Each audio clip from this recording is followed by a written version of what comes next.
1, 2, 3, 4, 5.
to join us and speak to us.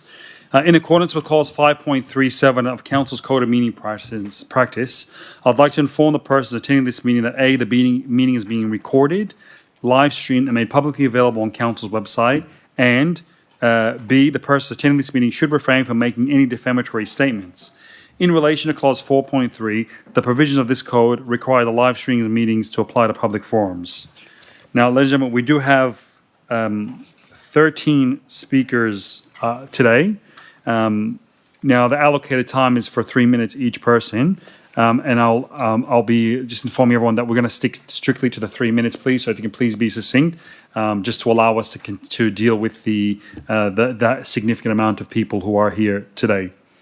The first person I would like to invite is Mr. Jonathan Matthews, who would like to speak on item PD02 and item PD03, the amendment to the State Environmental Planning Policy for 4th Avenue and 8th Avenue Austral, aka the Woolworths developments.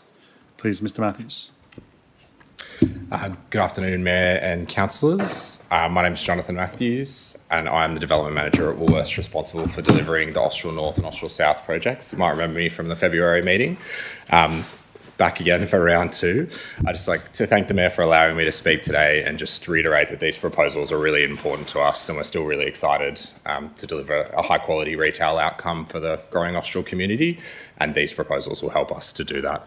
I'd like to acknowledge and thank Council staff for their assistance in the assessment process to date, and request that if there's any questions, I'm here to answer them.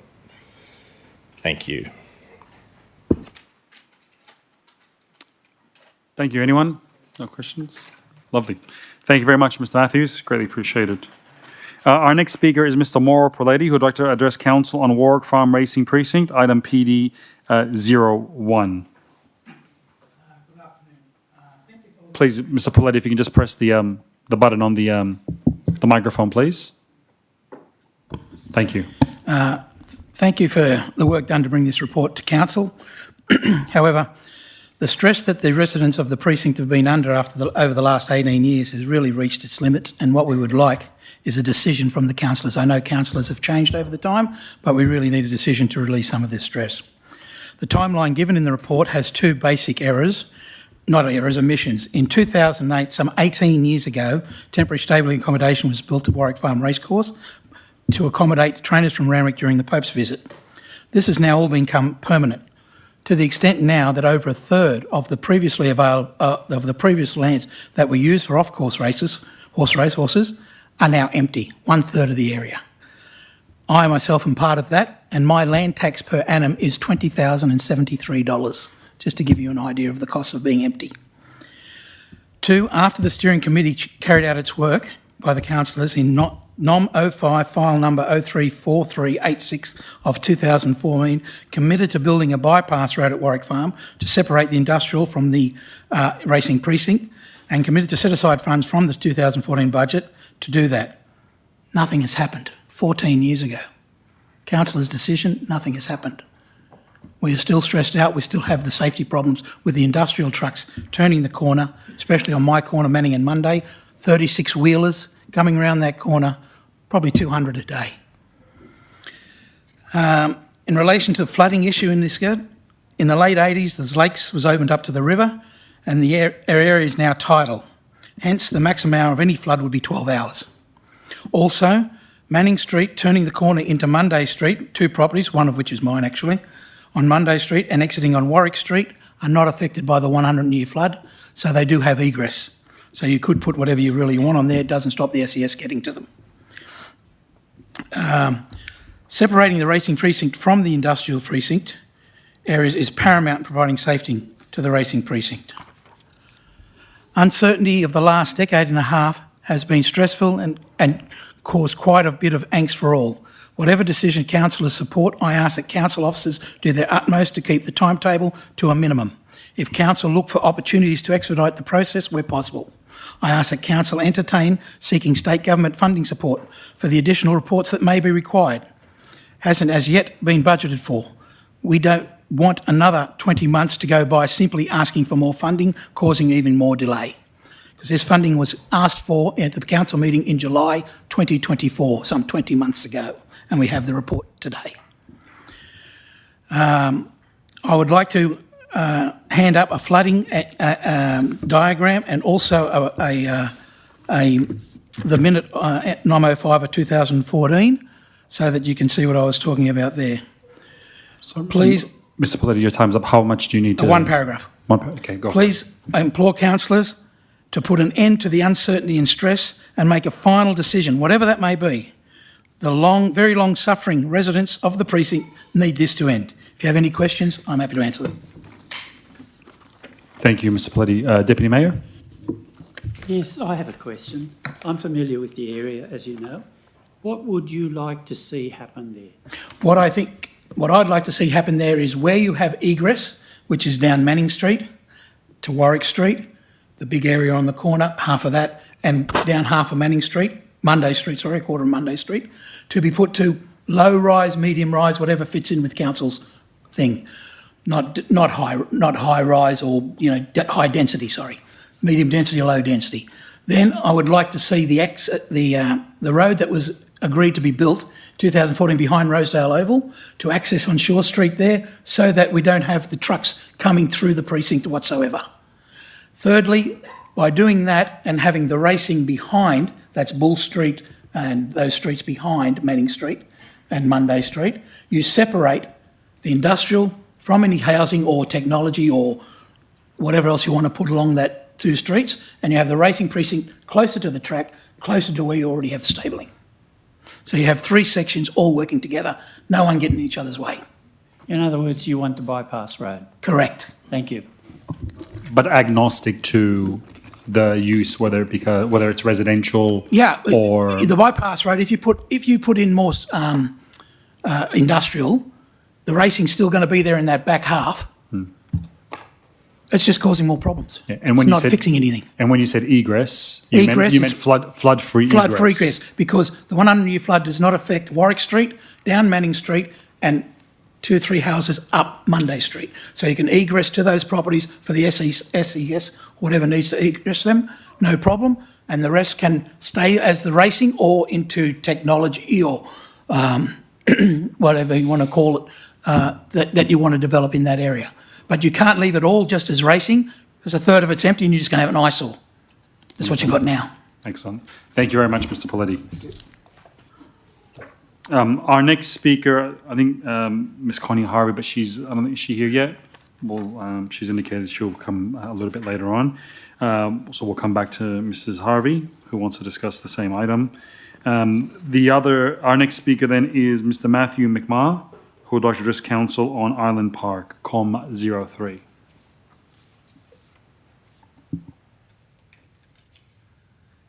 Good afternoon, Mr. Mayor and councillors. Thank you for the opportunity to speak today. My name is Matthew McMahon. I'm the current president and a life member of Liverpool Rangers Soccer Club. We're based at Island Park, which is at 219 Memorial Avenue, Liverpool. Just a bit of background. I initially approached council approximately 3 years ago with a suggestion to potentially turn one of our fields into a synthetic field, and this is where the master plan has progressed from. Now, I note that the report that was tabled in the agenda today does contain a lot of inaccuracies, for lack of a better term.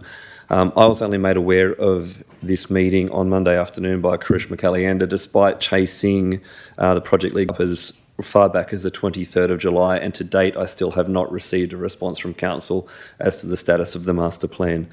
Now, the inaccuracies in the executive summary and report, it states that we have 3 playing fields at Island Park. We actually have 5 at the time of the report being written.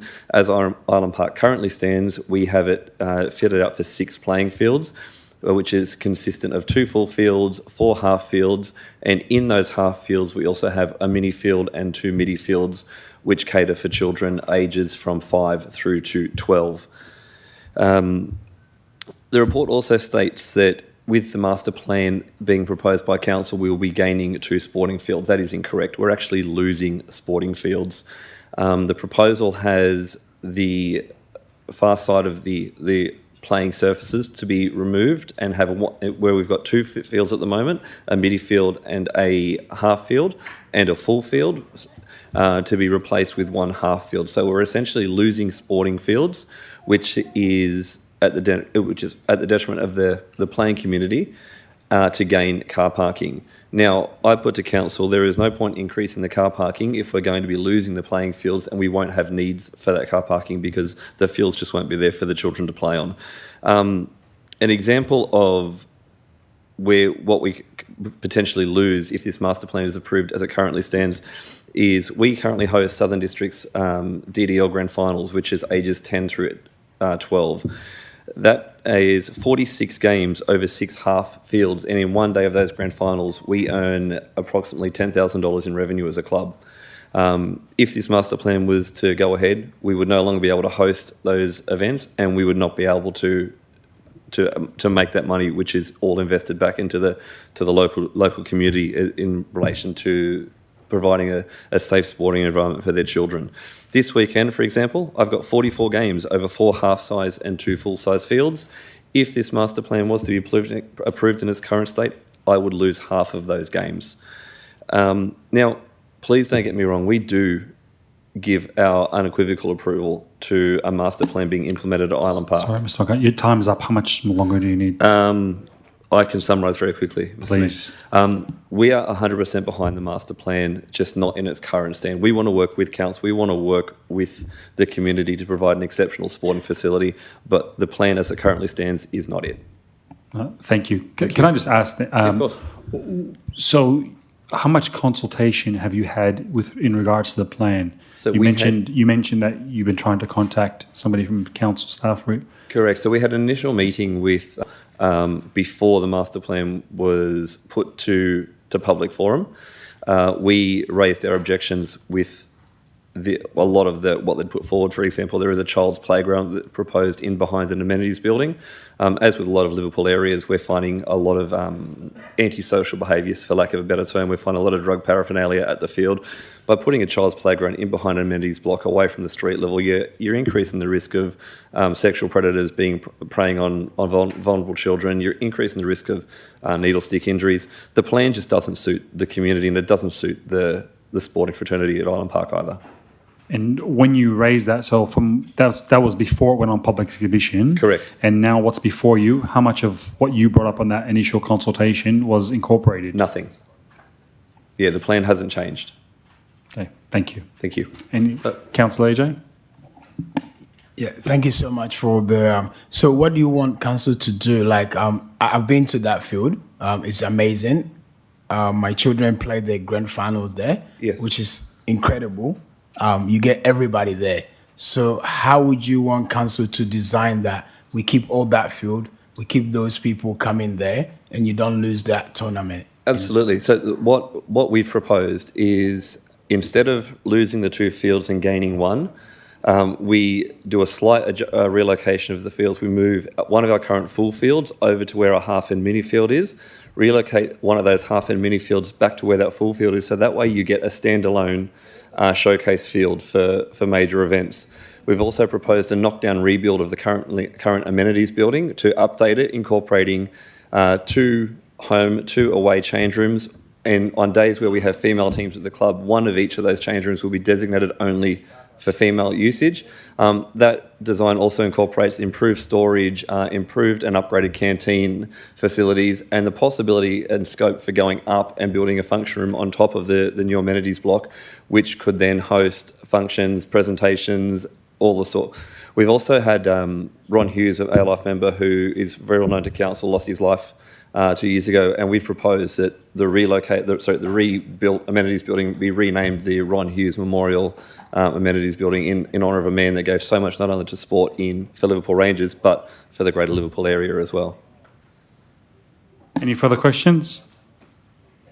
No, thank you very much. Thank Mr. you. McMahon. Our next speaker is Mr. Dev Gurung, who would like to address council on NOM 02, rates discount for Australian Defence Force personnel and veterans. Thank you so much. First thing first, obviously, first time in the chamber, and it's recorded, so I would like to acknowledge the traditional custodian of this land and pay my respect to elders from past, present, and emerging. Also, Honourable Lord Mayor Nat Maroon and all the dignitaries, councillors, community leaders, media partners, each and every one of you, I would like to acknowledge. And as you can see me that by looking, I'm a digger. And the topic I'm going to talk about is the defence, discount for defence force personnel and veterans. It is very important, as you can obviously imagine yourself, as me being a digger, I've been in a peacetime operation, as well as the war zone-like operations, and we have sort of understanding, very good understanding, myself, and defence personnel all across Australia. This is the very good topic. The agenda brought by the Councillor Peter Restavsky. Thank you so much. And I feel that this chamber, this meeting, will endorse this, this agenda, this motion. And I believe Liverpool will be the example, because I've been around the world. I've seen different armies, and they do have discount. We live in a first-class nation, obviously Australia, and we don't have that privilege. So I think this will be beneficial for all across the Australia, the people, the defence personnel, as well as the veterans. So I'm pretty sure that I really request the chamber to endorse this. Two things I want to finish up with. First one is the, what I call is one dream. One dream means obviously, I dream, you dream, everyone dreams. Our dream is to make, obviously, consolidated vision to bring together, working together, making the Liverpool one of the best cities in Australia. Second thing is the team, one team. Once we got elected, we're all one team. We only talk about the best interest of Liverpool residents, our council. So we want to make this city for a better place to live. Thank you very much. Thank you. Any questions? Thank you, Mr. Garang. Our next speaker is Divya Kuvangal, who would like to address Council on NOM 04 East Leppington infrastructure delivery.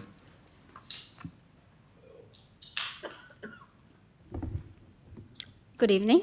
I'm Divya Kuvangal, and thank you for the opportunity to speak. I'm a resident of East Leppington, near Forest Lawn Memorial, opposite the upcoming Leppington Park. I'm here today not just for myself, but for my entire community. We have been waiting for years for basic infrastructure that has been sitting on the plan for several years. I have contacted the council directly and through our MP. What we keep hearing from the council are explanations for delays, but never a clear commitment to action. Let me start with the green space at 1376 Camden Valley Way. It's been on the plan for years, but nothing has been delivered. Our homes have small backyards, so this place really matters. Right now, our kids are playing on the streets near busy roads, putting their lives at risk. In correspondence from council in 2023 and 2025, we have been cited various reasons like issues like drainage, land ownership, access problems, etc. But from a resident's point of view, the reasons doesn't matter anymore. The outcome is the same. Nothing has changed. So, over 190 East Leppington residents have signed a petition for green spaces launched by our MP, highlighting the urgency of this issue. We want our green spaces now, not years later when our children have already grown up and missed out. An entire generation is losing safe play and social opportunities due to the council's inaction. Then, there is the traffic signal situation on the fourth leg of Camden Valley Way. We only have one way in and out of Guild Avenue. In an emergency like bushfire or flooding, that's a serious risk. In correspondence dated 2023, we were told the land for traffic signal would be sorted by 2025, but even then it won't work until a short connecting road is built by the developer. Unfortunately, this doesn't make sense. We don't understand the point of building infrastructure that people can't even use. I was in a car accident because of the 13 minutes detour caused by the absence of this signal. I broke my right hand and couldn't work for 8 months, losing income. As you can see, this is not a luxury, but an essential safety need. Next, Leppington Park was meant to be finished in early 2025. We are now in 2026, and it's still not done. And even when it is, there is no proper access footpath on our side of the road to get to that safely. So how are families supposed to get there? And just briefly, when will the Leppington Neighborhood Center be actually delivered? At the end of the day, we are a growing community without basic infrastructure that other suburbs already have, yet we pay the same taxes. We keep hearing from the council that it is the developer's responsibility, or the funding isn't ready, or approvals are pending. But from our perspective, that's not something residents should have to figure out. That's the council's responsibility. Sorry, Ms. Kivangal, your time is up. Do you have much longer? Just like a few sentences. Okay, thank you. Nearby suburbs like Willowdale, Emerald Hills, Gledwood Hills, etc. have parks, roads, facilities, etc. in place. We are just asking for the same standard. So I'll finish with this. We are not here for explanations. We are asking for action. We are asking for delivery. And we are asking for clear public timeline that won't change again, because we have waited long enough. Thank you. Thank you. Just any questions, councillors? No? All good. Thank you very much. Thank you. Our next speaker is Mr. Darren Jewell, who would like to address Council on item COM04, Miller Library Future State.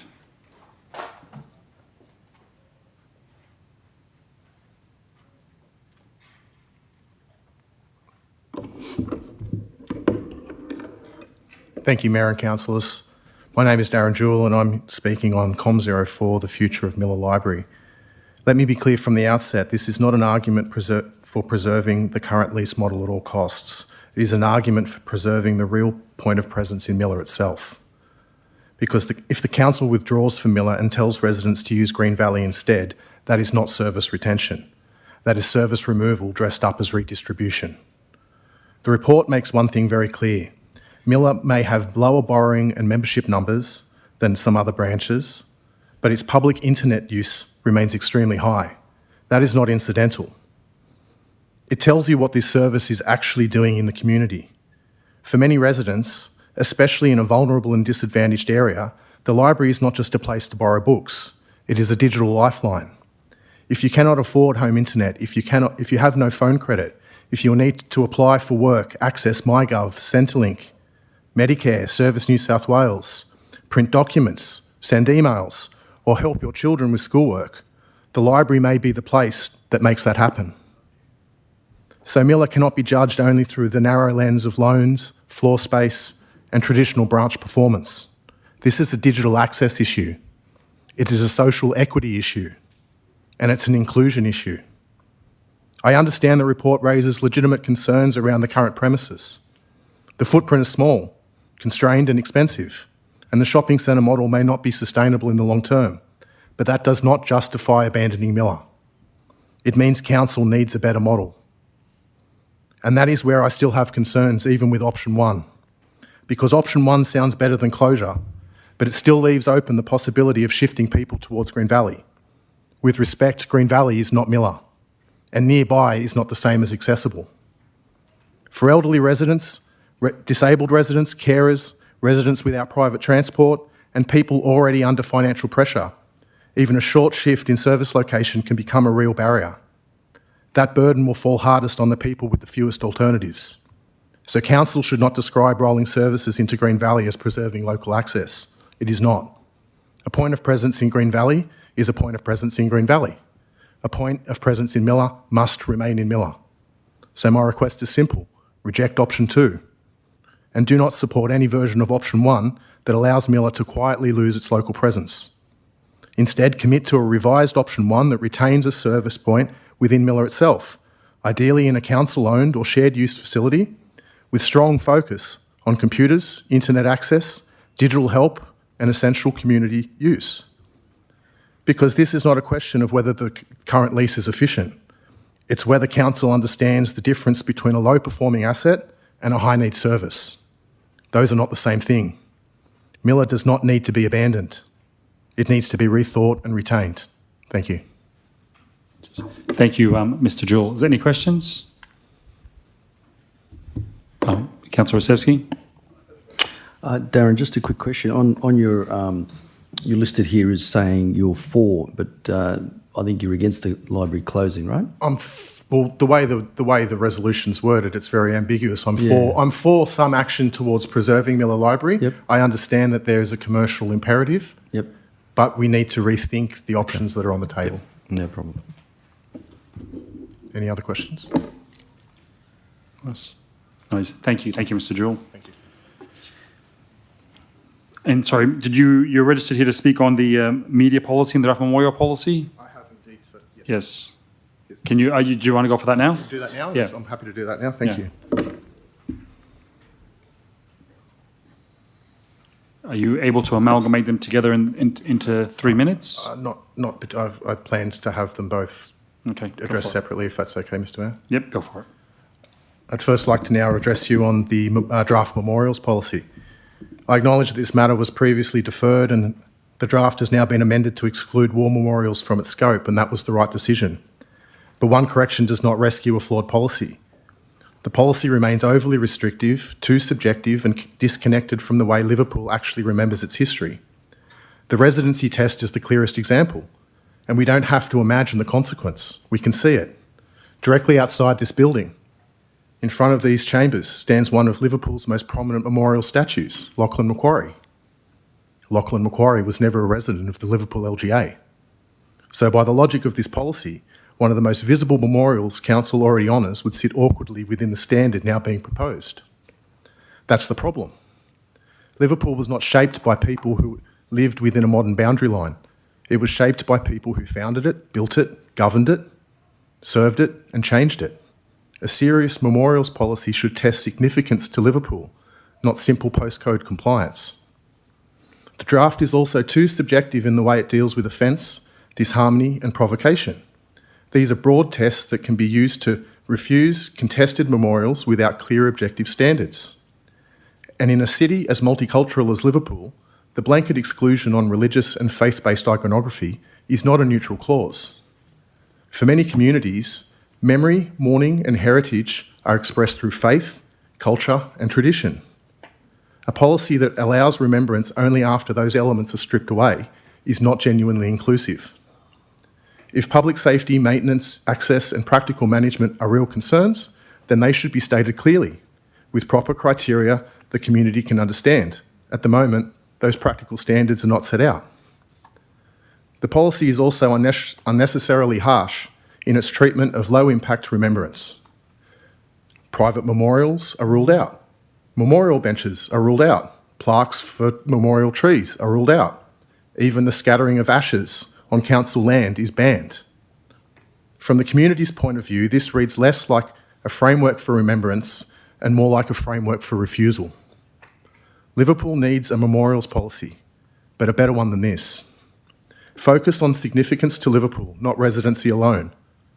Replace subjective refusal tests with objective criteria and provide practical standards for safety, access, maintenance and low-impact memorial options. A city that is proud of its history should not be afraid of its memory. This policy should not be adopted in its current form. Thank you. Thank you, Mr. Jewell. Any questions? No? Okay, we'll move on to the next one, which is media policy. So I'd now like to address you on the draft media policy and social media policy. Again, let me say from the outset, no one is arguing that council should tolerate abuse, threats, harassment, spam or personal attacks on its platforms.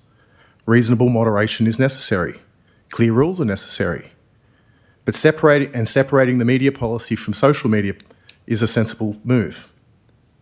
But this draft does more than just manage risk.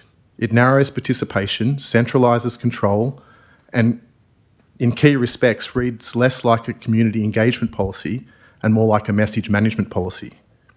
The clearest example is the proposal to shut off comments on weekends after a short period of time or when moderation is unavailable.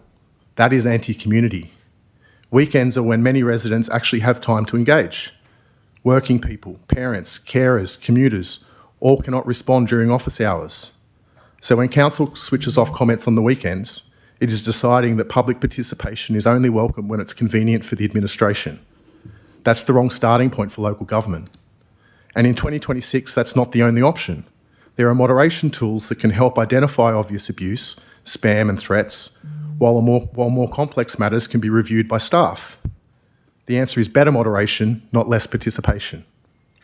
The other revealing clause is the statement that council social media should not be used for making complaints about the council or council officials. That is the wrong approach. For many residents, social media is the front counter, is the easiest way to raise a concern or point out a problem. If a complaint is made there, then the answer should not be to hide it or shut it down. The answer should be to direct that person to the proper complaints process and help them get there. That's what real engagement looks like. There's also a broader concern about over-centralising communication through the administration. Councillors should check facts and get accurate information where needed. But they are elected representatives, not voices to be informally filtered before speaking publicly. So my request is simple. Keep the protections against genuine abuse, keep the sensible governance reforms, but amend this policy. Do not impose blanket weekend comment shutoffs. Do not treat comment closure as the default answer to risk. Allow complaints raised on social media to be redirected to the proper channels and support accurate communication without over-centralising it. Because the answer to difficult public discussion is not to reduce the public discussion, it's to govern it better. Thank you. Thank you, Mr. Jewell. Any questions? Great. Our next speaker is Mr. Eric North, who would like to address Council on item CO01, Draft Woodward Park Design Master Plan.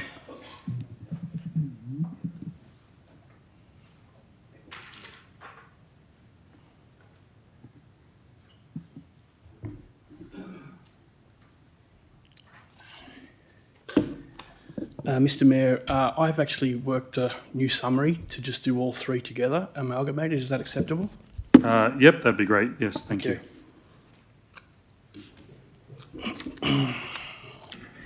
Good afternoon, Mr. Mayor, councillors, staff and fellow residents. I submitted requests to speak on three items. CEO01, the Draft Woodward Park Design Master Plan, PDO4, Council Submission to Draft New South Wales Plans, and Corp 02, Investment Report, Feb 2026, specifically the schedule of cash reserves. I was contacted by Council yesterday and informed I would have to cut an item or ensure I did not exceed 3 minutes on each of the three items. This was to be confirmed today. As of 1 p.m. today, I had not received any feedback, so I began furiously penning this replacement. My draft address for each item listed whether I was for or against, so as to meet the technical requirements of the meeting code of practice. Each then had general comments and then specific comments in support or as suggestions leading to alternate or additional recommendations I had hoped councillors would pick up for amended motions in the best interest of Liverpool. Overnight, I considered which of the items to cull, but they are all and remain equally important and interlinked. I then developed some visuals to cut the word count and cut time, but it was still not enough. And as of 1:45 p.m. today, I was advised that Council had confirmed a 3-minute limit. For this reason, let me get my pages right. Try as I might, 3 minutes was not enough time to adequately provide background, explain the detail and connect it to additional or alternative language for resolution. So instead I take these 9 minutes to try to share general comments in a heavily abridged fashion. Regarding Woodward Park, the West Liverpool or Brickmakers Creek bypass runs north-south on the western boundary of Woodward Park. The bypass is a must-build upgrade connected to the Mitra strategy and in turn the conditional consents of Moorebank Inland Port. With both underpinned by a VPA that is then tied to clause 7.36 of Liverpool's LEP. Independent of whether the draft master plan represents good or poor planning in the eyes of council or the community, a 4 to 6 lane carriageway with 4 shoulders and 2 noise walls running along Brickmakers Creek will undercut or rather dig up anything council lays down. For this reason, Council should not endorse any plan for Woodward Park without confirming and factoring in the timing and impact of the West Liverpool bypass. I would welcome any opportunity to walk Council through the detail and the documentation. PDO 4, regarding the draft state plans. I first want to commend staff for their considered gaps analysis of what amounts to be more piecemeal and siloed plans by the state, and secondly express my alarm at the prospect of the New South Wales government codifying what we've all assumed and feared, that Liverpool City would be cast aside, remaining ignored as the state government just moved on to its new shiny toy, Bradfield. On local infrastructure, I want to support and suggest Council lean into advocacy for a bond scheme, perhaps through T Corp, to ensure funding amounts and timing for delivery of local infrastructure is provided in logical tranches. This would speed up delivery and reduce overall costs, already spoken about tonight. Stepping up to social infrastructure, not mentioned in the submission, I would like to suggest Council investigate a policy of MOUs. Precisely so housing targets and completions are tied to pre-delivery of past promised and or new enabling public transport and utilities. In this way, any delays can be measured and traced back to the state government and in the games it plays by presenting missed targets as the fault of this council or any council, who then unduly cop it in the neck, again, as we've already heard tonight. Regarding changes to the submission, I'm recommending that any metro extension strategy includes the obvious option, straight from Liverpool West to Bradfield, with an interchange here and a station right out front of council to service our growing universities, as well as a southern option along the Georges River Parkway down to Wilton, with stations to support the Glenfield to Macarthur precinct plans and spurs that could connect to Sutherland in the east and to the Southwest Growth Centre before looping back to Liverpool. Regarding a correction to the submission and the cover letter of 26 Feb 2026, I strongly urge Council to either remove any reference to Moorebank Intermodal Precinct or accurately identify it as a counterproductive impediment to, quote, Greater Sydney's freight logistics, manufacturing and distribution functions. I very much welcome the opportunity to walk Council through the complex detail identifying why MIP is a dangerous and costly impediment to Liverpool, Sydney and New South Wales. Finally, Corpo 2, Schedule of Cash Reserves. As of June 30, 2025, approximately 226,000 remains from the 16.3 million accrued in rates at that time. As of June 30, 2026, a projected 1.3 million will remain from the projected 18.7 million accrued in rates to date. Analysis of publicly available council and state data alongside policy at all levels of government indicates that Council can and should pursue a minimum of 6 million for missing years 2013 to 2017. The Council can and should pursue almost 16 million in back payment and 1.6 million plus indexation per year moving forward in connection to 84.2 hectares of rateable biobank land that appears to have been missed. And the Council should review the contributions plan for Moorebank Inland Port based on CapEx 2017 dollars, a lift from 1% CIV to 3% CIV would render a further $39 million. I would welcome the opportunity to walk Council through the detail on that also. However, that last portion of monies is tied to the growth of the projects themselves. In fact, the Western Precinct has actually been in breach and non-compliant since 2016. Worse, though, the entire Moorebank Inland Port has metastasised in size and impact 2 to 3 times through 2021 and 2024, as is directly reflected in Council's own submissions at the time. So while I strongly encourage Council to investigate the pursuit of a possible 22 million to help prepare the budget, the latter portion is trumped by the need to uphold and enforce the law. Just like Council did to protect itself prior to the 2024 election, just like Council did to protect East Moorebank in 2015 in the face of the Moorebank recycler. So I desperately recommend Council begin civil enforcement proceedings and perhaps a claim for damages. Again, I look forward to any opportunity to walk Council through the complex evidentiary threads. And I finish with this. The sole reason I'm speaking today and asking for opportunities to provide detail is because the Intermodal Precinct Committee has not met at any point this term. We have not met since August 2024. Everything I have mentioned tonight and much more besides ought to have been discussed with the relevant staff in any of the 6 meetings we should have had by now. The committee appears in financial reports. It has councillors allocated. We have had no meetings. Mr. Mayor, the power is in your hands. You can turn your words into actions. Or you can remain on the public record, having turned your back on the very communities that elected you to office, to which you swore an oath. I'm literally begging you to do the obvious thing, to do the right thing. And I thank you all for your time and attention. Thank you, Mr. North. Any questions? Councillor Rossetti? This probably goes through the CEO. Do we know when the Intermodal Committee will be sitting? It's obviously been such a long time since we've talked about it.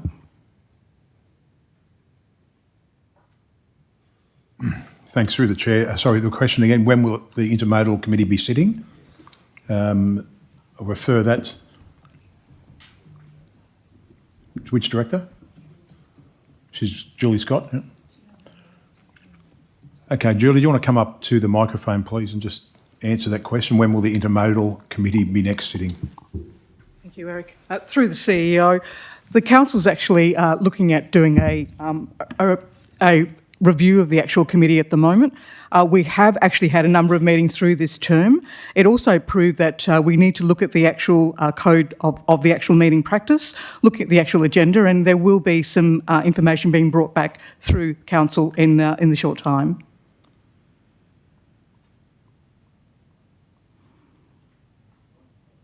Thank you. Any further questions? Thank you, Mr. North.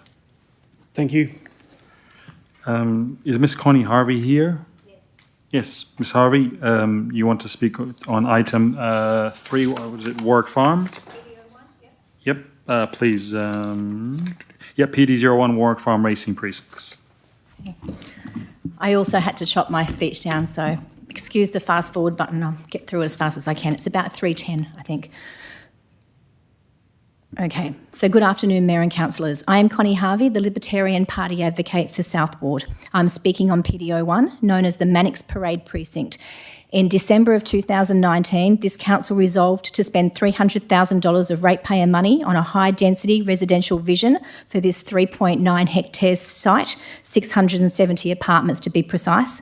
This afternoon, you appear to be walking away from that work and spending another $865,000 on new studies, bringing the total consultancy bill to $1.165 million. This works out to nearly $299,000 per hectare in consultancy fees. That's before you throw the original, and I hope you don't, in the bin. This 3.9 hectare site is within Warwick Farm sewerage treatment plant. As a result, the 400 metre odour buffer applies to approximately 75% of the Mannix Parade site. The original $300,000 was spent planning 670 residences on a tiny slither of land, less than 1 hectare in fact.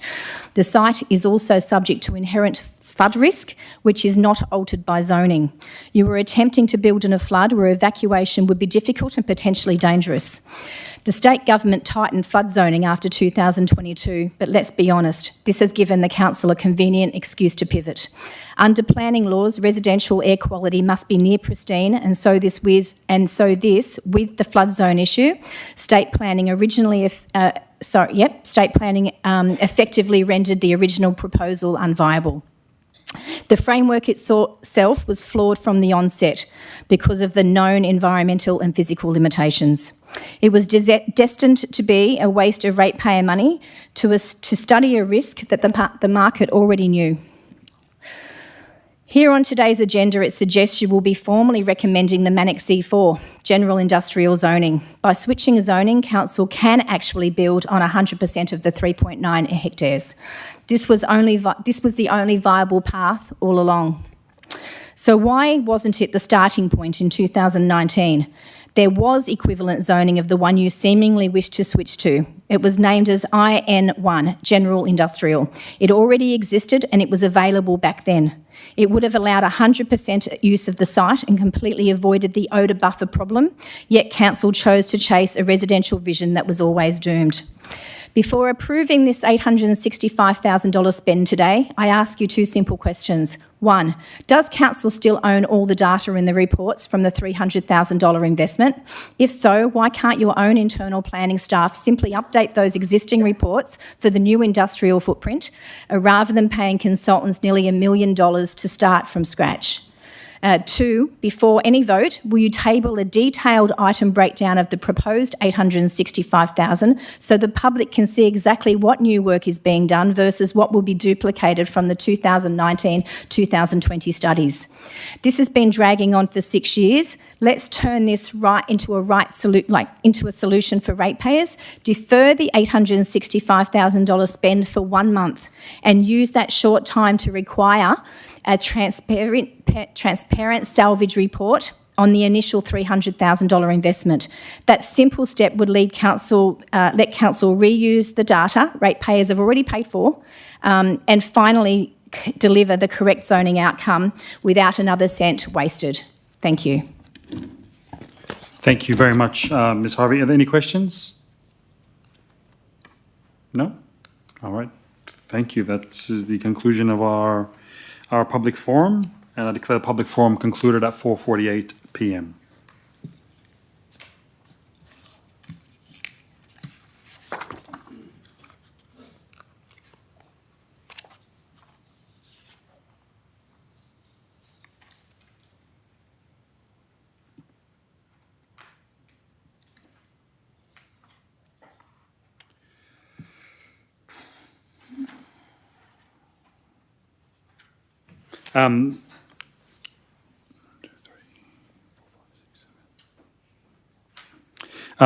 Thank you, everyone. I now would like to take this opportunity to officially open the ordinary council meeting for Liverpool City Council on the 20th of March 2026, and welcome everyone who is here with us today in person and online. In accordance with clause 5.37 of Council's Code of Meeting Practice, I'd like to inform the persons attending this meeting that A, this meeting is being recorded, live streamed, and made publicly available on Council's website, and B, this persons attending the meeting should refrain from making any defamatory statements.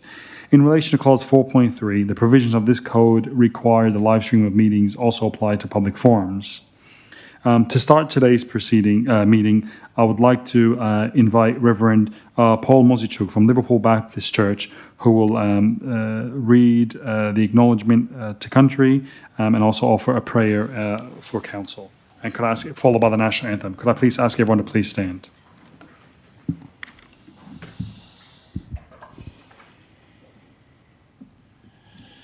Before we begin proceedings, we would like to acknowledge the traditional custodians of the land on which we meet and their ancestors past and present. The Kabragul clan of the Darug Nation also acknowledge that this land was accessed by the peoples of Darawal and Darug nations. We affirm our hope and dedication to the good government of our city and the well-being of all Liverpool's residents, no matter their race or creed. Tonight we affirm our hope for sound decision-making by Council, which will improve the quality of life in our city. We express our expectations and best wishes for Australia, our nation's future, the Mayor, Councillors and staff of Council, and all those associated with good government in Liverpool. Sovereign Lord, we thank you for the opportunity that we have to once again meet in these council chambers. We thank you for this blessed country of Australia and for the privilege that we have in living here and the liberty that we enjoy. We thank you especially for the city of Liverpool and all who call this place home, and all of us who have come from different places in our planet. In a world with so much turmoil, we pray for her peace. We pray for a quick resolution to the conflict in the Middle East and in Europe so that no more blood may be shed. May you, Lord, bless us with peace. This coming Easter is another reminder of why you had to come into our world to die for our sins and to rise from the dead to give us hope. We pray protection for our law enforcement and emergency workers, those who have to deal with difficult situations every day. We pray the same for their families who support them. There are many in our community who are in need. Enable us as a community to continue to care for them. We pray and uphold the Mayor and the councillors who have been elected to lead our city and placed with your authority over us. We also pray that you would bless their families and loved ones. We pray for the deliberations within these chambers, that they would be honouring to you and that good and just decisions always be made. That in these days of so much uncertainty, that these men and women will lead us by word and example. May you give them the wisdom and courage to do what is right for the good of the whole community. We pray these things in Jesus' name. Amen.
Thank you, everyone. Please be seated.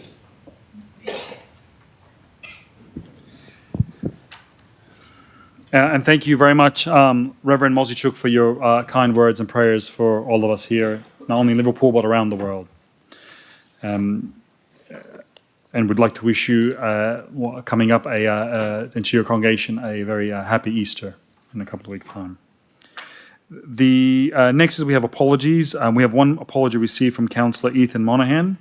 Are there any other further apologies? I'd like to move that we accept Councillor Monaghan's apology. Second and Deputy Mayor. Any discussion? All those in favour, against? Declare it carried. Next is the confirmation of the previous minutes for the council meeting held on the 20th of February 2026. Moved Councillor McNaught, seconded Deputy Mayor. Any discussion? All those in favour, against? I declare it carried. Next item is declaration of interest. Do we have Deputy Mayor? Yes, I have one. Item PD01, Warwick Farm Racing Precinct, next steps. It is non-pecuniary, less than significant, and I will participate and remain. What's the nature of the interest? Do you want to maybe just grab the form, and I'll need one as well. Thank you. Yes, I have family living in the area, and that may be significant. On the other hand, though, I have a significant number of residents that have contacted me and suggested seeing that as I represent their area as well, that I should participate in any debate that occurs over the Warwick Farm issue. And that's what I intend to do. Thank you, Deputy Mayor. Are there any other declarations? Yes. Councillor Hart. Question with notice 06 about Cooper's Paddock, Warwick Farm. I have a conflict of interest to declare, non-pecuniary less than significant. I'm a member of the Australian Turf Club. And I'll be remaining in the chambers. Thank you. Any other further ones? I have an interest in two items, item PD02 and PD03, the amendment to the, I'll do them on one form, I think we are. Thank you. The State Environmental Planning Policy 495 4th Avenue and 330 8th Avenue Austral, the Woolworths applications. My interests are non-pecuniary, less than significant. I'll be staying in there. The interests are of two sorts. Number one, regarding the 4th Avenue. My children go to a school very close, across the road from the mentioned property. And the other one, which covers both, is I'm also a member of the Sydney West Planning Panel for both of them.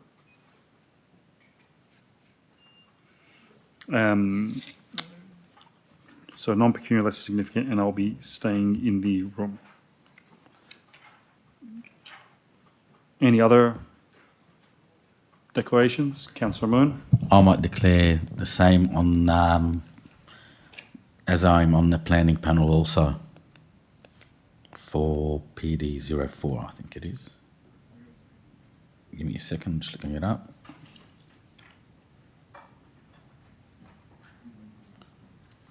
Just while you're doing that, I might just, through the CEO, maybe to the Director of Planning, maybe if you can, before the matter comes up, just give us some advice regarding the planning panel charter, just regards to that. Do we negate ourselves by having been involved in this application previously? Do we negate ourselves in maybe a conflicting role? I know the other way around we do. I didn't think we did, but if you're, if it needs to be done, it needs to be done. Yeah, so maybe it may be prudent that we actually, because we're on the planning panel, it may be prudent that we actually walk out, I'm getting a nod. So, okay, on that note, even it's non-pecuniary, less significant, but I think I will be leaving the chamber. Yep. You're doing the same? Yes. Thank you. That's PD03.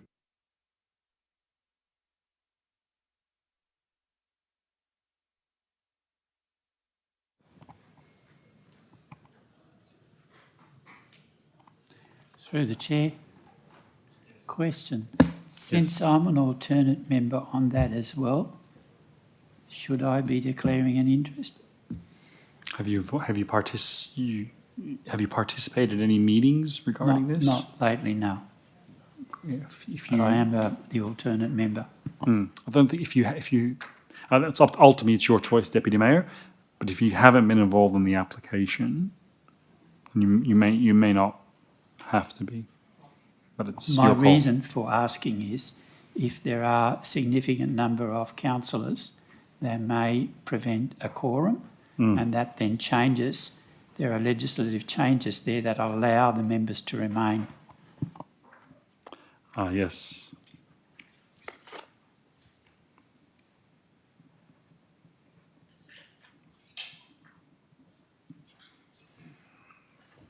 All right. That concludes the declarations of interest. There are no petitions. Mayoral minutes, there are a few of them. If we can just bring them up on the screen, please. International Day for the Elimination of Racial Discrimination, 21st of March 2026. On the 21st of March 2026, communities around the world marked the International Day for the Elimination of Racial Discrimination. Racism has absolutely no place in our city, not on our streets, our workplaces, our schools, or online. Liverpool is a community built on respect and belonging, and we will always call racism out for what it is: harmful, hurtful, and completely unacceptable. Liverpool is one of the most multicultural communities in Australia. Our residents come from hundreds of cultural backgrounds and speak hundreds of languages at home. A large share of our population was born overseas, and many families bring rich cultural traditions that shape daily life in our suburbs. That diversity is our greatest strength. It fuels our creativity, drives our economy, and makes Liverpool one of the most vibrant, globally connected communities in Sydney. Council has a firm stance. We reject racism in every form. Discrimination, harassment, exclusion, and prejudice have no place in the Liverpool City Council organisation or the broader community. We are committed to eliminating racism by strengthening our policies, improving our practices, and making sure our services are accessible, culturally safe, and welcoming. Liverpool City Council runs programs across our libraries, community centres, and youth services to build cultural understanding, language skills, community connections, and mutual respect. We back multicultural festivals that bring thousands together to celebrate the cultures that make our city special. We provide cultural training for staff, support youth programs that challenge stereotypes, and work closely with the community organisations to strengthen inclusion and belonging. Recently, racist social media posts from within our community have caused real distress. They do not represent who we are. Liverpool is better than that. Racism harms people, divides communities, and undermines the safe, welcoming city we work hard to build. Rather than dig into division, we should be celebrating our commonalities. We are all sprung from the same stock, sharers of the same hope. To be otherwise is to be rightly held up for contempt. Liverpool rejects racism loudly and clearly. We will continue to stand up, speak out, and work every day to ensure this city remains a place where everyone is respected, valued, and treated with dignity. And I'd like to move that Council acknowledges the International Day for Elimination for Racial Discrimination is 21st of March 2026. 2, affirms that there is no place for racism in Liverpool. There's no place for racism in Liverpool's diverse and multicultural communities. And sorry, there's just a point 3 as well. That Council uses its social media platforms during this time to promote unity and stamping out and saying no to racism.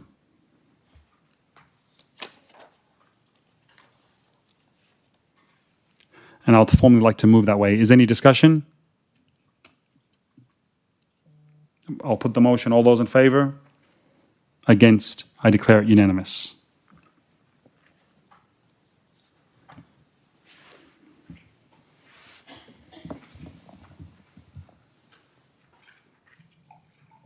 Next item.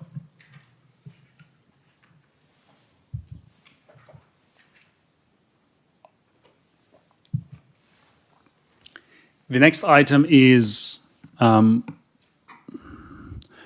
park naming proposal to honour the Austral pioneer William Bill Edwards. William Bill Edwards was a builder who arrived in rural Austral in the early 1940s with his wife Norma. Due to their very limited resources, they lived in a tent during which time the first of their 3 daughters was born. Determined to build a strong Austral community, Bill not only built his family home, but also the homes of many other local pioneers and their descendants. As the founder of the Austral Bowling Club, Bill regularly volunteered his time and services, which he also dedicated to his other passion, motor racing, volunteering at local and major events held in Warwick Park during the 1960s and 70s. Bill's services to the Austral community were highly recognised as follows. In 1978, Bill was honoured the British Empire Medal, Civil BEM, in the Queen's Birthday Honours List for outstanding services to the state of New South Wales. In 1990, he was honoured as a founder of the Austral Bowling Club and awarded a medal for his 25 years of service. This proposal is for Council to acknowledge Bill Edwards' lifetime contributions to the community and to building a strong social fabric in Austral. A pioneer's legacy that spans from the early development of rural Austral to the founding of the Austral Bowling Club in 1965 and over 25 years of service, for which received formal recognition outside of Council. Family support. Council was first approached in May 2008 by Miss Denise Braithwaite, daughter of Mr. Bill Edwards, BEM, seeking Council's posthumous acknowledgement of her father's services to the Austral community by naming a park in Austral in honour of his services to the Austral community, and has recently connected with Council to follow up on this proposal.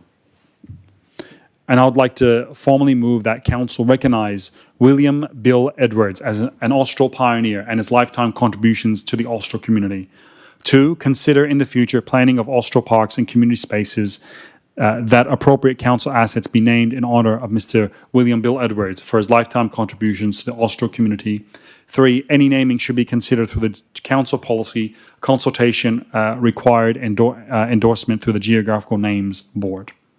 And I'd like to officially move that way. Any discussion? Councillor AJ?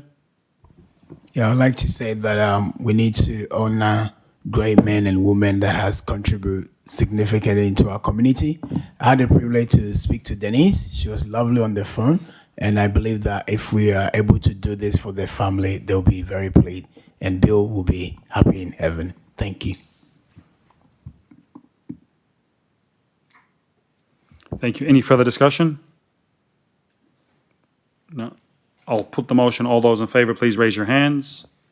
Against, and declare it carried.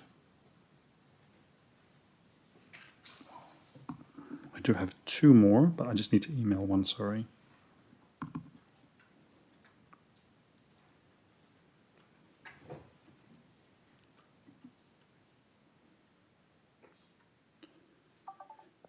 I just sent through one other one as well. Can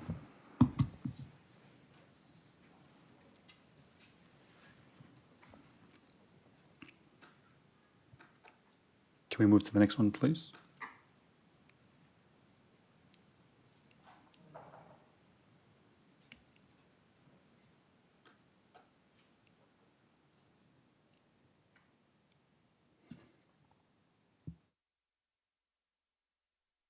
Bear with us for a moment.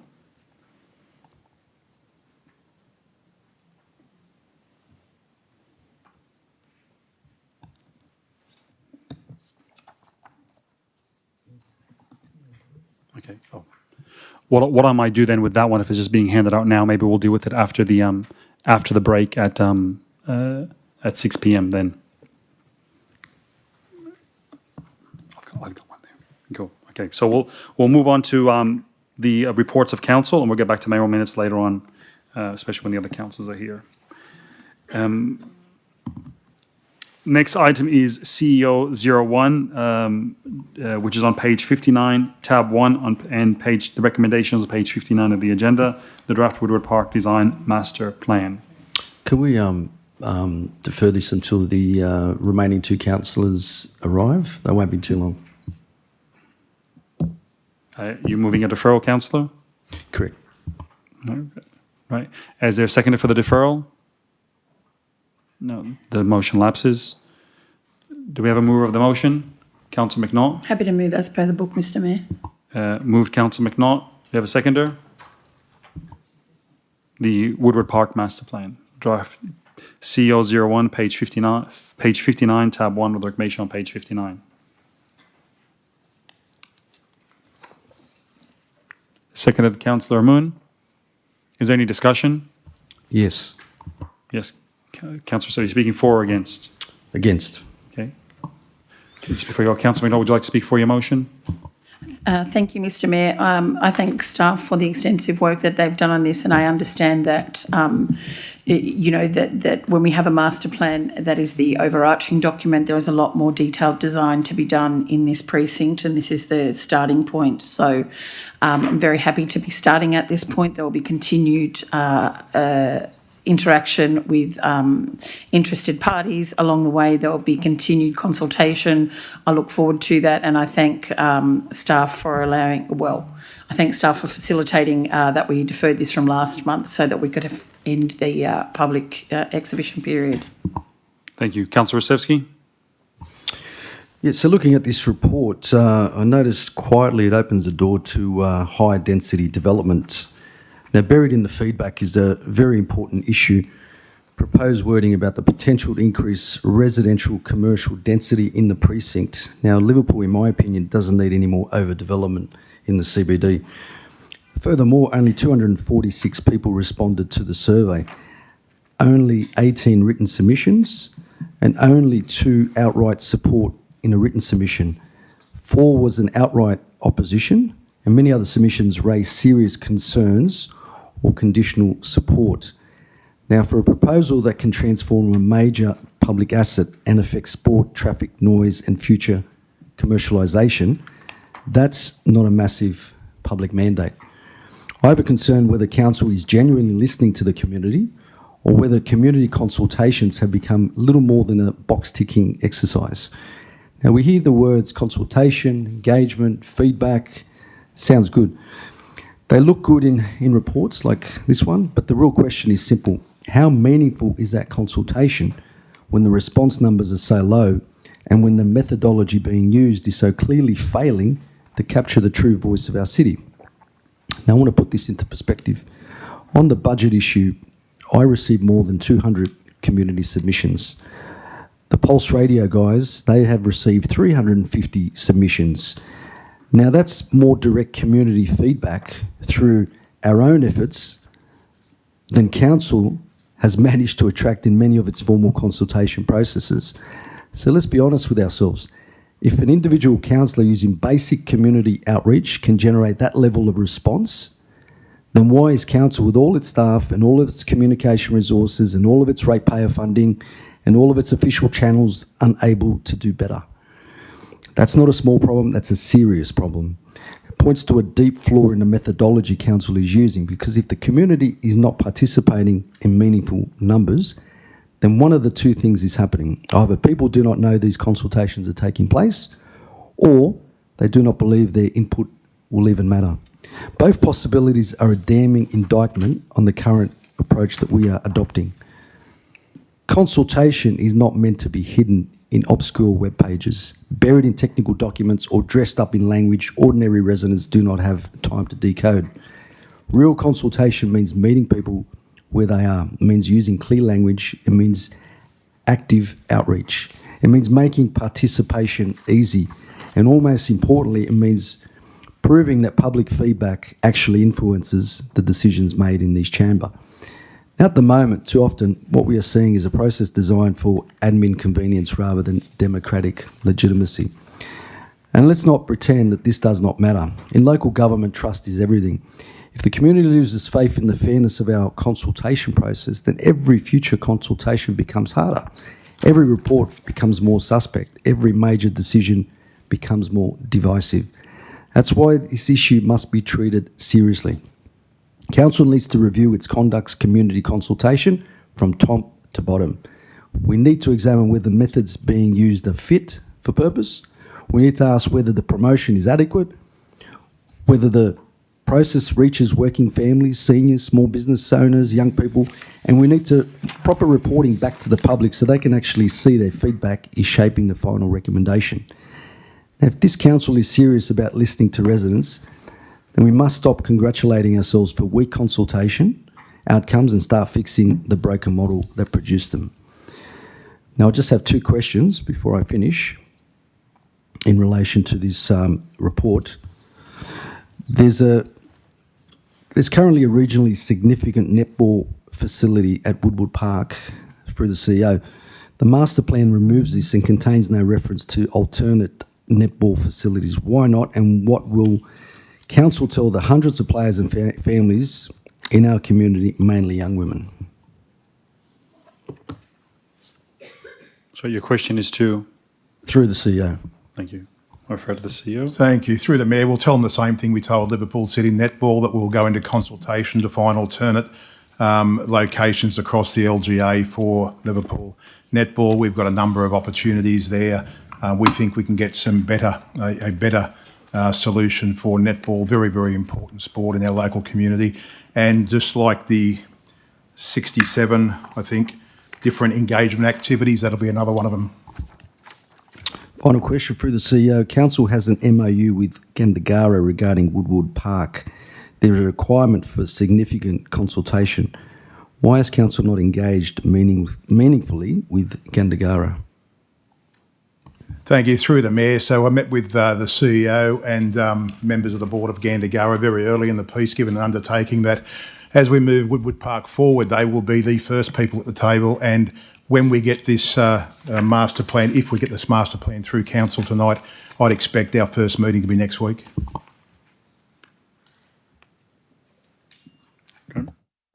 Any further discussion? Councillor McNaught, would you like a right of reply? No, thank you, Mr Mayor. Yes. I just want to make one quick comment regarding what Mr. North said earlier before about the Brickmakers bypass, which is a much needed project. It definitely seems to have fallen off the agenda, and there is currently a $40 million park that's being designed for Brickmakers Creek, which is going to be starting getting built very, very soon, which further complicates it. And the matters were raised regarding the construction of that park and future plans for the bypass and a potential to defer it. However, there was not any appetite from the relevant authority to stop that. All right, sorry, Councillor McNaught. No, I'm good with the right of reply. Thank you, Mr Mayor. All right, I'll put the motion. All those in favour, please raise your hands. Against, declare it carried. Councillor Hart. I have a motion to change the order of business. Yes, what would you like to? I think there's been a convention where if people have spoken or if there's a general interest in a matter or matters before council, that we bring it forward so everyone else can get on with their very busy lives, I'm sure. So I'd like to move that we deal with the following items and then return to the original order of business. We'll start with COM 04. Which is, do you know? Miller. Pardon? Miller Library. Miller, yep. Yep. COM 01, which is the memorials policy. Mm-hmm. COM 03, Island Park Master Plan. 03, yep. COM 05, the media policy. Mm-hmm. NOM 02, which is the rates discount for Australian Defence Force personnel and veterans. Mm-hmm. And then NOM 04, which was about infrastructure delivery in East Leppington. Sorry, which one? NOM 4, yep. Correct. And if I missed one, or if any councillors can pick up on one that I've missed that we heard during the public forum, I'm happy to add it on. Warwick Farm. Well, Warwick Farm is, when we go back to the yes. original order of business, we'll go to Warwick Farm. Okay. So we've had a move, so COM 4, I can't read, COM 1, COM 3, COM 5, NOM 2, NOM 4, bring them forward. Move Councillor Hart. Is there a seconder? Second to Councillor AJ. Any discussion? I'll put the motion. All those in favour? Against, I declare it carried. All right, so we just try to do this as smoothly as possible. So we'll move to COM 04, which is on page 160, tab 11, the recommendation on page 161, Miller Library Future State. COM 04, Councillor McNaught. Mr Mayor, I have some questions and a motion that I'd like to move. Yeah, do you want to move your motion? Yeah, happy to move the motion first. Yep, go for it. The motion is that council, number 1, acknowledge the importance of providing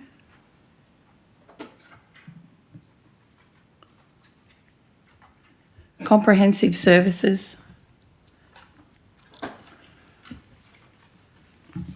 to the community of Miller and surrounds, including educational services such as are provided through the Miller Library. Number 2, acknowledges that there are challenges to providing a comprehensive service to the community within the current leased area. Number 3, investigate and provide a report to council on alternative sites, preferably council owned, including but not limited to Michael Wendon Centre and PCYC, that are in close proximity to the Miller Shopping Centre and are more suitable for the comprehensive provision of library and ancillary services, to improve and expand the current offerings to the Miller community. Number 4, maintain the current provision of service in the current location until an alternative can be established. And number 5, write to the member for Liverpool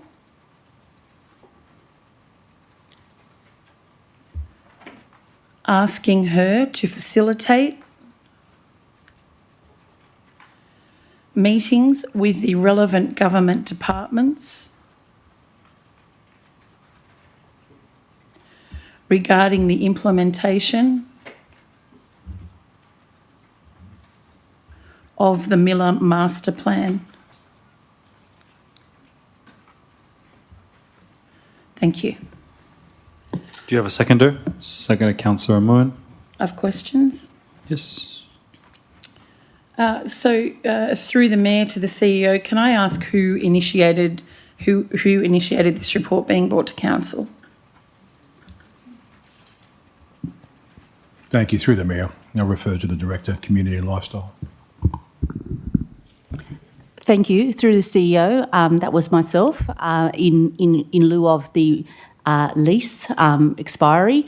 I wanted to provide all options on the table based on the service review of the council that was implemented by the previous council and has the recommendations around moving forward. Both options were considered because there are obviously options on the table. We wanted to understand the council's appetite so we could explore the option which has been presented as the resolution now. So just for clarity, if I'm not wrong, it was initiated by staff because of the end of lease provisions that were coming up and staff provided the recommendations? That's correct. We understand that there's inadequate provision in the current form, and we wanted to be able to, before we went in and entered into an additional lease, we wanted to put all the options on the table for the council to consider and explore further. Another question through the Mayor to the CEO. Who was consulted prior to this report being published in the agenda? Thank you. Through the Mayor, Director of Community and Lifestyle.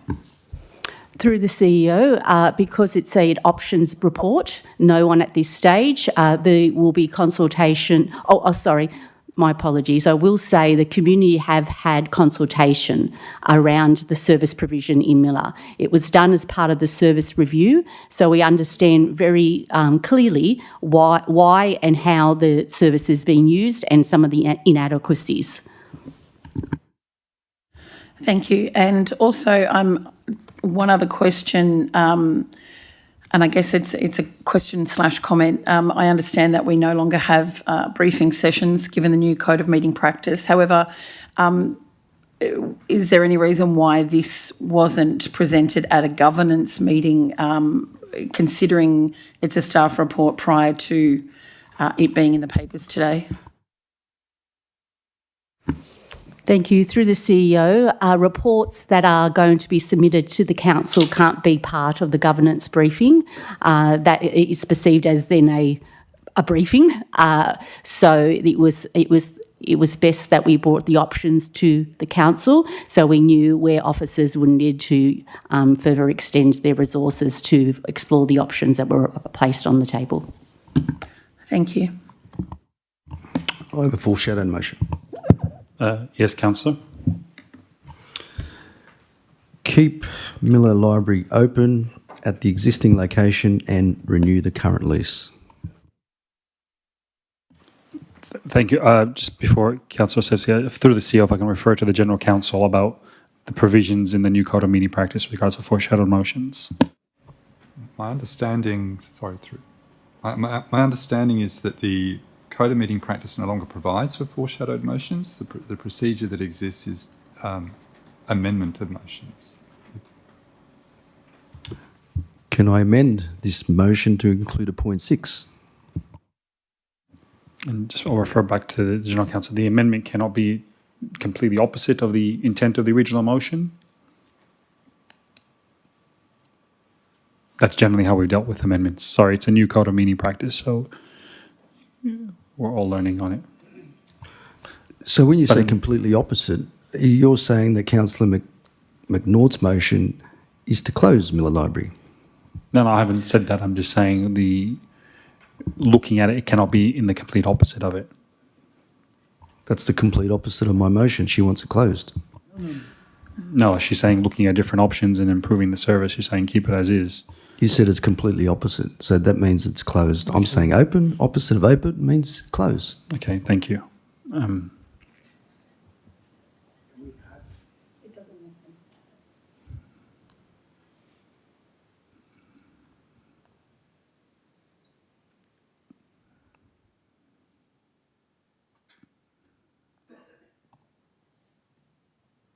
It states that you leave it open. So just to confirm, paragraph 10.9 of the Code of Meeting Practice, an amendment to a motion must relate to the matter being dealt with in the original motion before the Council and must not be a direct negative of the original motion. Okay, I accept that. So my motion is to keep it open. Her motion is to close it. You're right. She's in the completely opposite direction.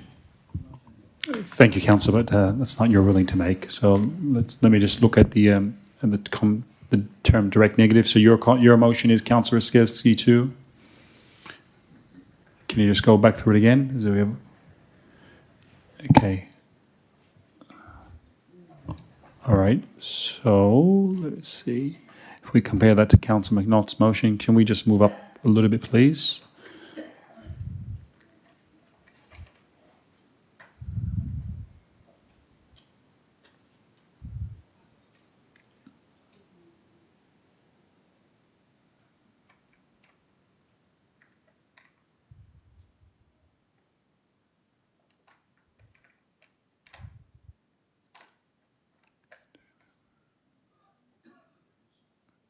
Yeah, well, based on point 4, which point 4 talks about maintaining the prison service. That's in the restaurant. So it's not a direct negative based upon point 4. Whilst it's much. Can I move to change point 4 to say keep the current provision of service in the current location and renew the lease? That's actually perfect.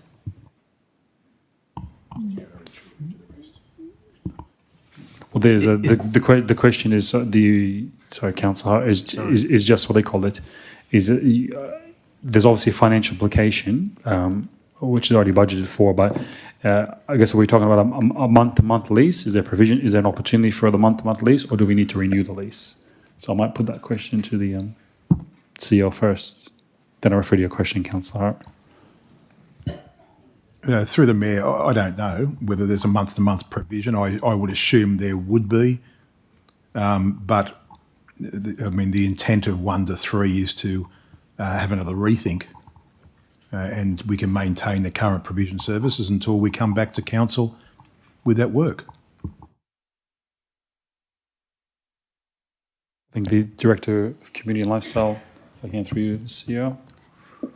Through the CEO, we have done some preliminary work on an additional site because we were hoping that was the way the council moved. So we're hoping that that would be resolved and complete and ready before the current lease expires. If not, we will work on a month by month. Okay. So yes, I guess now it's wording of signing up a new lease, which would have a minimum term to it versus which would then constrain the other points of that. So Councillor Stevesky, you can move that as an amendment to point 4 if you like to, but that's up to you. Yes, move it as an amendment to point 4, maintain the current provision of service in the current location And renew the lease? And renew the lease. For how long? For as long as we can. That's a very... What was the existing, through the CEO, what was the existing lease for?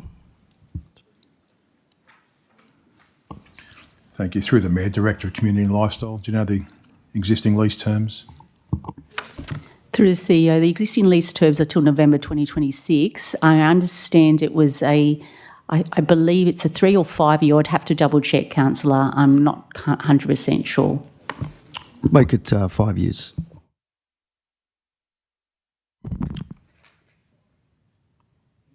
So your amendment is maintain the comprehensive service in the current location and renew the lease for 5 years. Okay, great. Do you have a seconder for that? Mr. Mayor, I've got a question. Yes. Just through the chair to the CEO, my understanding is of both of the motions essentially keep the current site. The second one raised by Councillor Rostevsky, it acknowledges the same contents of the first one, which in essence provides investigative methods for other options. If all of that's to occur and all councillors don't want to close the library, which is what it sounds like, then why can't investigative measures just take place in the background rather than a commitment be made today, one way or the other, as to the way forward? If the lease is in place until November, wouldn't it be more appropriate if there is just a motion that acknowledges that the service of Miller Library will continue in its current form until a report be provided back to Council by the CEO at the relevant time to consider whether it's to renew the lease or an alternate site? I just feel like there's a whole lot of noise about nothing, and that really just refines it back to the CEO doing what the CEO should operationally, and that is to either find an alternate site that's better off or keep it in the current site based on the fees and all of those things. I'm reluctant to form a view either way because the investigative measures haven't put us in a position to identify where it's going to be, whether or not it's going to actually perform better access for the community. Is it going out to public exhibition? For all I know, the current site could be better. But I don't know because we don't know where the new site may be. If it lands at Michael Wendon, perhaps a public exhibition will go out and the community will have their say. But until then, shouldn't it just be deferred? And then it comes back with a full-blown report, so then we can actually make a decision and put this to bed.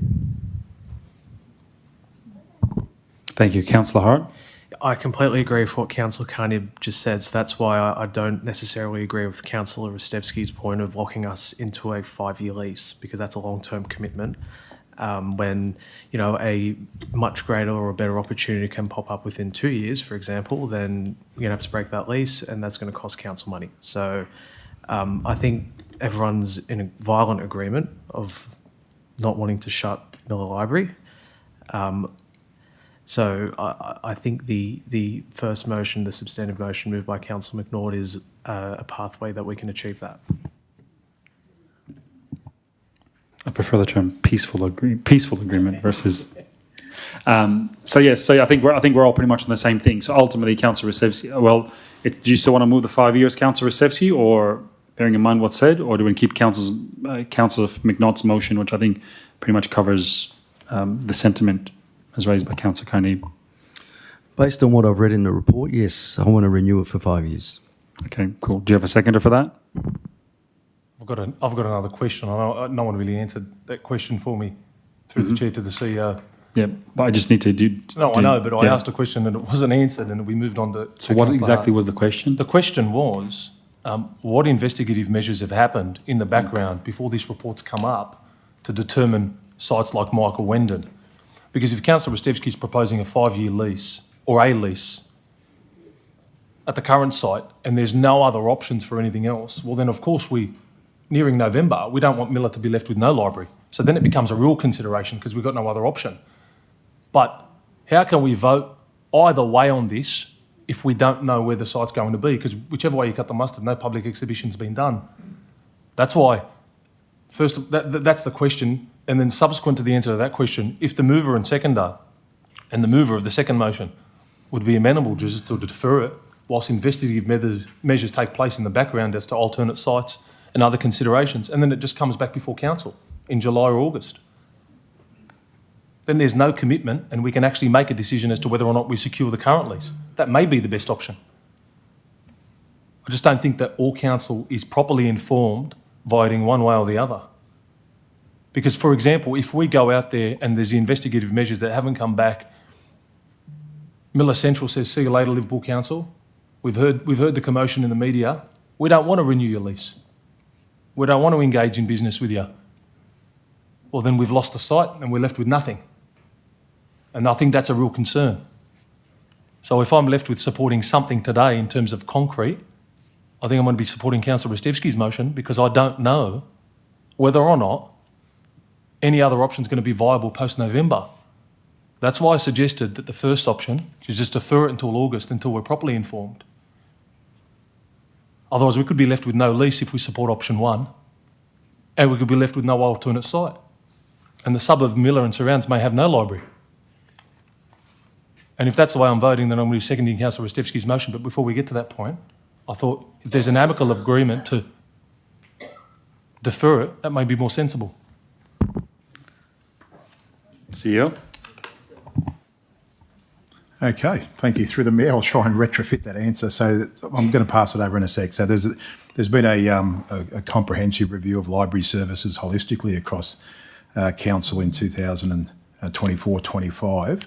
But in respect of Miller, I'll just refer to the Director of Community and Lifestyle in relation to site alternatives and any investigation. Thank you. Through the CEO, yes, confirming that the service review provided the direction for provision. Also, the council strategy talks to co-location and hub models that work more effectively for council in terms of community outputs and delivering community infrastructure and social infrastructure together. We've had done some exploratory work at a high level. I brought the report early enough to council so we could explore that further, and my intent is to bring the report with the options by the May council meeting so that council have plenty of time to look and explore whether this is viable or we extend the lease for a further period of time, which can then be considered at that time. Okay, thank you. So I'll go back to, do we have a seconder for Councillor Rostevski's motion? Just before we go to that, if you don't mind, Mr. Mayor, I think and if I understood Councillor Carney correctly, he doesn't want to lose the opportunity at Miller Central and at the same time not have another venue. I think point 4 covers that, maintain the current position of services in the current location until an alternative can be established. So meaning that by the time that we come up to the lease, if we haven't found an alternative, obviously we're going to sign a new one, whether it's going to be for 2 years, 5 years, or whatever the point is. So therefore, I don't see a reason for the amendment. Thank you. Okay, great. Does anyone second Councillor Rostevski's amendment? Yes, I will. Great, thank you. All right. So we have that as an amendment. Thank you. Could I speak against the initial motion and for the amendment? Yes, let me just skip for a moment procedurally because we took a while to get a seconder for the amendment. We've established that now. Councillor Rostevski, would you like to speak for your amendment? Hold on 1 second. Yeah, would you like to speak for your amendment, Councillor Rostevski? And then we'll move to you, Councillor Carneeb. Sure.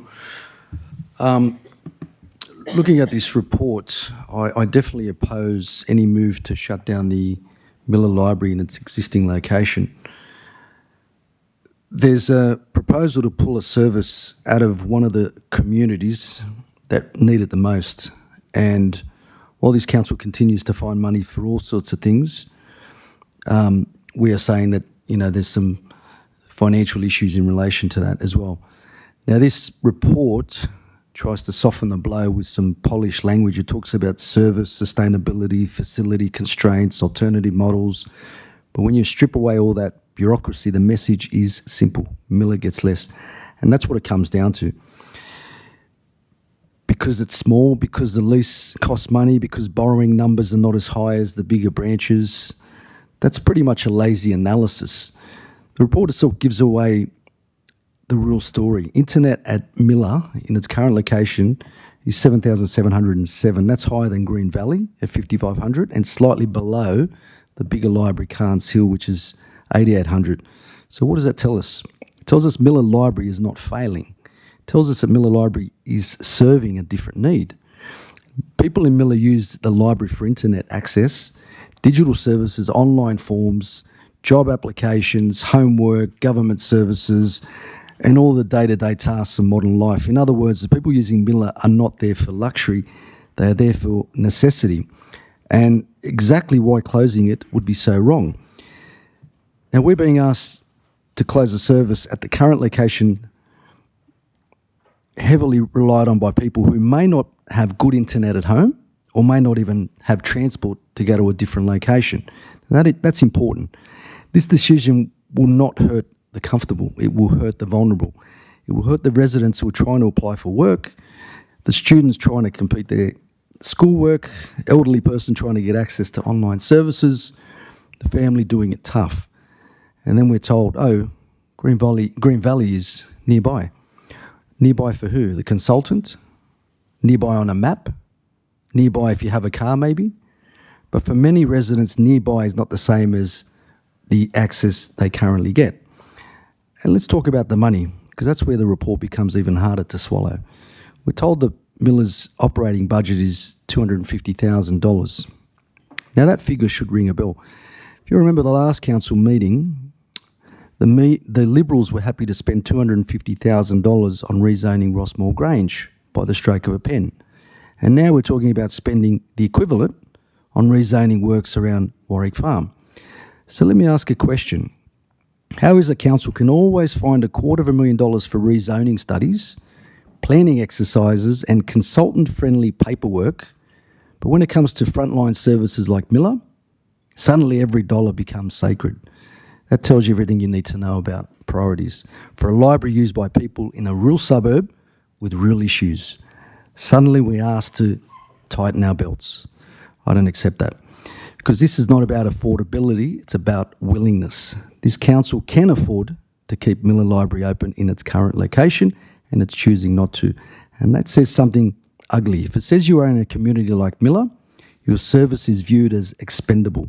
It also rejects the way I also reject the way this report tries to make the staffing issue disappear with soft language about redeployment. So let's be honest, if you shut a branch, you are cutting a service. You are reducing presence. You're diminishing the human support people rely on. You cannot pretend that nothing is lost when the staff get absorbed somewhere else at a different location. The community loses. That's the bottom line. Once this library closes in its current location, it's not going to come back. This council generally believes the council model at Miller is not perfect. Fine, let's improve it.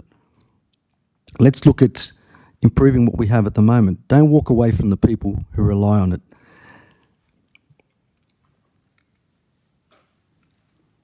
Thank you. Thank you, Councillor Carney.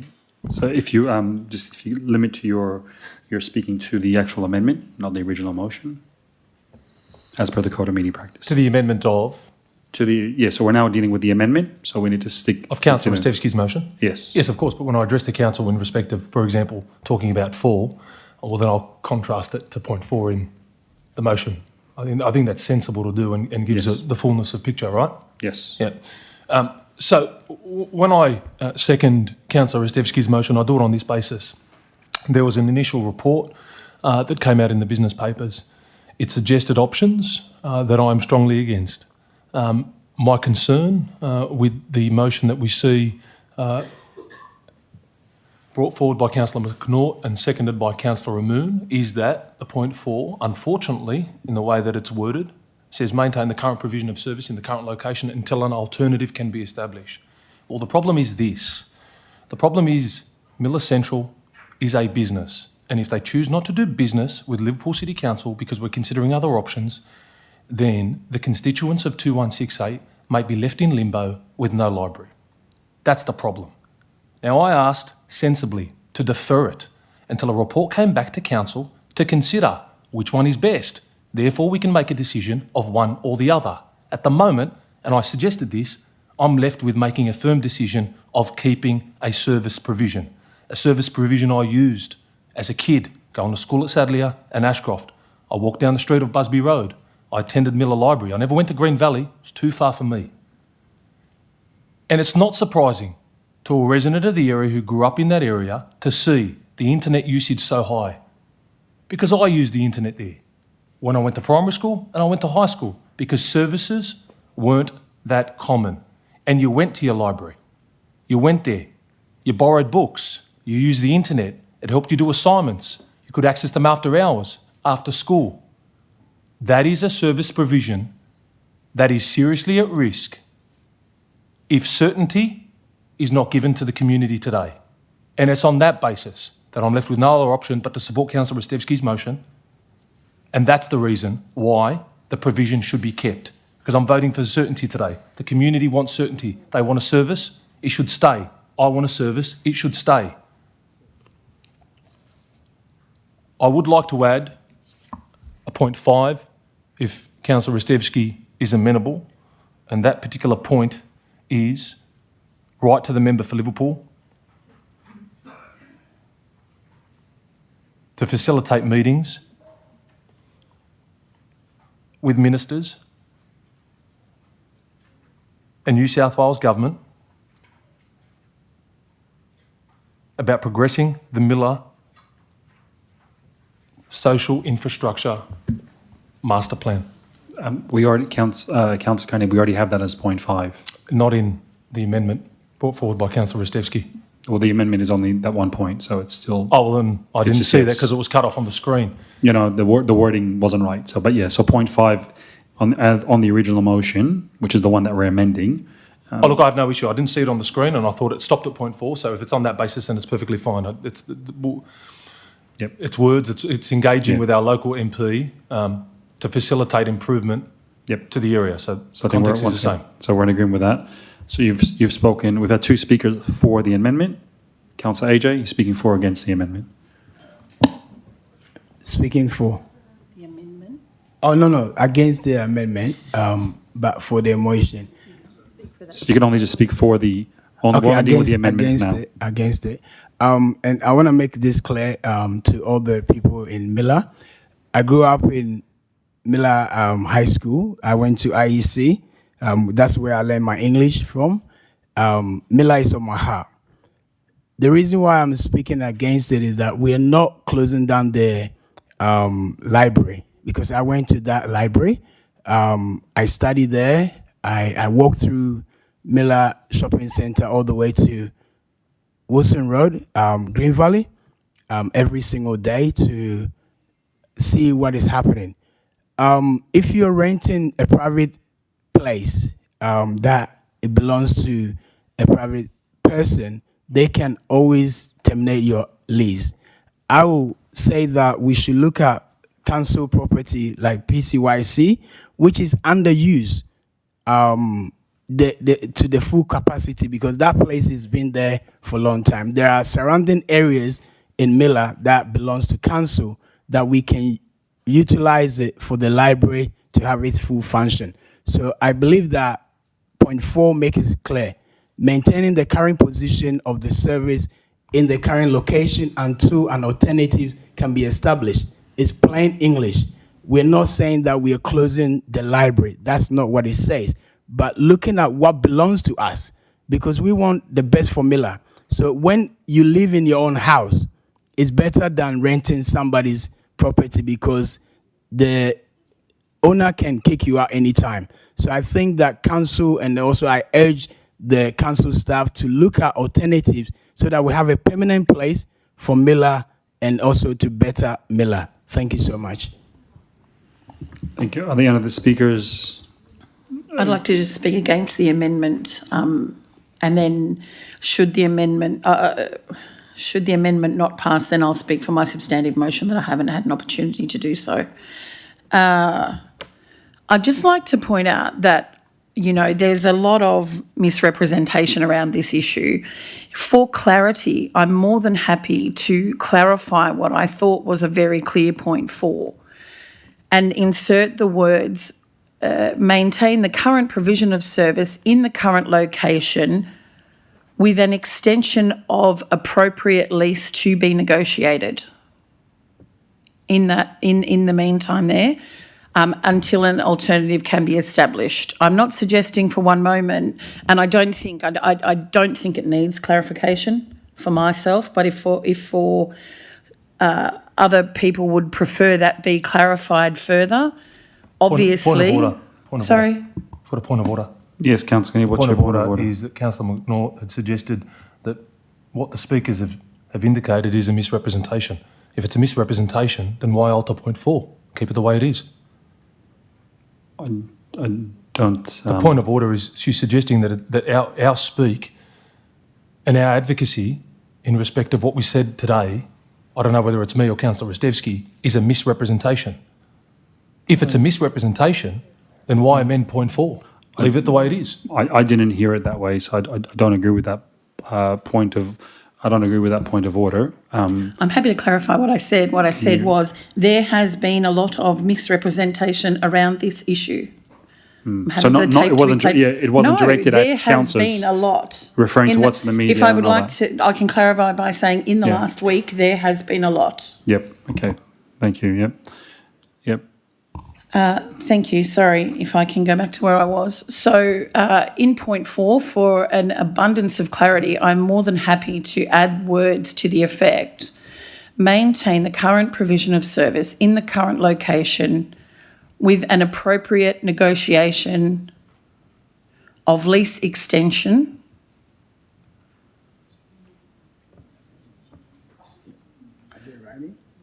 until an alternative can be established.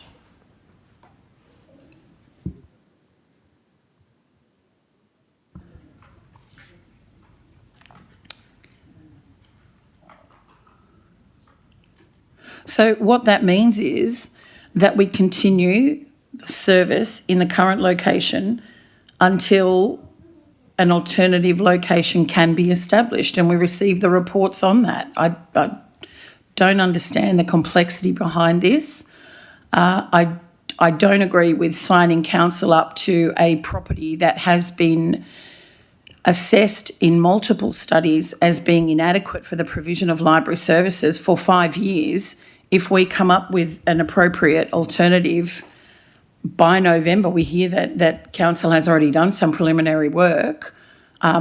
This is obviously a fluid situation, and by maintaining the current provision, we are aiming, as can be seen by the motion that I've put forward, to expand the service. I mean, it's not that Miller gets less, it's that Miller has less now. We already have that written down. We can see in this report that the Miller Library is currently doesn't meet the national guidelines for a community library. So we need to do our best to improve that situation. The Miller Social Infrastructure Master Plan is the way forward with this, and we all want to advocate to move that forward. However, in the meantime, we aren't providing a service that is fair to the people of Miller. And so nobody wants to close the service that is there now. We want that to continue while we investigate providing a better service for the people of Miller that has been identified as necessary. Thank you. Councillor Hart. We've had 2 speakers for and against the amendment. I move that the amendment motion be put. Okay. There's been a motion that the amendment be put. I will put the amendment. All those in favour, please raise your hands. Against? I declare it lost. We'll now move on to division. All those in favour of the amendment, please stand. Those against?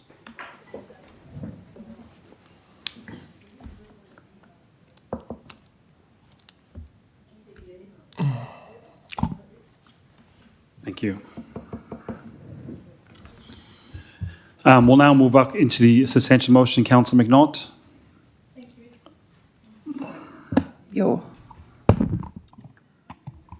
Sorry, before Councillor Carney, Councillor McNaught would like to speak for her motion as the original mover of the motion. Thank you, Mr. Mayor. Sorry, I'll just get my... So I'd like to thank staff for this report. What this report shows us is that we are not providing for the people of Miller the standard that they should be provided for. The community has grown, it has outgrown the site that it's in now. It's the right time to move more with more speed on finding an alternative site for greater services to the people of Miller. There is no doubt that Miller Library absolutely punches above its weight as it is at the moment. You know, the people of Miller, we can look at the borrowing statistics and things like that. However, we know that the space doesn't allow for the volume of books in that library at the moment. So we take that with a grain of salt a little bit, that those borrowing statistics and things. We know that people use the technology in that space to a much greater degree per capita than they do in our other libraries. You know, if we look at the running costs of that library, you know, just rough figures in my head, and I'm no accountant, is that for 10% of the cost of Yellamundi, we run the Miller Library, and we have about 20% of the volume of Yellamundi attends Miller Library. So Miller Library is absolutely a critical service that we offer to our community. But we need to do better, because we don't have the space there to provide the services that we should for the people of Miller. The location is not fantastic. It is, I understand it was moved some years ago from a separate location into where it is now. Still, there are community concerns with the entrance to the library. It's not the most appealing space. Doesn't allow, the space that we have at the moment doesn't allow for group classes. It doesn't allow for, you know, the expanse of children's programming and things that we have in our other libraries. So we need to find a bigger space for those programs to be able to deliver for the people of Miller.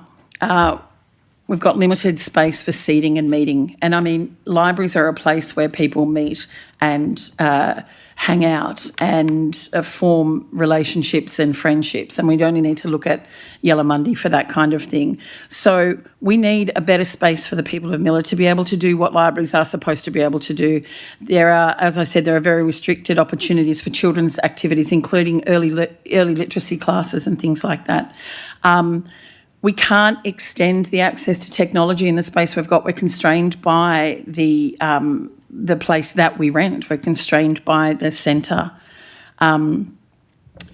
By seeking a more appropriate, larger space for the service provision, we can increase services beyond staffing hours. We can have lockers, we can have the click and collect that we have at other libraries.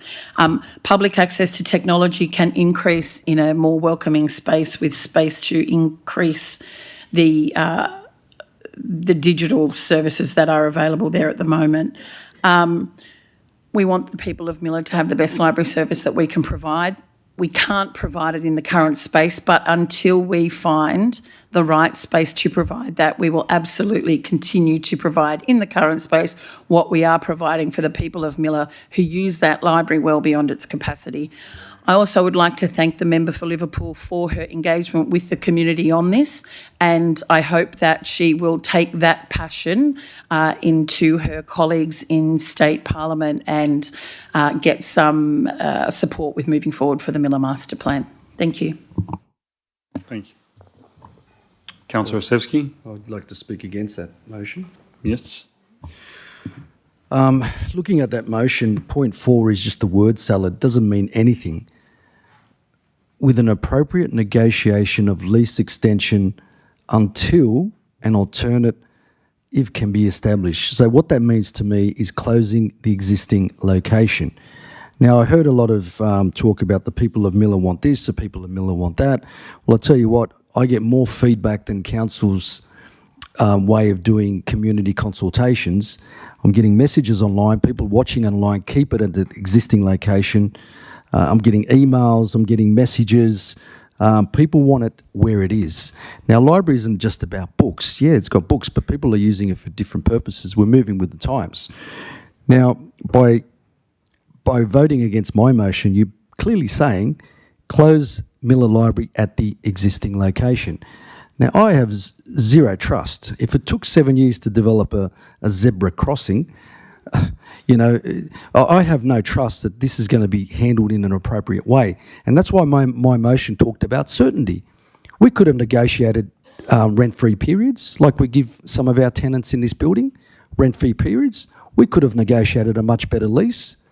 That's why I'm against this motion. It's a word salad. It's about closing the location in its existing use at the moment. People want it there. I'm getting feedback. They want it there. They don't want it moved. So I'm voting vehemently against this motion. Thank you. Councillor AJ? Now I can speak for the emotion. All right, beautiful. So as I said, I came to Australia in 1996. I have the privilege to go to Miller High School to... Do I have 5 minutes or 3 minutes? Okay, I don't see 5 there. I see 3. You won't go 5. Go. Okay. So Miller is dear to my heart. Miller is a place that up to today, I still go there, see my friends there that hang around at the shopping center. That was our hood. I like to also to make it a point that we are not going to close Miller Library. Miller Library is to be there, but we have to build better for Miller. For the past 30 years I've been in Liverpool, Miller has been neglected. And people talk about Miller, but they don't even go there and see the people in Miller. We go there every single weekend or any time that we've been invited. What I'm pleading with council and also to the directors is that to look at alternative place that is owned by council and then improve that place. Because if you're renting somebody's facilities and you're paying money, it's costing you. But if you channel that to your own and make it better, we build. That's what we do in Liverpool. We believe, we understand, we have integrity with love to build something better for the people that we serve. So I believe that if this emotion is to be put to the directors and also to everyone in Miller, we all sit down and come up with a better alternative. I don't agree with renting or negotiating with somebody's private place. I have never seen, maybe I stand corrected, that a library is in the shopping center. It's been there for a purpose to serve the community. But why can't we look at alternatives to build a better place for the people of Miller? Why do we always get rejected? Why do we always spend money somewhere else? So I believe that council can find money, improve any facilities that is there, or build a new library beautiful for the people of Miller. That is why I support this emotion. Thank you, and God bless you all. Thank you. Councillor Carney, and then I'll go to Deputy Mayor. Yes. I've got one question before I speak against it. It's very minor. Are the mover and seconder committed to adding to point 3? Because I think it's ambiguous that a library will remain in Miller, the suburb of Miller, the catchment of Miller. Because the way I read 3, it's to improve and expand the current offerings to the Miller community. Or the Miller community can be Busby, it can be Ashcroft, it can be those surrounding suburbs, because that's the community. There is an affirmation from this council that a library will remain in Miller. I just want to know that, because this doesn't expressly confirm that. That's my first question.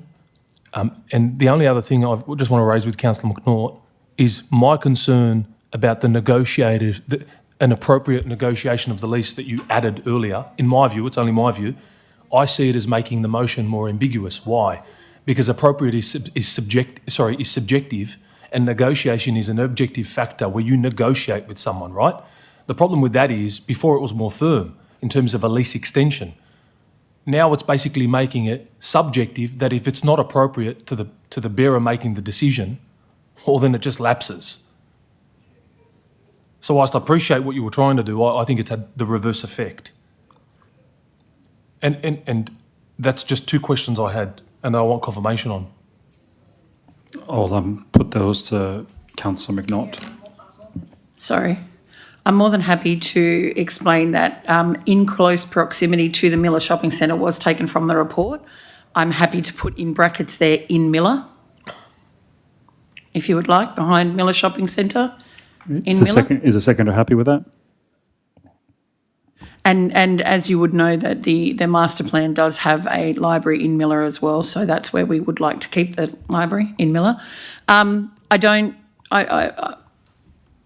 I respect your opinion on point 4. I think that my opinion is that it's fine the way it reads. I think it's there are many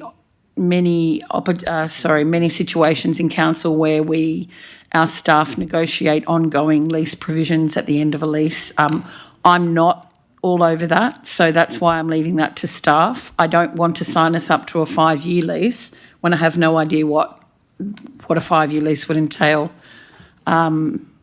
So I think that point 4 is explained well enough.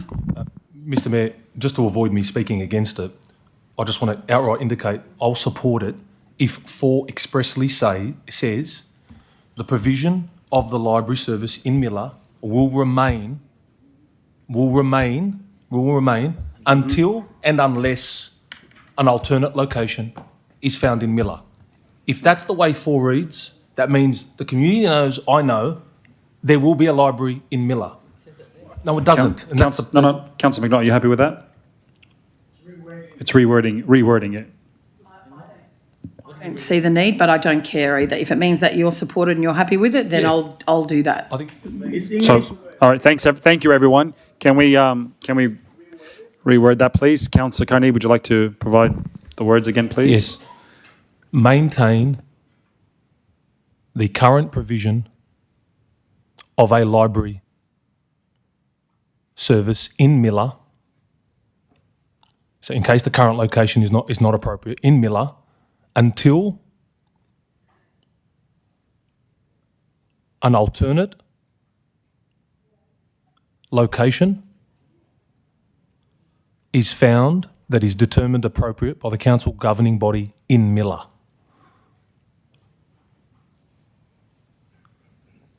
Is found and determined appropriate. All it does is just confirm that a library will stay. That's all it does. If that's the intent, then there should be no issue with it. I agree. The only issue I have is that preferably while that was being done, I'd like it to stay in the current location that it is in, because I don't want the hassle of moving the library to another. So if you can clean that up. That's where it should stay, but what if it's moved? Does that mean the service is cut off? That's my concern. Okay, maintain the current provision of library service in Miller. Can we put behind that in Miller and then in brackets preferably in its current location? Course, yes. There we go. Okay. So Councillor Moon, you happy with that?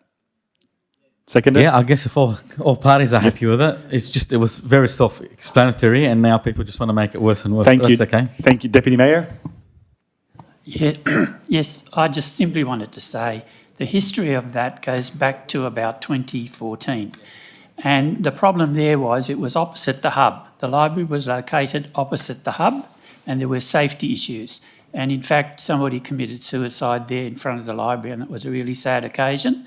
And the library itself was deteriorating, it was in a bad condition. So the idea then was that we would move into the shopping centre across the road. That was only ever intended to be a temporary accommodation for that place.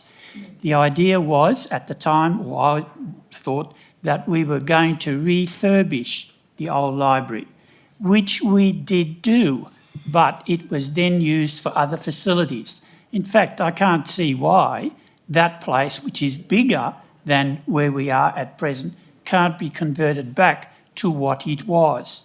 And the whole idea at the time was there was a survey done to look at all the libraries, including Casula and so on, and there was a move to rationalise the libraries. We opposed that at the time, and made sure that Miller was retained, as we also made sure that Casula was retained. There were moves to shut that down as well. It was a lot of political back toing and froing at the time. But look, as a councillor, I am fully committed to leaving the library within walking distance of where it currently is. Now, if we move back to opposite the hub, I don't believe that's such a big issue. But the point is it needs to remain in that community, and that, I believe, is what we're saying with all of that motion, despite the lots of time discussing all of this. Thank you, Deputy Mayor. And I'd like to also speak for the motion, and thank you for taking us down memory lane, Deputy Mayor, and your institutional knowledge. Because if you go back in time when we were making this decision originally to move the library from the where it was into the shopping centre, likewise there was a bunch of commotion about it, where people said, "Oh, very similar arguments that we've heard here today." If you look at it now, and I think there's been a glowing endorsement of the decision of council back in 2016 of what a great strategy it was to move from the older rundown location into the shopping centre, which has led to so many different more people using it.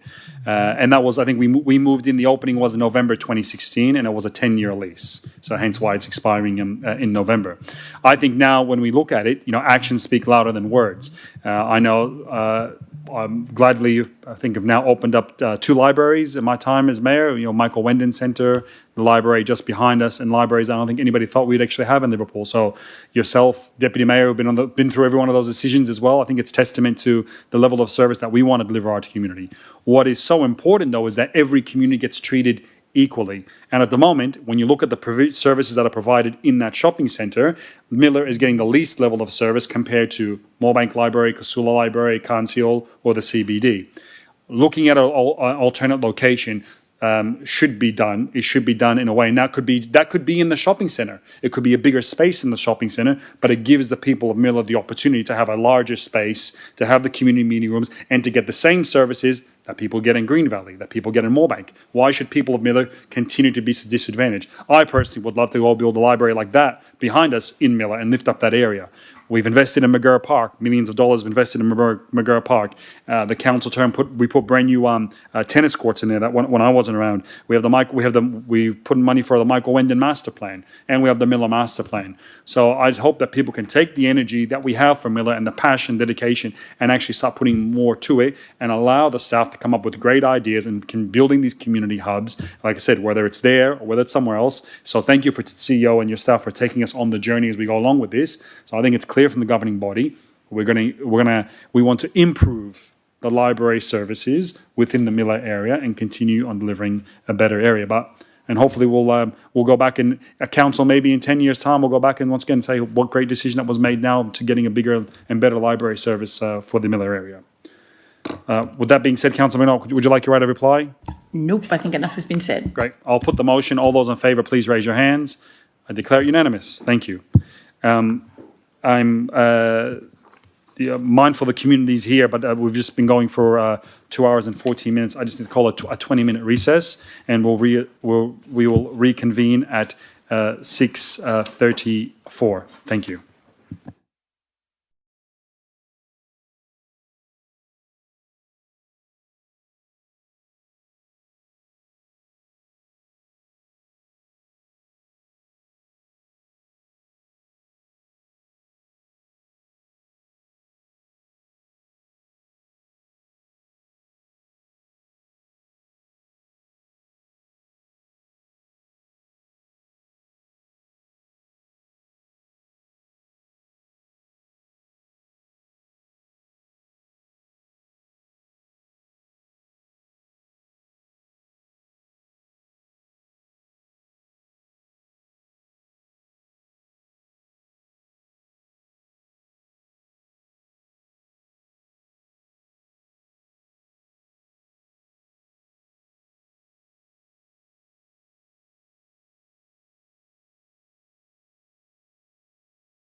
The next item is the COM01 Draft Memorial Policy, page 136. I'm happy to move the recommendation.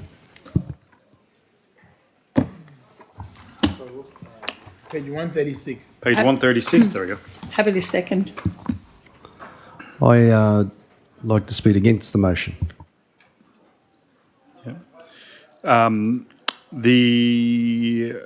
Councillor Hart, do you want to speak for your motion first? Yeah, just quickly, thanks staff for bringing this back to us. I know it's been, there it is. It's gone to a governance committee and then it's gone to a governance committee meeting again. So I think it's time that we resolve this memorials policy. And I'll leave it at that. Thank you. Thank you. Councillor Sevsky?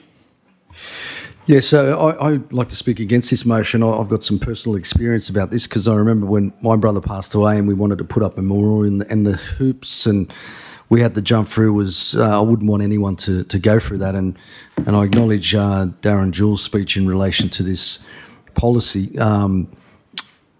This is a very sensitive area. It's about people who have lost a loved one and often suddenly, you're looking to honour their life suddenly. Now, where the report needs to be examined carefully, the language in the report explains why council wants a better process, and I understand that, but it also risks sounding as though grieving families are like a procedural inconvenience. So if we're not careful, we end up writing a policy that is tidy, but emotionally tone deaf, and that would be a mistake. Now, a family that's lost a loved one in an accident is not looking at this through the lens of workflow. They're looking at it through the lens of pain. They want to know whether council will treat them with dignity, whether someone will guide them properly, whether they will get a humane answer, and if the answer is no, whether they will be offered an alternate instead of just being shut down. Now, that's why compassion must not be a side note in this policy. It must be built into the process itself. Now, good policy should protect those grieving families from being treated like another case file.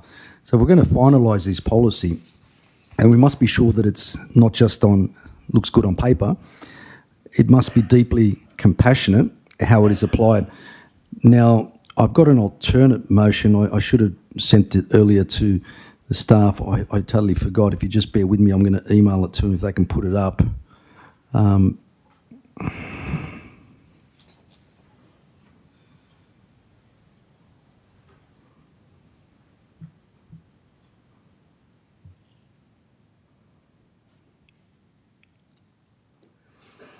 Now, the reason I put up this alternate motion is because I come from experience. I know exactly how grieving families feel, and that's why I've built this into the motion, which it probably lacked a bit of human touch.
Do you have a seconder for your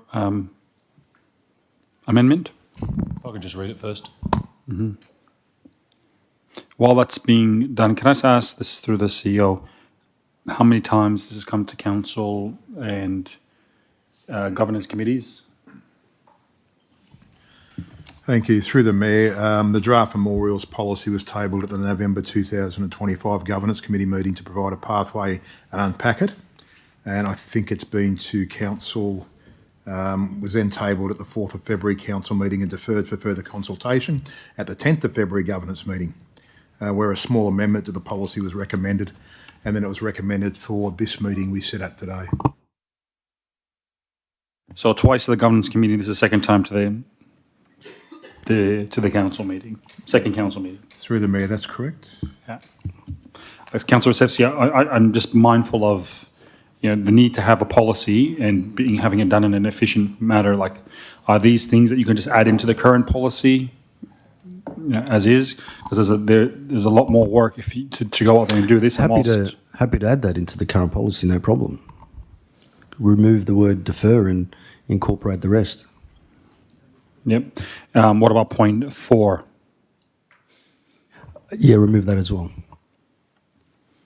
And point 5? Okay, great. So, Councillor Har, are you happy to accept those points as part of the policy?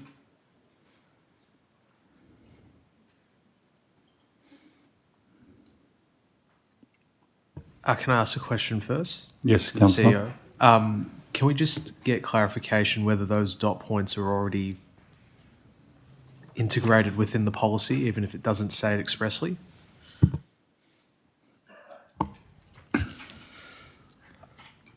Thank you. Through the Mayor, I have to take it on notice. I mean, I'm looking at particularly dot point 4 and to what extent we could understand what reasonable alternate memorial options are. So there are some constraints, but on saying that, if the council resolve the motion as is, we would incorporate, if they're not there, we would incorporate the general intent of what the councillor is requesting to be included in the policy. If the second is amenable, I'm happy to have those points that Councillor Rostevsky has in his amendment motion to be included in the policy. I'd like to just, for governance, I'd just like to change point 3 because councillors can't direct council staff. Would it be better to say direct the CEO? Yes. Thank you, Councillor. Okay, so I'll take that as a yes. Sorry, and are we still resolving it as final? Yes. Including the points that Councillor Rostevsky has raised? Yes. So, if they are not. Oh, so point 2. Point 2. Well, if we're just going back to the original motion, endorse the draft memorial policy as final, subject to the following additions, and then just take point 3. Yes. If Councillor Rostevsky is happy with that. It's fine. Okay, great. Wonderful. We have a mover, we have a seconder. There's no further discussion. I'll put the motion. All those in favour? Against? I declare it carried unanimously.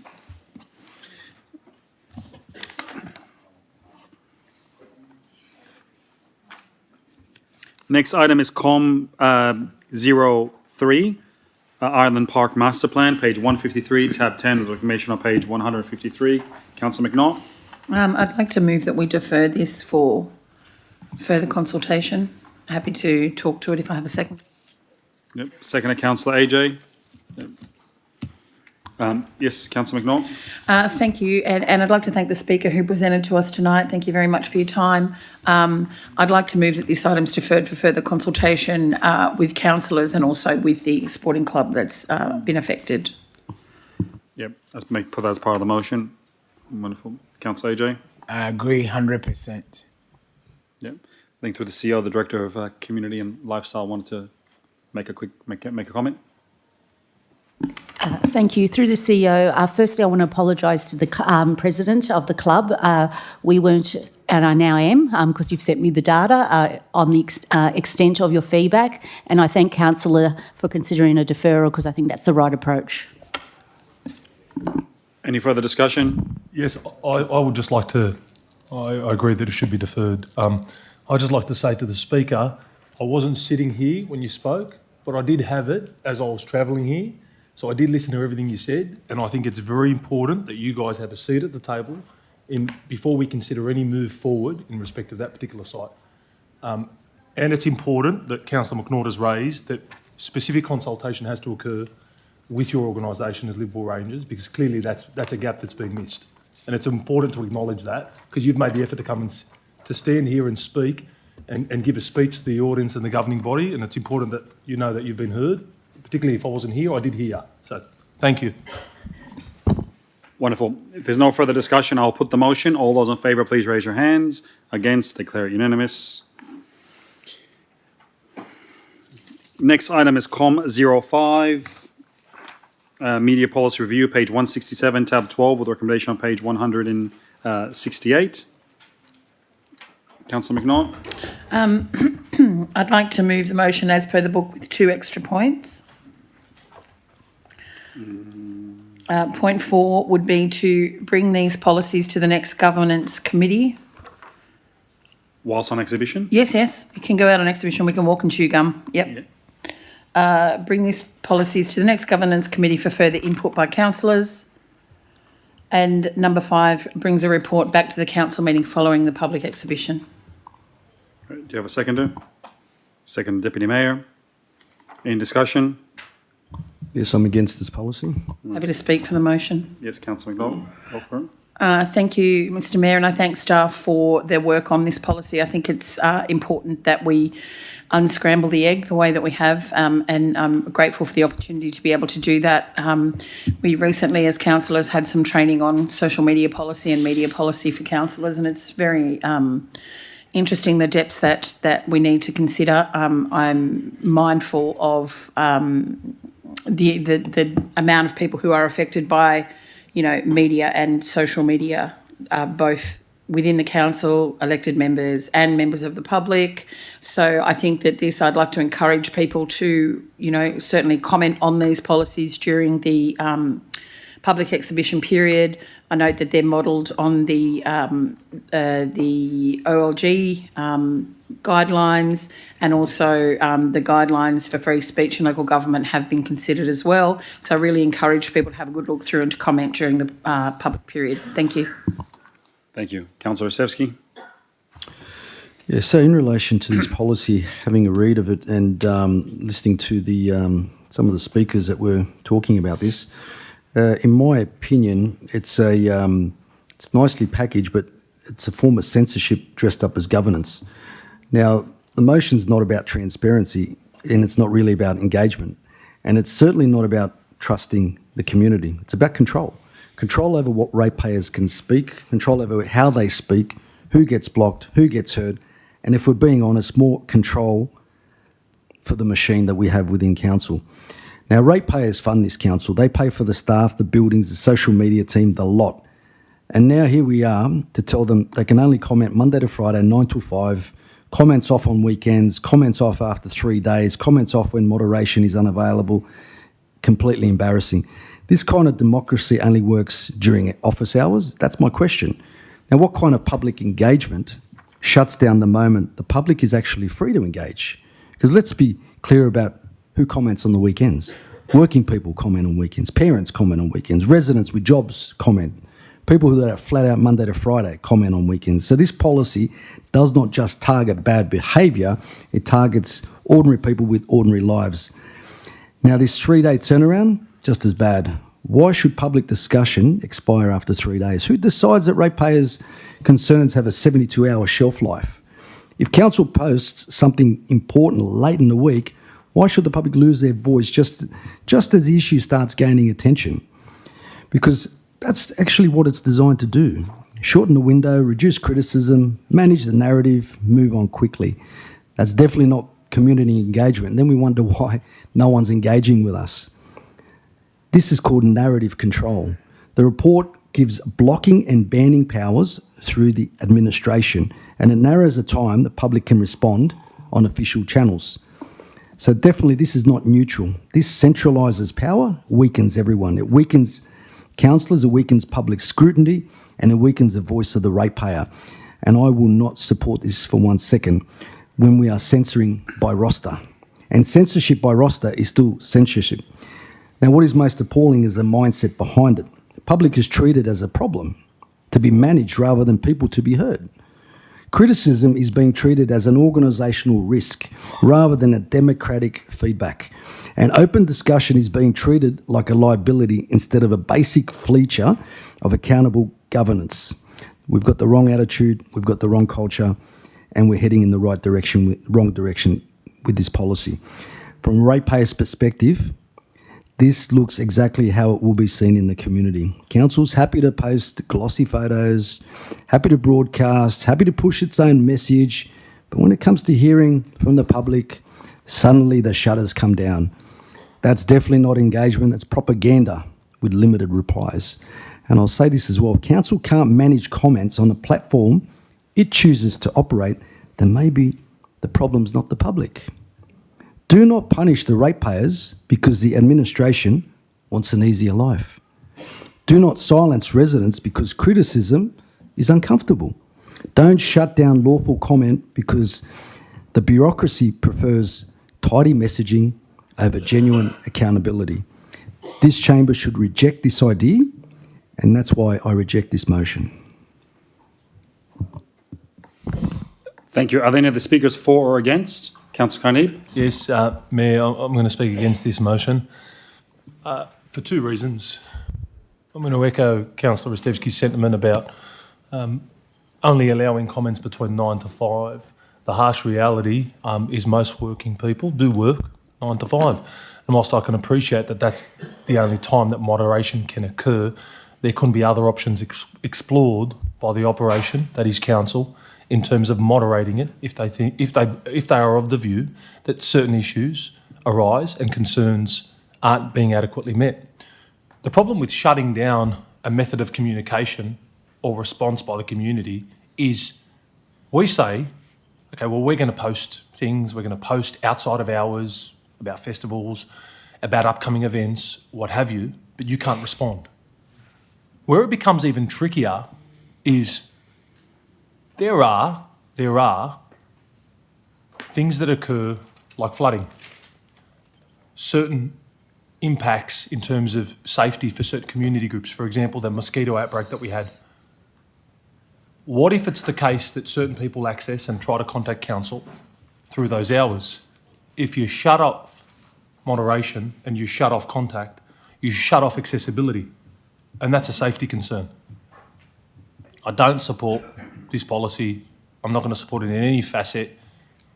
Any type of mode of practice that shuts out engagement, shuts out communication, and limits it to a time period is fanciful. And it's on that basis that there is no way that I'll be supporting this policy. Any other speakers for or against? Deputy Mayor?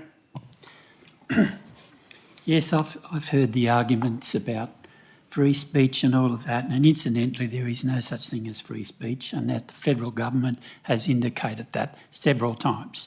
So you have to be careful what you say in public. And I can't see any reason why we need to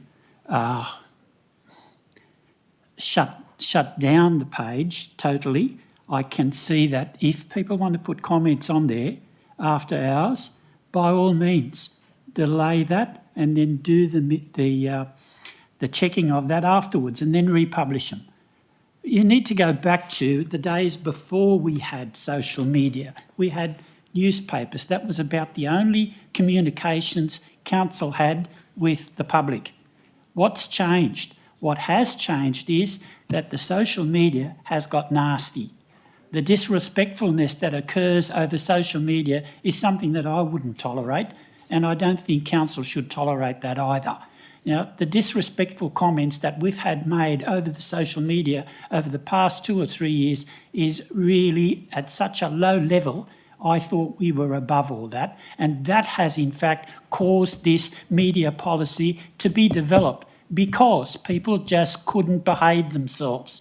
I wouldn't talk to people to other people the way some of those comments read. It's outright disgusting, and that's why we need the media policy, and I fully support it. If you want to make comments, don't do it on the council website. Thank you, Deputy Mayor. Any other speakers? I'm happy to speak for the motion. Now, under the Local Government Act 226B, my role is I have a role in promoting social cohesion. And likewise, Deputy Mayor, like you said, we've been here for a while, and we have not only in the last 2 or 3 years have we seen what I call, which can only be described in one word, filth. Yes, there is discussion, which we always welcome discussion and engagement. But when it moves on to filth, I think where it is dividing our community is where it goes completely wrong. And it's unfortunate that people think it's okay in Australia in 2026 in Liverpool to make comments about our Indigenous brothers and sisters, to make comments about migrants and saying this city looks like a third world country because of people, of Australians who've migrated here, regardless of where they're from, whether it's a subcontinent, anywhere else, whether they are Muslims and not Australians, which is constantly repeated and directed at myself as well, because I'm a Muslim, and calling me un-Australian, but making that comment. Does anyone think about what that says to people, the children? Has anyone actually considered when a young kid goes to that library right behind us, or goes to the Miller Library and goes on the council's Facebook page, looks at one of our great events, and all we have is, or this council is spending more money on Muslim events than on Christian events. Is that what this is getting down to? Right? Is that what it actually is? So, unfortunately, there's free speech and there's hate. There's hate laws now, and unfortunately, people have decided that they cannot conduct themselves in a respectable fashion by thinking that they're superior to other people, thinking they're superior to them because of their background, and it's completely inappropriate. If anyone voted, and we all voted for my motion, Mayor, a minute before, that says no to racism, and they should likewise be hopping online when they see those comments, not saying, yeah, we support them and like them, we should be getting out there and saying, no, that is wrong. No different than the protests that happened in front of this council building where chanting was happening, put some pork on your fork. No difference to the charity fundraiser when people went out there and chanted, put some pork on your fork. It is completely and utterly wrong, and it must be stamped out. It's unfortunate we have to do this, but unfortunately, there are some people in this world who want to divide us using hate, who think that because of someone's background, they give another person a special treatment because of their background. It's despicable, deplorable, and it has to stop, and this is one way of doing it. Thank you. Thank you. Quick question for the CEO. This council was completely embarrassed by the Mayor's comments regarding the Premier. Would that come into this social media policy where this Mayor said about our Premier that he has a fetish against Muslims, or I can't remember the exact words, and then defended... Attacking Muslims, yes. You said fetish. Yeah, fetish attacking Muslims. Fetish is inappropriate word and you should be ashamed of yourself. Did you speak in your own capacity or on behalf of this chamber? The words came from my mouth, Councillor. So you're a spokesman of council. Were you speaking in your private capacity or as a mayor of this council? Yes. Yes private to what? Capacity. Yes, Sorry? private capacity. Okay. Why didn't you say that on any media that you were spoken to? Why didn't you say that in your debate on 2GB? You embarrassed us internationally by defending the Virgil of the Ayatollah in this council, in a council building that you gave a donation to and did not declare an interest. You did not declare an interest by giving a donation from the ratepayers, and I asked questions about that organisation. Where are the financials? They weren't provided. Who were the directors? They weren't provided. This was the organisation that held the Virgil for the Ayatollah. The criticism that this council received internationally because of your display was horrendous. You should have came out and said, this is in my own capacity, not as a mayor. You never said it once. You were silent. And you stayed silent by didn't declaring an interest. Do you have an association with that organisation? Sorry, define my association. Mel Goodwin, ex-councillor, is associated with that organisation. Yes, Councillor McNaught. Sorry, excuse me, Councillor, there's been a point of order. Councillor McNaught. I just would wonder how any of this conversation relates to the social media policy being put on public exhibition. Yes, upheld, Councillor. Yeah, Councillor, if you can keep it to the actual subject matter that's in front of us. Mr. Mayor, we've had 2 speakers for and against. I move that the motion be put. Okay. There's been a motion. Councillor McNaught, would you like to speak? Would you like your right of reply? Yeah, again, I'd just like to thank staff for all of the work that went into this policy so far. We go to public exhibition and we come back from there. The benchmarking that was done and was presented at governance, I thank the manager for. A lot of work has gone into this already. And I really appreciate that this is territory that is there are a lot of passions around territory like this. When we talk about the responsibility that council as an organisation has for the comments on their social media, I think we need to all be mindful of that. I look forward to the public response coming back. Thank you. I'll now put the motion. All those in favour, please raise your hands. Against, and declare it carried. Division. All those in favour, please stand.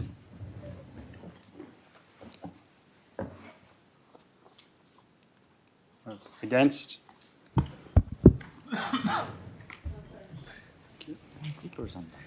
Thank you. Next item is NOM 02. Mr. Mayor, can I just make a quick comment? I'm finding it difficult to completely comprehend the entire debate when there's talking from the gallery. So can we Can try I ask just the members of the gallery to please refrain from speaking, because he's saying the councillor is finding it hard to listen to the debate. So, thank you. Beg your pardon? Sorry. Mr. Mayor? Yes. Did you hear that comment No, I from didn't. the gallery? I'm not going to repeat it on microphone. If you want to take a quick break to replay the recording, or I can tell you verbally, but that was a very offensive comment. If you can tell Move if a code of conduct. I Move a code of conduct. could you please inform? I'm now very interested because I didn't hear it. Huh?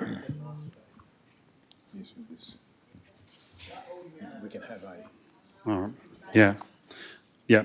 If I can just ask everyone to please be mindful, and please, if I can ask the gallery to allow the councillors to have the debate, and please refrain from making noise, please.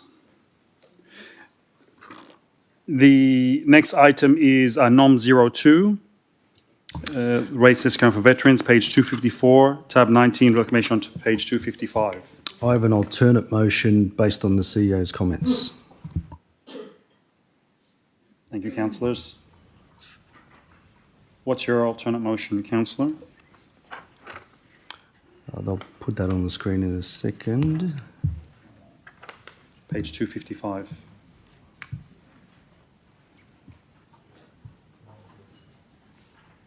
You reckon page 254, NOM 02.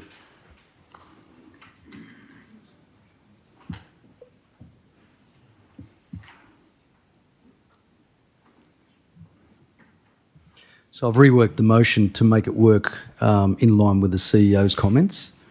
I've had this looked at and it does meet the criteria. It's obviously getting a further report. It is a very important motion because Liverpool is not just any local government area. It's you can put the 5 minutes on if you want. We're home to the most significant defence communities in this country. We host Holsworthy, one of Australia's largest army bases. It's a major defence installation, a place where a lot of serving personnel, reservists, veterans, their families, they all live in this area. They are people who serve this nation, protect this country, contribute to our economy, strengthen our community, and carry the burden that most Australians will never fully understand. So the question before us is pretty simple.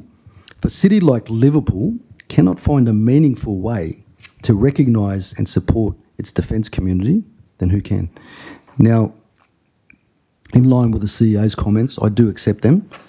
If the law does not currently allow council to create a new direct rates concession in the exact form proposed, then we must work within the law. And that cannot be where the conversation ends. That's why I've moved another motion, because the CEO's comments identified a legal obstacle. It does not provide a response, and this response clarifies that. It explains why one narrow mechanism may not be available, but it does not answer the bigger question, is how does Liverpool, as a home of Holsworthy, actually support current and former ADF personnel in a meaningful and practical way? That's what this motion's about. The motion says to the administration, we shouldn't come back with a dead end, we should come back with options. So I put the options up. Every lawful pathway available, we need to come back with rates-related advice Come back with alternatives like rebates, grants, concessions, vouchers, hardship pathways, or fee waivers if the law allows us to. Come back with ways to better connect eligible veterans to existing concessions that they may already qualify for. And the law is too narrow. Come back with an advocacy package if it is too narrow. Let's not just stop at that. That's the least the council should be doing for those that have served this country.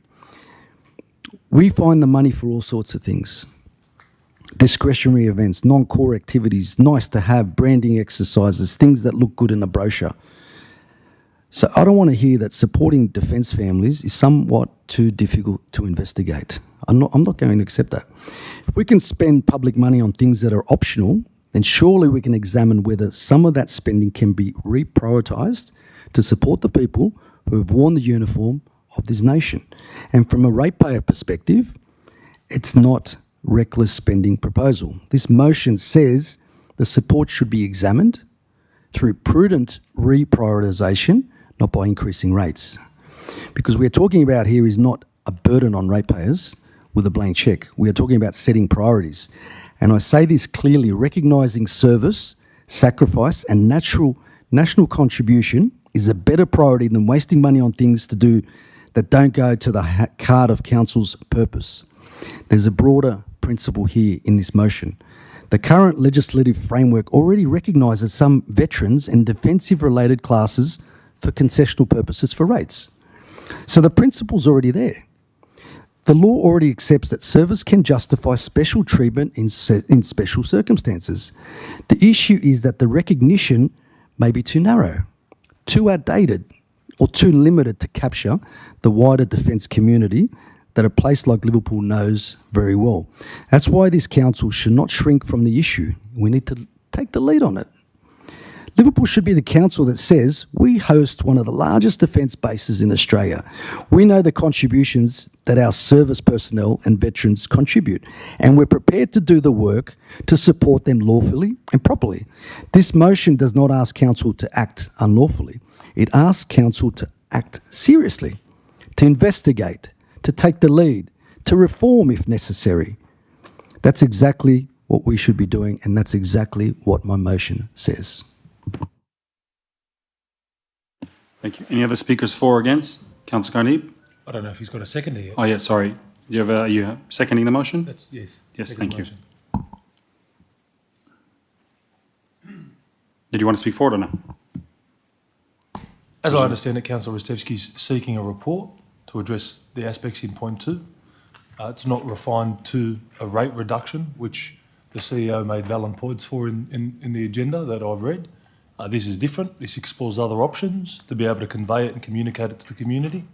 I see it as reasonable. It's a report to come back first and we go from there. So that's the basis in which I support it. Cool. Lovely. Councillor McNaught? If I may suggest to the mover and seconder that maybe they would like to include that this, I know there's advocacy to the Office of Local Government and it's too late for the Canberra conference this year, but if you might continue to advocate through the Local Government New South Wales conference, which will be later on in the year as well. So I don't know if you need to add a point in there that makes sure that we do include that in the advocacy pieces for the next Local Government New South Wales conferences. Councillor AJ? And also, just to add on, I mean, the defence is amazing what they have done for the personnel, the PV. I don't know if it's possible to look into point 8 to set up an NGO to support that the cause, or people can contribute towards the NGO to look after the defence in Liverpool. So. Maybe council the report can look at that, because I think there's a lot of organisations that are that are set up locally for that. And when we had the tragic accident of the helicopter crash 2 or 3 years ago, that council worked with that group to help to support the families of the of those veterans who lost their life. Is there any further discussion? Councillor Moon? If possible, maybe add a point 8 to write to the local state member requesting that she lobbies the Minister for Local Government to have a look at this and possibly come back to us with measures that we can implement to have this for our constituents. Beautiful.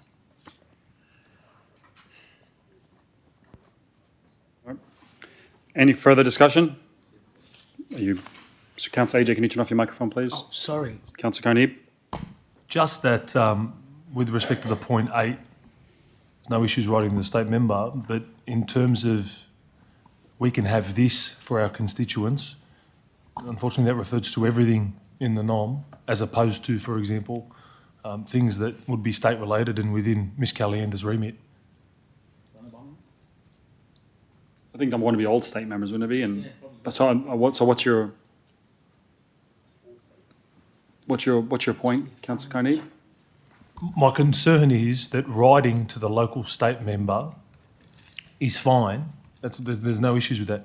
But that's on the basis that everything in this motion she can actually do something about.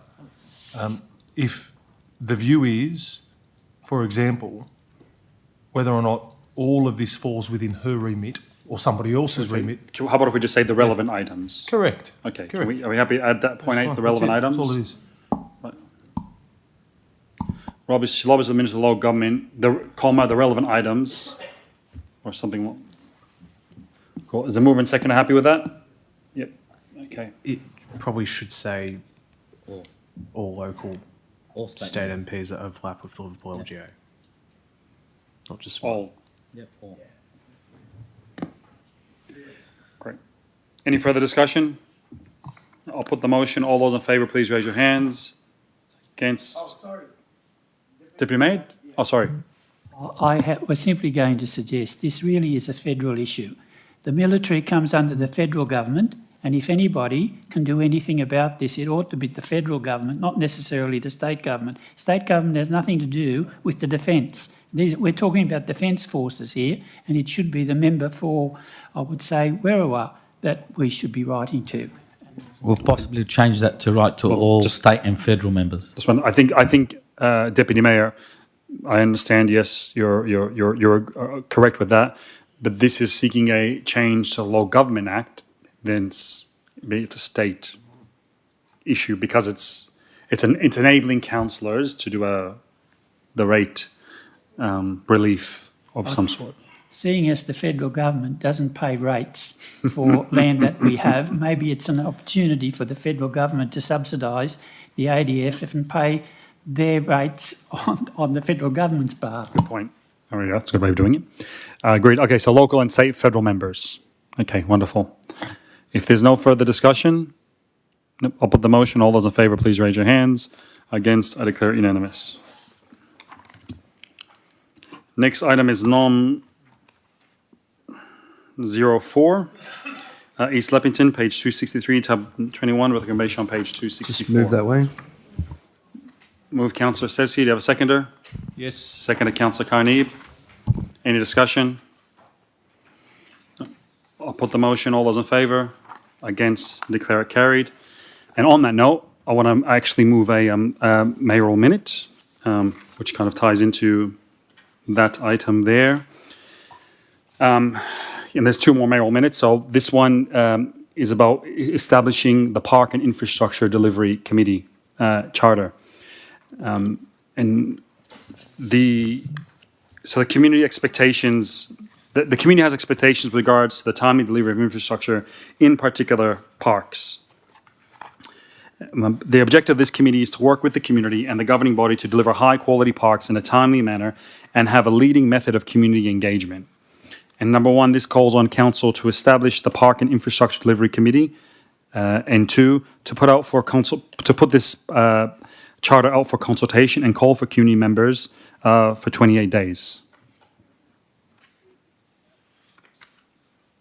And I'll just speak a little bit for it if I can. Effectively, this is as was brought to attention today by Ms. Kuvangal about the facilities out in Leppington. There is still some lack of delivery of the facilities in Edmondson Park. Well, we're getting much closer. And obviously Austral, there's plenty of plans going on. And I think it's important that the community goes along for the journey, number one. Number two, it's also important that the community's feedback is given straight into the process.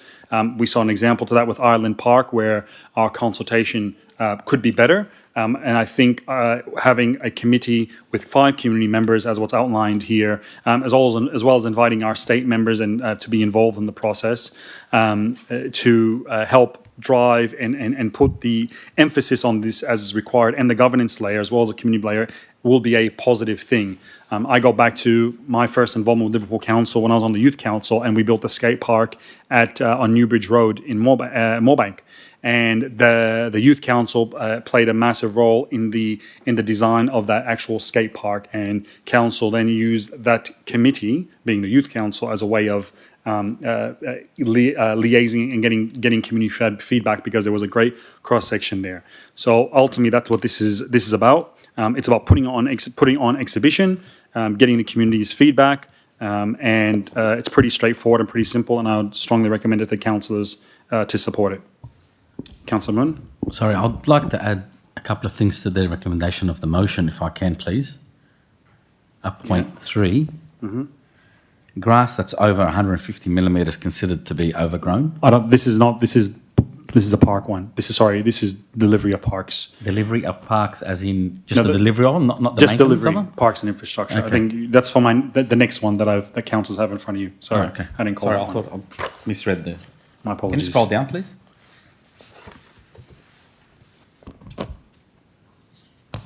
Okay. Is there any discussion? Tony, can you turn off mic? Look, I have a concern that this is dropped on us now. This has been discussed at the public inquiry. These sort of things should not be happening. A 5-page document talks about a membership, voting members, non-voting members. Why wasn't this, given the respect to everyone, where we can at least read this 24 hours before, if not 3 days before? Why are we getting it now at the drop of a hat? This is definitely not good governance. Well, Councillor Rostevsky, happy to answer that. We've seen the representation by Ms. Kavangal. The point of changing the public committee to actually have speakers and councillors be able to respond to them. We can kick this off for another month, but all that means is then we have another month of not doing our layer on top of our governance layer on top of these parks, because ultimately, I don't know about you, but I can't say without this, we're limited to how we can help Ms. Kuvangal and her community. That I think it was 200 people who signed that saying they want their park. So it's going on exhibition. Obviously, it's not binding; has to come back to council. But if you want, we can defer it and put it back on exhibition for 28 days. That's but I think the way I looked at it, because this is going on exhibition 28 days, it allows plenty of opportunities for people to participate and have that notice period, which would be more than your 3-day period. I understand, and I completely disagree with you. I lobby for this every day. I don't need this committee to do my job, and I find offence that you think that this committee is going to change the world in Liverpool. It's not. I remember Councillor McNaught wanting to defer the Clean Up Liverpool committee because she wanted to have a look at who was on there, deferring it. But that doesn't mean I stopped putting in requests to get Liverpool cleaned up. This doesn't stop me from doing my job. I'm talking about a completely different point, about respect. Why couldn't you give this to us 3 days before? Don't get on your high horse and preach something that is irrelevant to what I'm talking about. The public inquiry reprimanded you for doing this. Everyone heard it. Why are we continuing with this? Yes, Councillor Hart. Why are we showing disrespect? Sorry, there's been a point of order. Councillor Hart. That's not factually correct. There hasn't been any reprimands from anyone for anything from the public inquiry yet. Thank you. That's correct. That's upheld.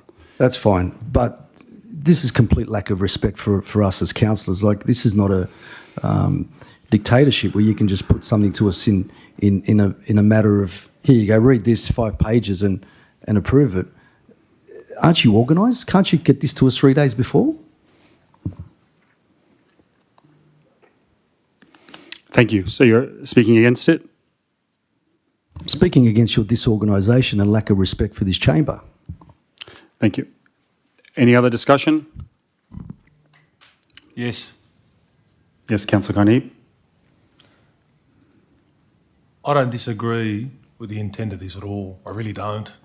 I've only skim-read it, unfortunately, because I got here at 5:30. I didn't realise it was on the agenda, and I didn't realise how long it was. Councillor Rostevski's got a point. If it's something this detailed, we should have the opportunity to go over it and consider it in its fullness. Your comments about the fact that we're just delaying it by a month, with all due respect,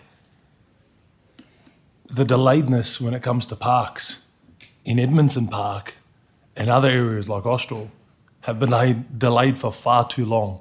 So establishing a Park and Infrastructure Delivery Committee charter, that's the job of this council. Parks, rubbish, roads. We don't need a charter to tell us what to do. Whilst I agree it might put people's heads in the right places if they aren't already, but it's almost a concession that we're not doing good enough at the moment. And if we're going to put that position out there, at least give us a chance to read it, give some feedback, and consider it properly.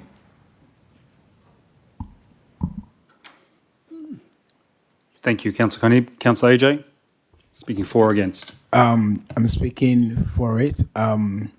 It just says that to be put out for consideration and committee members for 28 days.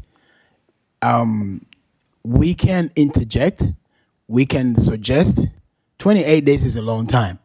So we want to move on so people can write in 28 days to the CEO, to the executives where they don't agree. So I don't think it's delaying the establishment of this is going to serve any good to all of us. If you have something that you don't agree with it, you have 28 days to write to the CEO and then they can add it to it. So let's vote and move on. Councillor McNaught. Can I just suggest an amendment to point 2? Put out for consultation of community members for 28 days, bearing in mind that we have the Easter break in the next 28 days. Could we add an extra week, please, just in case people are busy over Easter? Better make it 35. Councillor Carnegie. Yeah, I just want to, Councillor AJ, I'm just reading off the document on our table. I struggle, unless you've seen a different version than I have, I can't see 28 days. Where? No, it was omitted from it was on the screen, but it was omitted from the writing here. But it was put on the screen as the motion. It's not on this. Correct. It's not on the document, no, but it was on the screen. Councillor AJ's reading from point 2 of the recommended motion, but not on this. And just while you're reading through it, Councillor Carnegie, I did earlier in the term try to put through a motion to establish a committee to oversee the delivery of the parks in Edmondson Park, and unfortunately it didn't get through council. So I'm hoping this now can look at this holistically, and ideally, once again, prevent us from being in the situation that we're in where Leppington still doesn't have a park, Edmondson Park doesn't have the town park that it should have, and people like Ireland Park, when you have your key user who gave a lot of feedback, and that feedback looks like it disappeared and didn't make it into the system, that concerns me. And the point of having the public gallery is for us, is to be able to listen to people and respond to them. And that's why the minister changed the code of meeting practice. And what's the point of the public speaking here if we're not going to listen to them? And this is a way of doing it. I definitely would love to have more resources to be able to do it. I don't have a senior advisor assisting me, and that's what makes my life a lot more challenging on top of everything that we have to do. I hear what you say. I'm just reading it. I'm trying to multitask. I hear what you say, but you can't genuinely believe that because what motion you refer to didn't pass through council, that's been a hindrance in council delivering parks. I'm just saying it's what they call ultimately. If you look at our time and what we do every month, it's about seeing once again where are the parks at, where they're going, what is the design. You know, I don't want to be hopping on social media and finding out we're doing consultation for a park when we haven't seen the design of it. Yeah. I want to know when we're doing a master plan for Ireland Park that the main user of that park, who represent the hundreds and hundreds of kids who are using it, has been engaged with and been consulted. So once again, councillors, we have plenty of time. I get it. there's plenty of time to go through in detail to add on to it, but it's let's get moving and let's start delivering. And as Councillor McNaught said earlier, let's walk and chew gum. Just two questions as I'm reading it, and the only two questions I'll ask, if I may, through the chair. Just the voting members, I think it's referred to on page 2, the bottom page 2, commencement of page 3, 5. It says 5 councillors, 5 community representatives, demonstrated community involvement, relevant expertise, planning, design, construction and recreation, geographic representation across the LGA, like that broad brush criterion, right? But then balancing it out without like a split vote, so to speak. 5 on 5 creates an issue. Then the aspect of geographic representation across the LGA, like it's just, without it being, I just don't understand whilst I get what it means, generally speaking, how do we get there? And the final question I've got is, where is it just finally? Bear with me a second. Preside over. And just when you're not there, well, assuming that council resolves that you're at the meeting, you're on the committee and you're the chair, if you're not there, what occurs that meetings will be held bi-monthly as determined by the chair.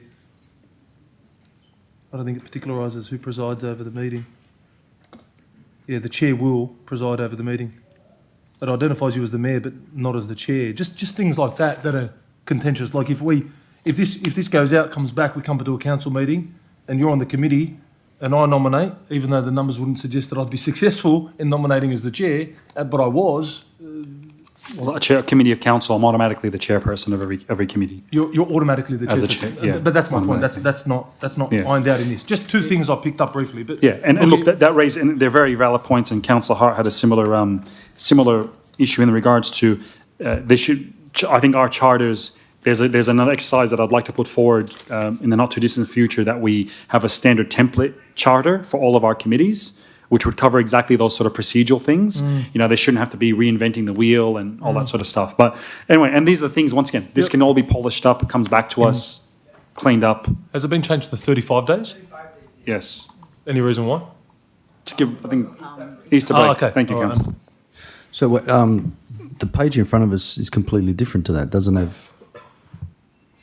The page in front of us, are we supposed to be looking at this or that? The resolution that's on the screen, like anything, it was put forward with, like you moved your motion with a slight alternate. I know that, but this doesn't talk about community consultation whatsoever. Yeah. No, it does. The written one does. Okay, fair enough. Yeah, but it does. It's clarified in writing there. Thank you. All right. Any further discussion? No. I'll put the motion. All those in favour, please raise your hands. Against, and declare it carried.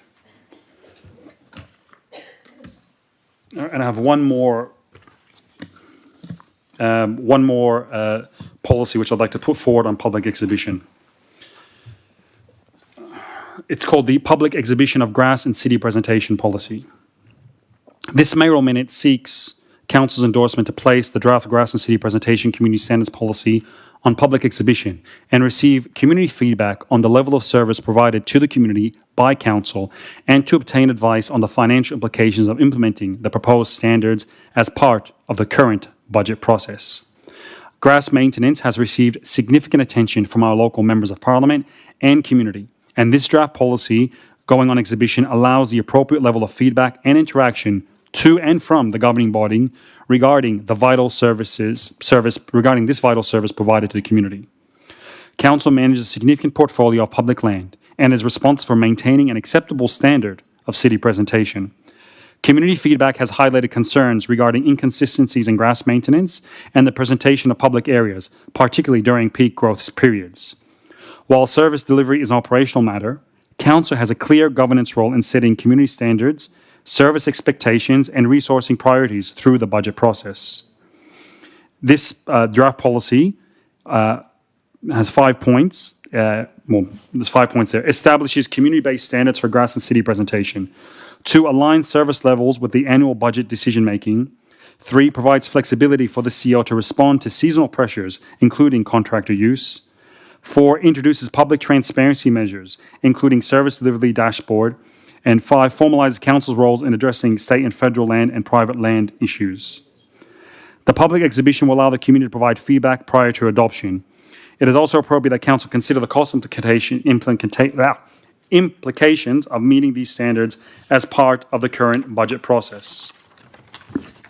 And what I'd like to move is that council endorses the draft grass and city presentation community standards policy for the purposes of public exhibition. 2, place a draft policy on public exhibition for a minimum of 42 days in accordance with council's community engagement strategy. 3, receives a report following the exhibition period that A, summarizes submissions received, and B, presents the draft policy for adoption, including any recommended amendments. 4, requests the CEO to prepare a report to council as part of the current budget process on the financial and resourcing implications of meeting the service standards outlined in the draft policy, including baseline operational cost, 2, peak period and weather-related impacts, 3, contract utilization in line with the award, and 4, any required budgetary adjustments. Through the Councillor Chair, Munro. can I add a few things to those recommendations? Yes. To the points. So basically that we classified grass over 150 millimetres to be overgrown, so therefore more Clarity pruning. on what is Yep. overgrown? Yep. Yep. Grass clippings not to be left over the road, and drainage, clamping on sporting fields. Point 2. Point 3, consider providing at a fee for cost grass maintenance service for businesses who adjoin council properties, and efficient for council to do so while maintaining public property. Cool. Yeah, happy to accept that.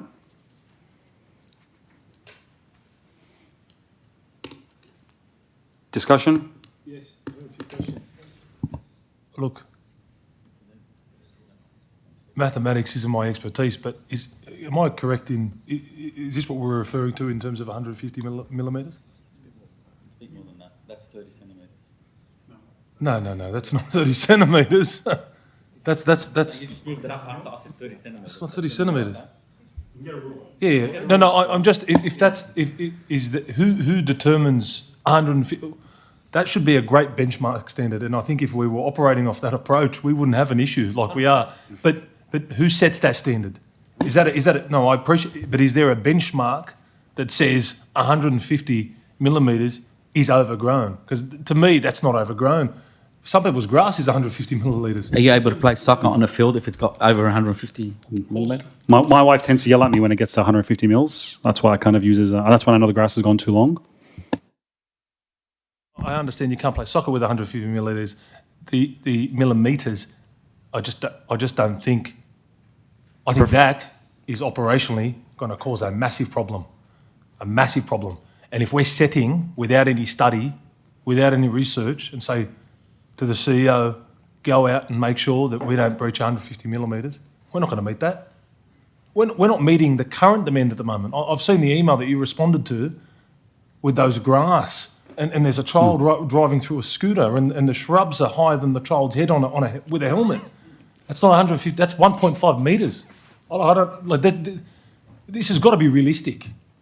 Yeah, but I think this is the point, Councillor Cunningham, of the discussion. It's what is the appropriate number? Yes, that's correct. Now we can make it look like a golf course, you know, but that obviously, whatever the number is, it's a funding issue ultimately, and. You know, the community has an expectation. I think it's clear. We all could say that we're not meeting that expectation, taking your words, right, with those photos. I don't know, 150, we can make it a bit longer, but I think let's get the feedback and what is the appropriate number that it should be. I know other councils, you look at Maitland City Council, they have a fully detailed on their website saying that here is a patch of grass in this area, we'll cut it once every quarter, we'll cut it once every month. And it's an amazing dashboard tool. I think Campbelltown Council, I haven't really got into their one, but they have it online as well about their service standards. So there's a lot that's out there, and you know we always get compared to these councils. But maybe it doesn't have to be that number, but what is the appropriate number? And part of this is the staff can come back to us. The reasoning behind the number I got is purely where soccer fields are mowed, and you know people are actually able to walk on the grass. If you guys prefer it to be a little bit taller. Yeah, so be it. But let's reach a medium where the community is happy with, and us as councillors are delivering for our community. Because at the end of the day, what's out there right now, no one's happy with. I personally went out on a drive only a couple of days ago, and the area looks like, needs work. Like, we've got weeds growing to waist high on medium strips. Yeah, and we've Yeah, had that's- obviously a lot of seasonal rain and amazing growing conditions, so which is always challenging. But can I recommend, just being mindful of time in Councillor Carneeb's comments, is that the staff come back to us with the staff and the community come back with appropriate Yeah, we shouldn't. level versus rather than distinguish a particular number. And I said you can have a look at, and I did email the Maitland Council one over to have a look at it, and I'll send it to all the councillors as well tonight. Can this just be taken down a little bit? Because the document I have has 4 points. This has 7. So I just want to make sure I'm reading from the most. Yeah. Councillor Moon just added a few points.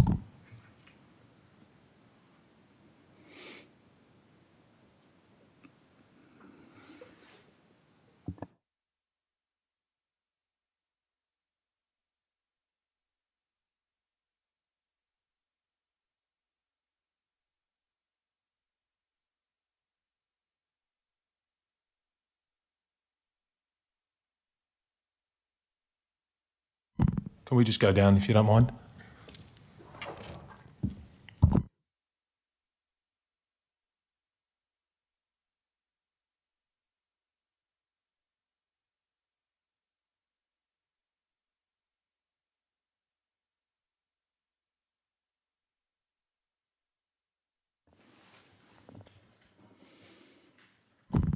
Just 2 things. I think 5 should go entirely. I think that'll come back in terms of the report. I think any commentary about meterage. Maybe take out the meterage and say for them to come back to us with a report. Microphone, please. Through the chair, maybe possibly if you want to take out the meterage and say for staff to come back to us with the report saying that whatever would be suitable for a clean and tidy.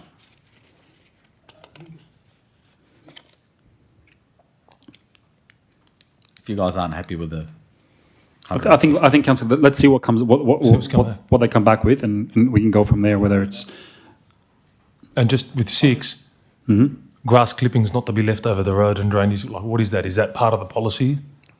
Like, Yeah. clearly that's not best practice, but that's going to come back in the. I know what's happening. I've seen the photos, and it's bad. I can appreciate that, but that's just a comment. That's just like what people leave on our Facebook page. Grass clippings not to be left over the road and drainage clipping on the sporting fields. Like it's common sense. We're not developing the policy. There's a policy that's been presented by the Mayor. Can I ask, Mr. Mayor, did you prepare this policy? Yes. Okay. There's a policy that's been presented by the Mayor. I suspect when the staff look at it, when it goes out to public exhibition with feedback, it'll come back with some amendments that we're all going to consider. But no doubt, no one wants 0.6. Consider providing at a fee for cost grass maintenance service for businesses who join council properties. What does that mean? So if I can give some feedback on that, myself, Councillor Moon, and the CEO and the Director of Operations, we went on a 3-hour drive, I think, on Monday morning. We drove all the way from Austral to the ends of the city. We didn't go to Greendale, but we headed east from Austral, and we drove and we checked out, and we had a thorough discussion about all things grass and latums. That I learned specifically what a latum is. So ultimately the grass clippings is a capital investment issue in that you need certain equipment to be able to pick up the grass clippings, i.e. your hoppers and all that sort of stuff. So if we want to make sure there's no grass clippings everywhere, then we need the right machinery to pick them up. Also on the sporting fields, we received, I don't know if anyone else did, I received some complaints about clumping of grass on sporting fields, and that requires, to my understanding, is a vacuum to go along and on the tractors to be able to pick that up as it gets cut. So their capital investments, which is directly in the provision, directly into us. 0.7, I'll give an example. If anyone's around, drive down Heathcote Road from Moorebank Sports Club to the Shell Station. On the southern side, the grass has been cut as you go along, but then when you get to the Shell Station, it hasn't been cut. It hasn't been cut because the policy at the moment says we don't cut in front of private property. But you would think it would have been very easy, and I think that's more about exploring. It would be very easy just to go out there and continue cutting that little bit of grass. It makes us look bad because people think it's our responsibility, but it's not our responsibility. But maybe there could be a conversation in this situation, Shell, those property owners saying, hey, we're here anyway. We can just cut your grass and take that little bit extra. I think that's from my discussion with Councillor Moon, that was the sort of discussion. But I consider. Deputy Mayor? Yes, I have another issue, seeing as we're talking about grass cutting. One of the big issues that residents complain about is the use of glyphosate, weed killer. Right? When that is used indiscriminately, particularly along footpaths, either side, for half a metre, that looks disgusting. We should not be doing that. And I raised this issue years ago and council didn't do it. So as part of this, I think that should be a consideration. By all means, use the weed killer where you've got cracks in concrete and you've got the weeds growing. By all means, do that. But don't use it as a means of preventing grass growing onto a footpath. I think that's wrong. What it does, it kills the grass and everything else, and you end up with more weeds than you would do with grass. So maybe you need to consider that in the overall policy. So thank you, and it's a very good environmental one as well, especially with what happened with Roundup in recent times, last few years. So maybe a point 8 about consider the appropriate use of glyphosate.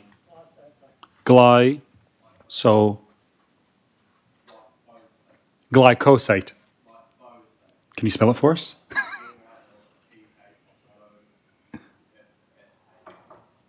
That one. Thank you. As part of the policy.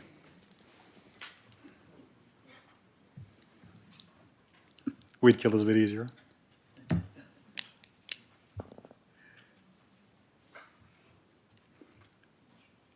Is there any further discussion? No discussion. Just that 5, 6, 7 and 8 read to me that they are separate entities, whereas as I understand it, 4 is the key point of your motion, which is for the CEO to prepare a report why this policy that you've drafted is going out to public exhibition.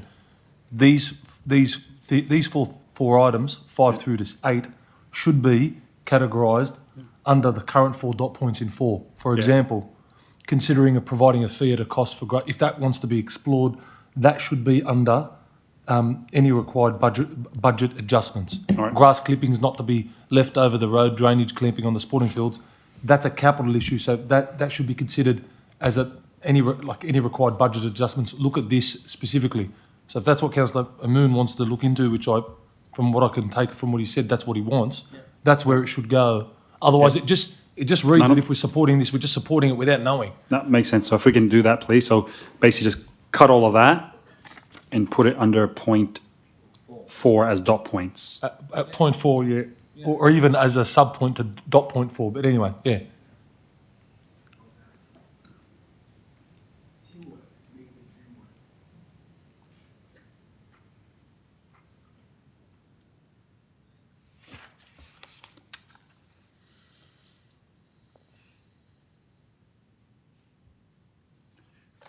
And I might just add, if I can, one last point, just to thank the hard-working outdoor staff in these challenging weather conditions and for all their work.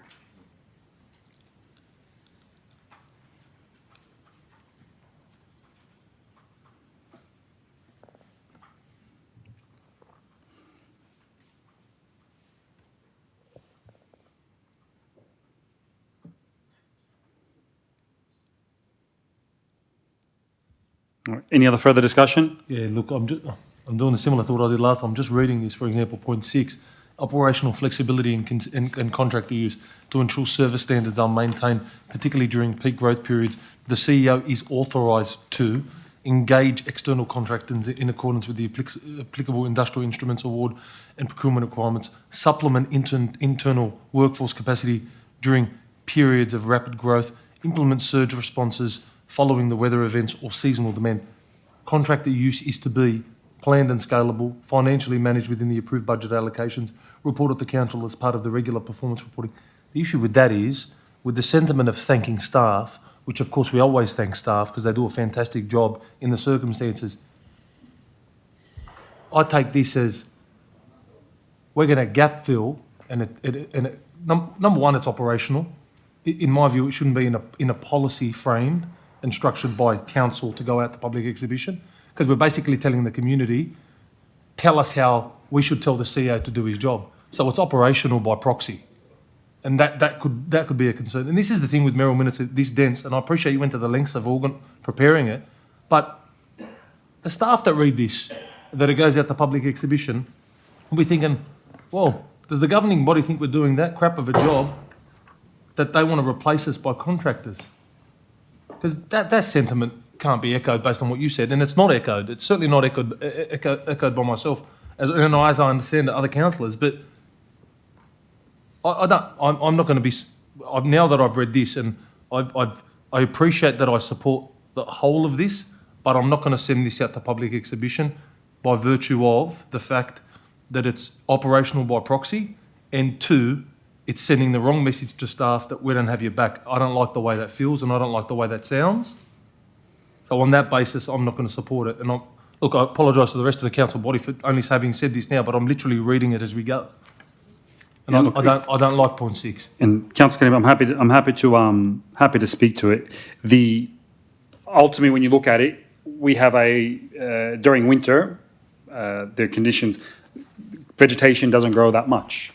But once we hit from around October till pretty much April, right, there is a significant amount of wet weather that happens in amazing growing conditions. And for anyone who's has a backyard, I'm sure we've seen how fast it's growing. And when you have limited equipment, machinery, and you lose rain days, we have a 4-day work week. So if you have one rain day that's gone, or a couple of rain days in a row, which then causes maybe a 3rd day offline when machines start getting bogged, which has happened to us in the last week or two, because it's so loud, it's so low. How do we catch up? At the moment, we'll be potentially behind until winter, and the community does not want that. They want the grass cut, and you're always going to have this problem. So what do? Do you hire someone, have a full-time person on when there's nothing to do in winter for 6 months, or do you surge up? Obviously, it's in line with the award. It's in line with the award. Council's done it before, but it's saying, well, we cannot allow it to get to the way it is. We cannot allow it to get long. And we need to be able to respond quickly. Rain is going to happen. This is going to happen next year, and the year after, and the year after. So without any flexibility, and I think that's why the award allows for flexibility, we just need to be able to budget that and say, I tell you what, one thing, I don't want to sit there and hop on Facebook and go through the shame and embarrassment of having a community member filming themselves in Cecil Hills, going out there and cutting the grass themselves and saying, well, where's council? Ideally, we should be able to say, great, we've seen the forecast, the rain is hitting there, let's get as many resources out there as possible to deal with it so the community can see that we care, they see the pride in the area, and we know the community cares. That we know when you go to Watergrove and you see the beautiful gardens that are kept by the council staff, they see there's a lot of people who have pride in their work. But once again, if you don't have the resources and the machines are offline or the ground is too wet, it's physically impossible to catch up with the resources that we have. And why this is so important now, obviously we've seen the weather that we're going through, which is amazing weather conditions, but we're doing the budget, and we need to be able to factor this into the budget. It would be amazing if we had similar to the waste levy. The waste levy is a fee for service that it's a cost recovery service for the service provided. So whatever it costs to do, we collect it exactly in rates. Grass cutting and park maintenance should be very similar. It should be, well, this sets the standard. This is what the community wants. This is what it costs to deliver, and we deliver it. That's the core parts of our budget.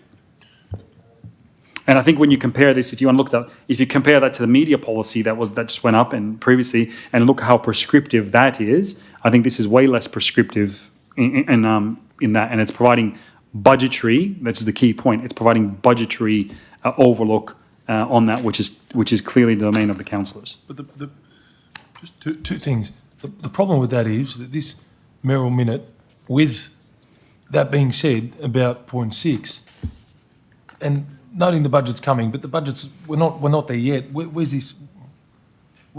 There's no funding source, but not just the no funding source, which is one problem. But the second issue is the whole point of the budget exercise is for the CEO to tell us, hey, councillors, we saw what we went through in the financial year 25-26.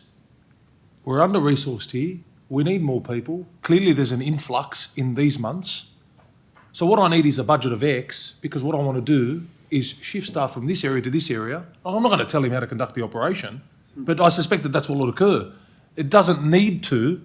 We just go hire contractors for 3 months and neglect the staff that we have instead of uplifting them, keeping them or what have you. Again, that's operational. But what I'm saying is that this policy, in its current form being drafted, going out to public exhibition, no funding source, but has that specifically referred to, whilst it provides the organisation with flexibility, in my view, it provides the staff with no certainty. How do you draw that conclusion? I draw the conclusion by it saying that we give the operation flexibility to go and uplift and bring people on to cut the grass in certain months. But we don't prioritise you the whole year, but in this period of time, if the weather's not so good, we're just going to bring on some contractors. It's kind of like we got it at our limb and we can just exercise it whenever we want. Why not So can I ask you on that note? You've seen obviously the grass how it is now. You saw Very bad. the stuff in Austral. Yeah. So what should we do about it? As a governing body, what should we do about it? It should have been properly factored into the budget last year, for my honest opinion.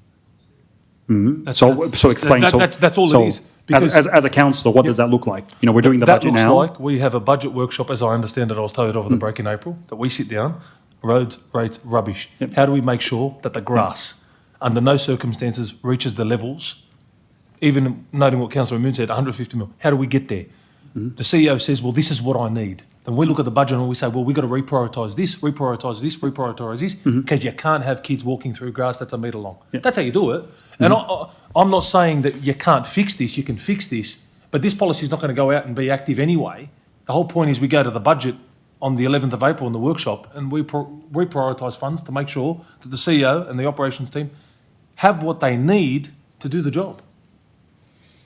So on that, we've sat through, if we look at the FTEs that we've funded in the budget in the last 3 years. I'm not saying we don't have the number of staff required. I don't know. Mm-hmm. What we clearly both agree on is that the service, for whatever reason, is behind, and that there needs to be an influx in the budget because the current demand is too far, and we're playing catch up.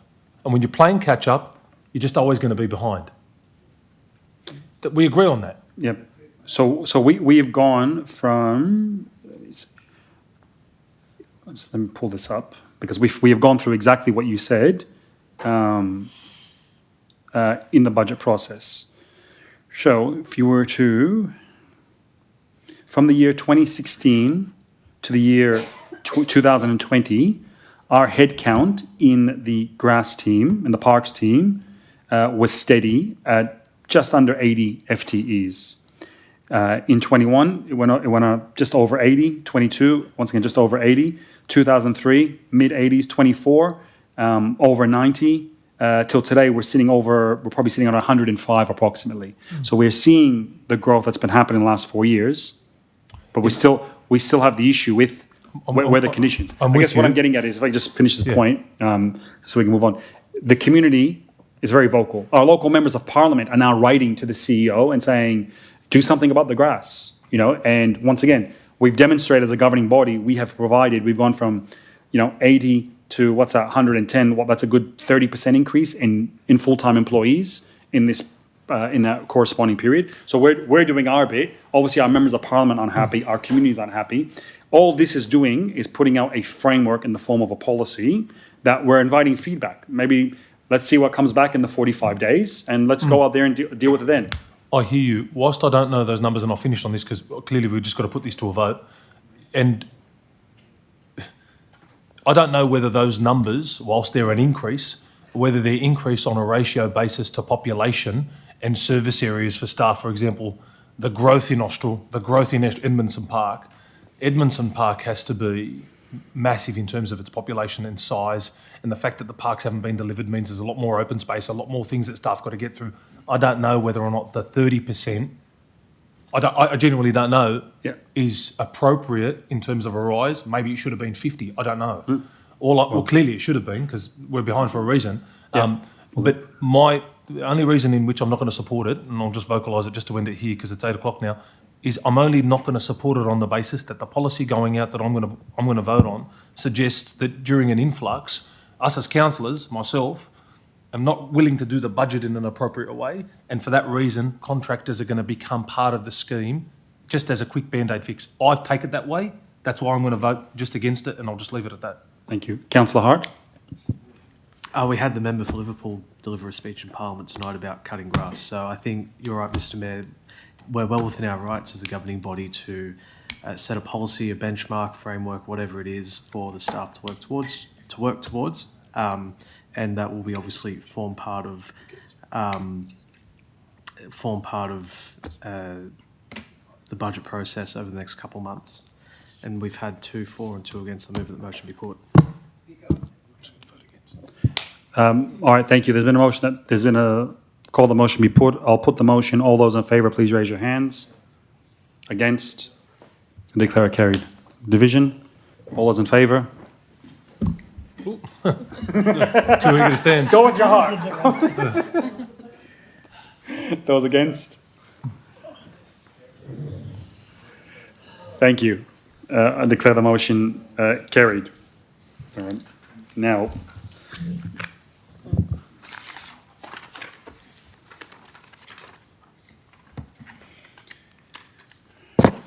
let's now go back to the agenda as set out. PD 01, Warwick Farm Precinct, page 75, tab 2, with the recommendation on page 77. Councillor McNaught? Yes, Councillor, what's your motion? Councillor Cunningham, can you turn off your microphone, please? Thank you.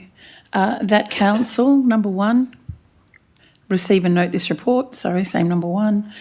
Number 2, defer any progress until a landowners meeting is organised with the current elected council.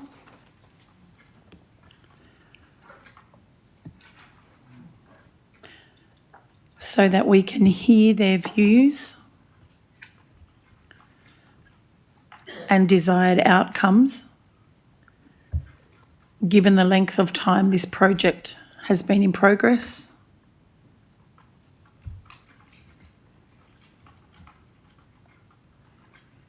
And number 3, receive a summary of the studies referred to by Ms Harvey to be considered prior to any further expenditure on this matter.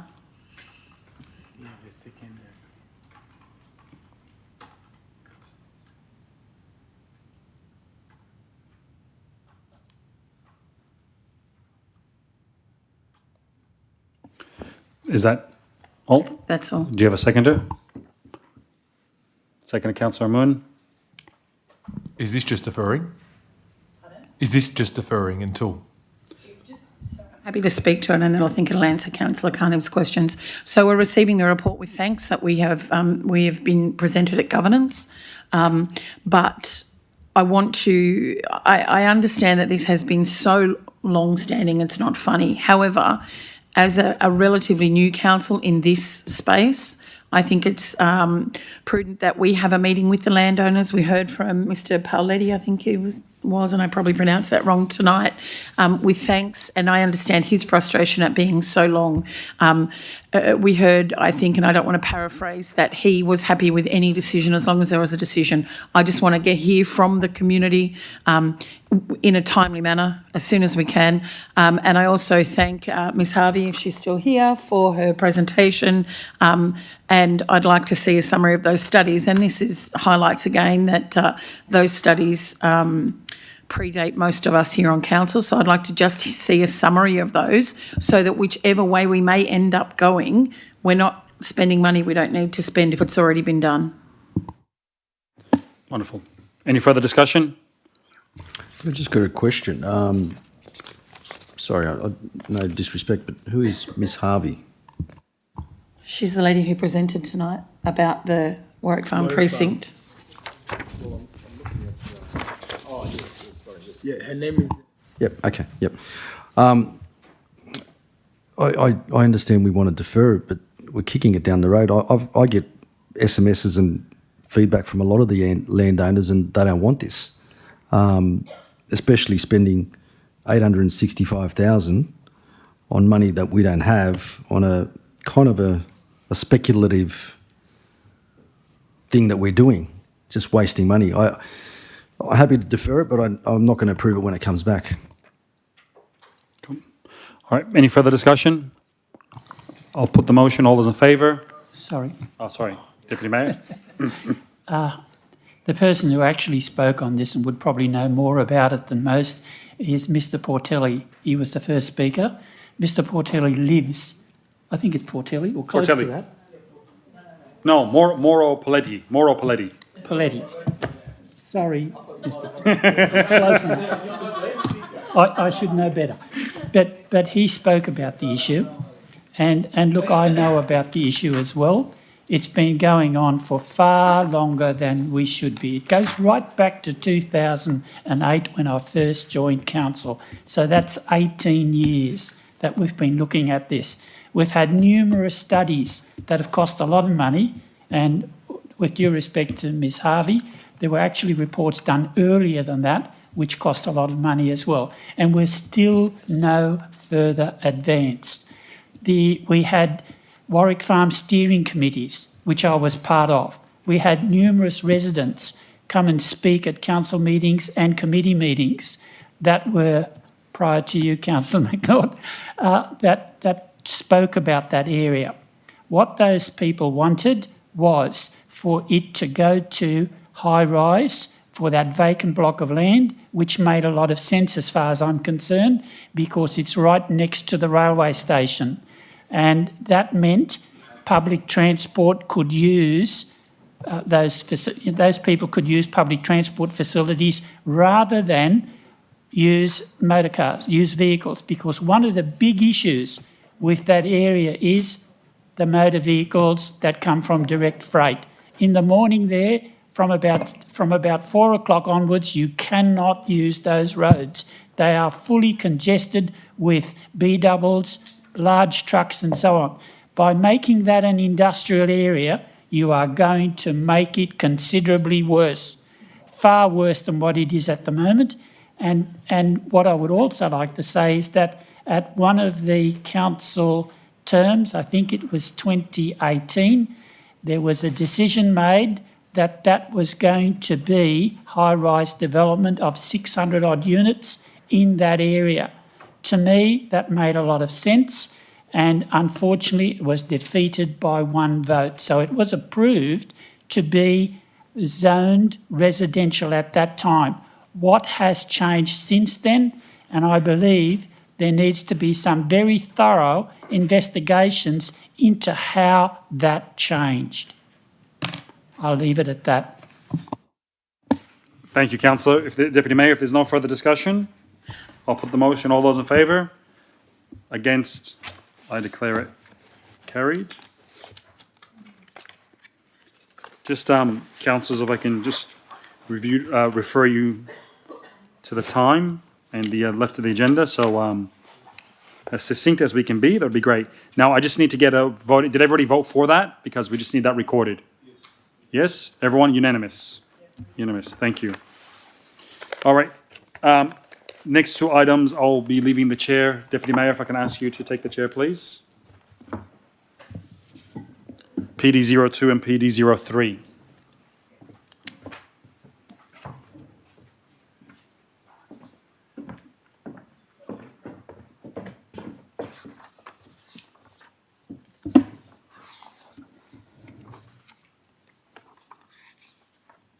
Which one is it? PD02.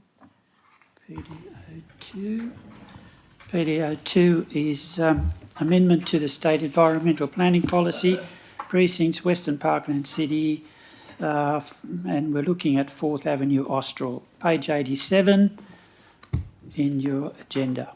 Happy to move as per the recommendation. Councillor McNaught moves the recommendation.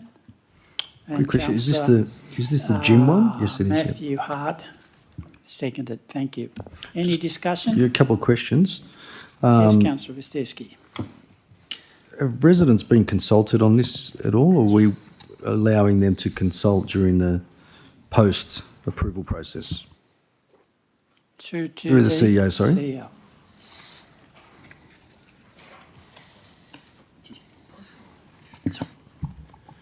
Yeah, so these are the two Woolworths ones. So PDO 2 and 3 are Woolworths, 4th Avenue and Gurner. And I'll just refer the question across to the Director, Planning and Design. Through the CEO, formal exhibition will occur post-endorsement in One's Gateway, if and One's Gateway is granted by the Department of Planning. Is there any reason why we didn't do it beforehand? Through the CEO, that is the outlined process for a planning proposal. As determined by the Department of Planning, exhibition occurs post-Gateway to ensure there's relevance and on-balance prospects of this proposal proceeding. So doing it pre-Gateway predetermines potentially what the outcome could be.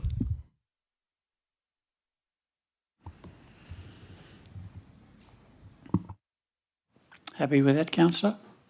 Councillor McNaught? I'm happy to speak for the motion. I'd just like to thank staff. I know that we deferred this from last month for a discussion at the Governance Committee, and I thank staff for that discussion. And I also thank the Speaker for attending twice and waiting a long time. Thank you. Thank you, Councillor. Any other discussion points? Let's see. I moved the motion. We've moved the motion. Anybody against? No, so it's unanimous. Now, item PDO 3, page 95, amendment to the state planning, same as this one, except this is 350 8th Avenue, Austral. Happy to move as per the book with the same comments I made on the last Thank you, Councillor. Happy to second. Councillor McNaught and Councillor Hart seconding it. Any discussion? No discussion? Sorry, yes, Councillor Wanting to confirm the address.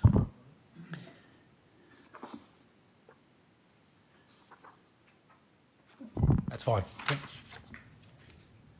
You're happy with that? Yes, that's fine. Okay, we put the motion for a vote. All those in favour? Anybody against? I declare it unanimous. We ask the Mayor to come back in.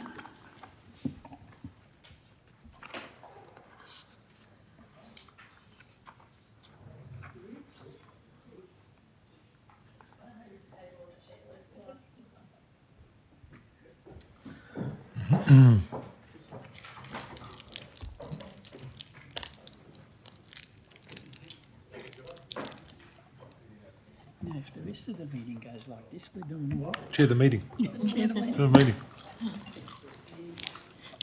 PDO 4. PDO 2 done, PDO 3 done. Great, okay. PDO 4, draft Sydney plan and draft statewide policy for industrial lands, council submission, page 103, tab 5, recommendation on page 104. Councillor McNaught? Sorry, I'm not sure whether because I've gone off the online version from a few days ago, I'm not sure whether it's been updated as per the memo that's on our desk. And I believe that let me just have a quick look. Yep, sorry, it has, thank you. Yeah, I'd like to consider adding a point 4, if you can, but maybe if we can start the discussion, then I'll add it onto it, if that's all right, or another point. Do you have a seconder for the motion? I'm happy to move as per the book. Seconder, Councillor Moon. Do you want to speak for it? Again, just to thank the staff who brought this to us at the Governance Committee, that we were given the presentation. Thank you to Mark and the staff who came along, allowed us to ask the questions that we needed to and tease out a little bit more, as can be seen in the memo provided. Thank you. Thank you. Councillors, I just want to, and for those who are here and watching, so the draft Sydney plan has some concerning items inside of it. Number one is we know, and I want to thank the staff for their work and effort in putting the submission in. Number one of concern is that the government is proposing a new tax on housing, and perversely, it's called an affordable housing tax. And what it basically says is any young family who goes out there and works hard and wants to build wants to buy a house, a brand new house, has to pay an extra $10,000, right? Yes, an extra $10,000 that goes into a pool of money, which then gets used for affordable housing somewhere in Sydney. So you've struggled to get a deposit, to do everything, and now the government's saying we're going to make it more expensive, and that money will probably go to building a unit somewhere in the eastern suburbs or in the city where it becomes more affordable. That is fundamentally and utterly wrong. And we had a similar report that came to council, which we went out there and did not support. And we actually did the adverse, and we removed contributions to try to stimulate growth. The other thing that's very concerning about the Sydney plan, and I want to be clear, this council, I think from all sides of politics, has never been anti-growth. We recognize that growth happens and that we need to grow as a community for our kids, and we've never been NIMBYs. We've been growing. There's challenges with that. Go to Austral, go to Middleton Grange. You see the challenges that growth is bringing when the infrastructure isn't lined up, and that's when it happens from all sides of government. It's not one particular side of government responsible for that. Liverpool generally grows at 5,000 people every single year. That's been our growth rate ever since I've been on council for many, many years, and that's what we have been going, and that's what we do our projections on. The Sydney plan changes that. The Sydney plan from the state government puts a goal of 15,000 people per year. So the government is saying, Liverpool, you need to grow at 3 times the pace that you're growing at now and that you have been growing at. You need to do that, and we would say, well, give us the infrastructure, give us the metro, give us the train lines. These are your housing targets. If you don't meet these targets, then you're in the naughty corner. The thing is, they want us to grow at triple the size over the next 3 years. An extra, 15,000 people every year for the next 3 years, but not provide any infrastructure.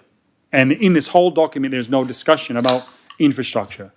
And I think that it's very important that, once again, we support growth, we want affordable housing here. I think Liverpool, all is affordable. It's got variety. You can walk down to Speed Street or Nagle Street and still buy a unit for $330,000 if you wanted to, and go to Denham Court and buy whatever you want. So there's everything in between.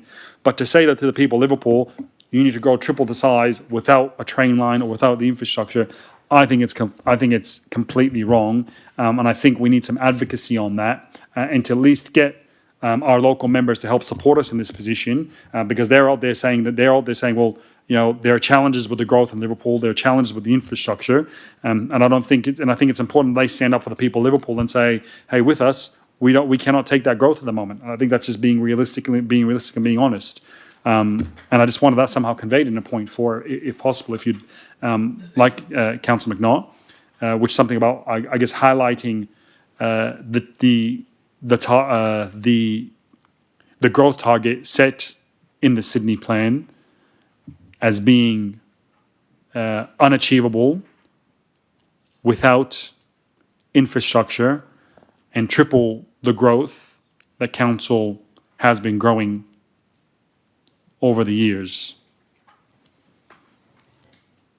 And that we communicate with our state members and the community, asking them to support our position of growth with infrastructure, appropriate growth with infrastructure.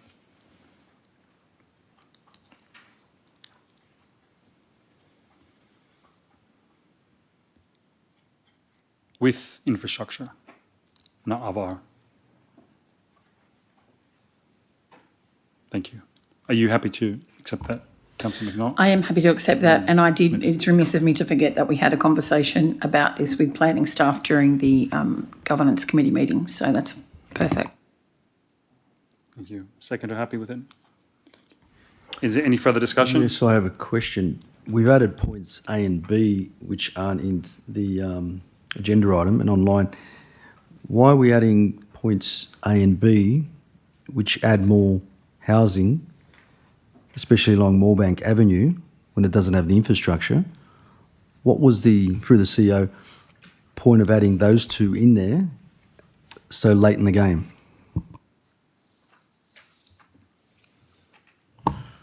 Thank you. Through the Mayor, the Director of Planning and Compliance. Design, sorry.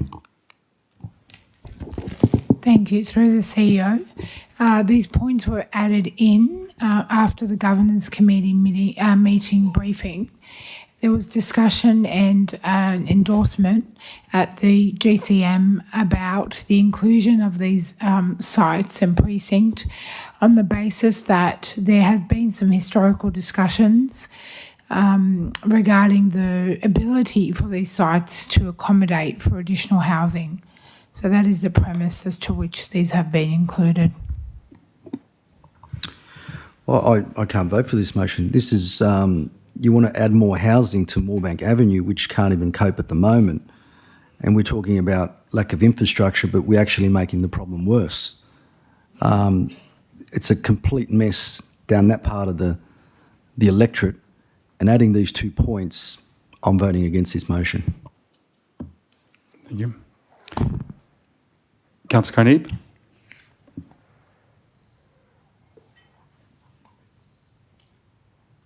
So this was discussed, through the chair, this was discussed at the Governance Committee meeting. Is that right? Yes. But the agenda was put out with just simply points 1, 2 and 3 without A and B. And obviously subject to the following conclusions, that's not in there. Is that right? To the CEO.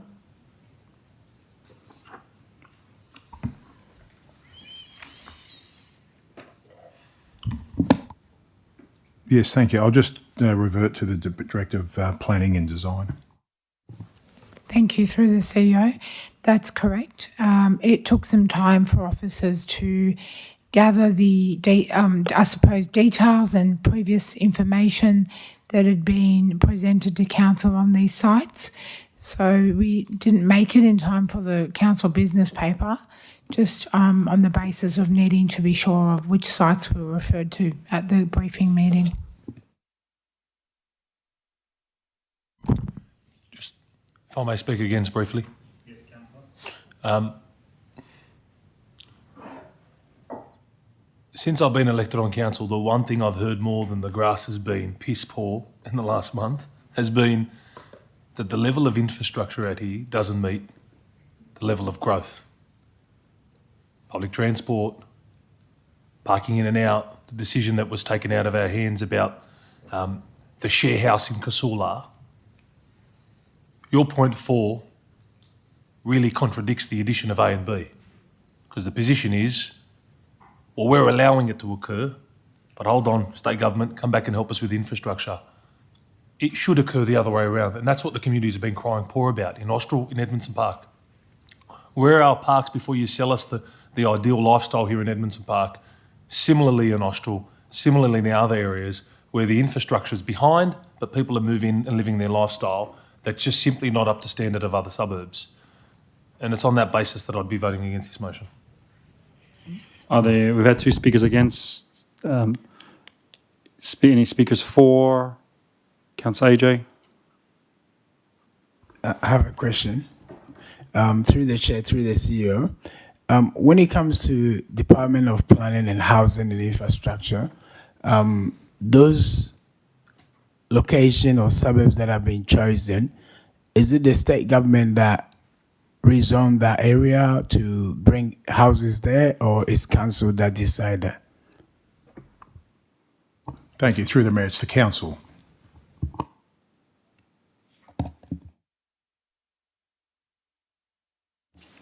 Councillor McNaught, would you like your right of reply? Thank you, Mr. Mayor. No, I'm all good, thank you. Okay. I'll put the motion. All those in favour, please raise your hands. Against? Declare it carried. Division. All those, we have to record anyway. Yep. So all those in favour?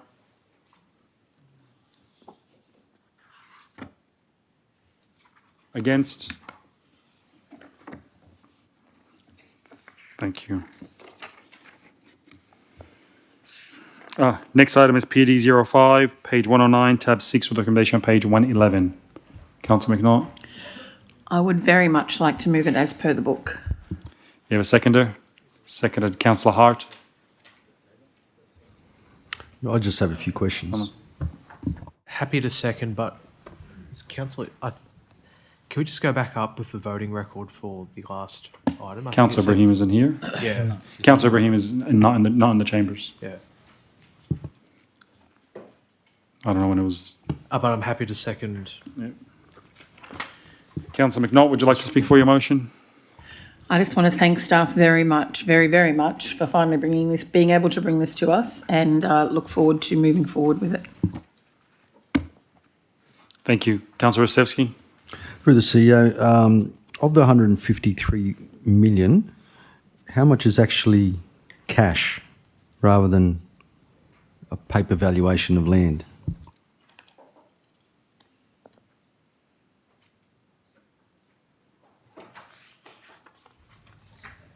Thank you. Through the chair. So I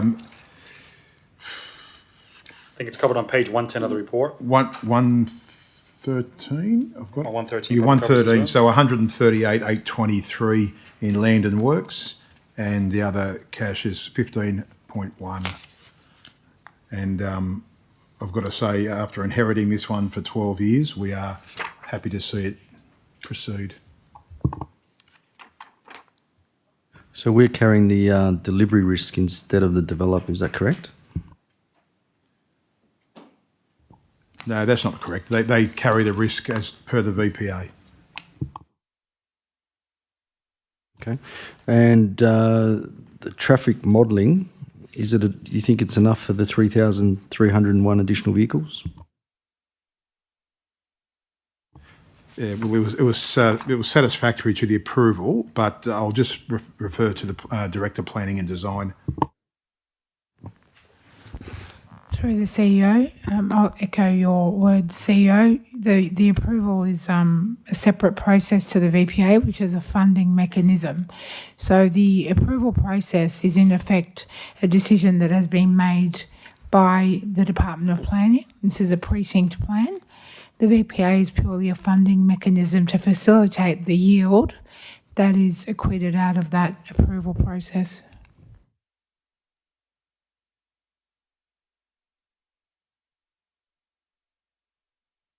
Any further discussion? No. Speaking in favour, I want to congratulate the CEO and the staff for negotiating this highly complex agreement. As I mentioned, this has been going on for a very, very, very, very, very long time. And now that it's finally done, we can get on to delivering the great infrastructure required in Edmondson Park. And hopefully I look forward to when the VPA is proposed, they get dealt with much, much, much quicker. So, but it's hopefully it's a very good start. So thank you to all involved. Did you? 12 years. Councillor McDonald, would you like to write a reply? Nope, just happy to see this moving forward, as I'm sure most of the planning staff are as well. Great. I'll put the motion. All those in favour, please raise your hands. Against, I declare it unanimous.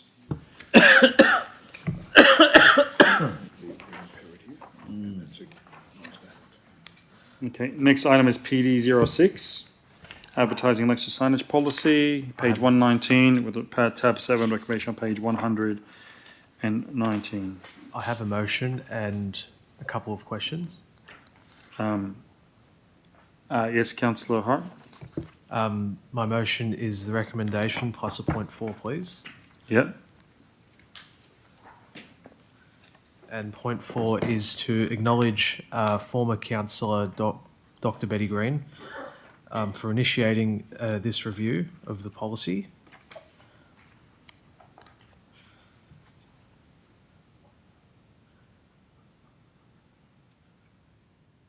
And advocating on the matter.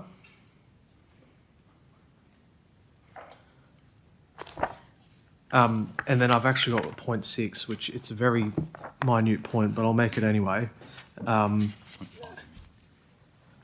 A slight amendment, yes, to the policy. And that is, there's a table with definitions. The definitions table has signs. I think that should include plastic wrap, because you see that on election day all the time.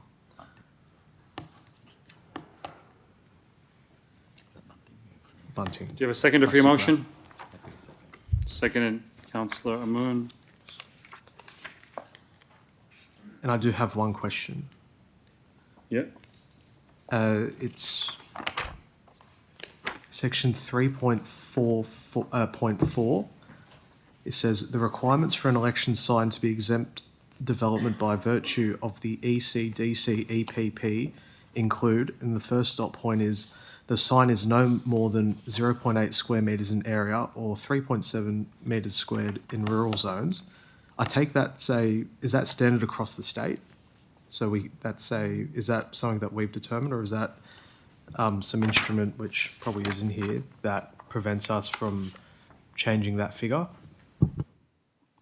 Yeah, thank you through the Mayor. Yes, through the state. It's by virtue of the ECDC EPP, which includes all the dot points there. My understanding was that sign size restriction was removed. It used to exist, but doesn't exist anymore. Hence why RAP is permissible. Because it only was permissible in federal elections, but then it started being used in state and therefore local government. If council resolves the motion, I will make sure that the advertising and election signage policy incorporates the contemporary method of wrapping things, and make sure those sizes are correct before we publish the policy. Cool. I'm looking at the screen. You can drop slight amendment, it's commentary as opposed to, with the amendment. Yep.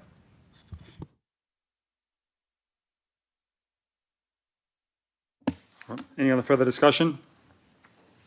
I'll put the motion. All those in favour? Against, I declare it unanimous. Okay. We've done committee one. We've done let's do committee two. Page 146, tab 9, with the recommendation on page 146. We have a mover. Move Councillor McNaught. Seconded. Councillor Amoon. Any discussion? I'll put the motion. All those in favour? Against, I declare it carried. We've done COM 3, we've done COM 4, we've done COM 5. Next item is Corp 01, Office of Law Government Council Complaint Statistics, page 204, tab 13, recommendation 204. Councillor McNaught. Happy to move to receive and note.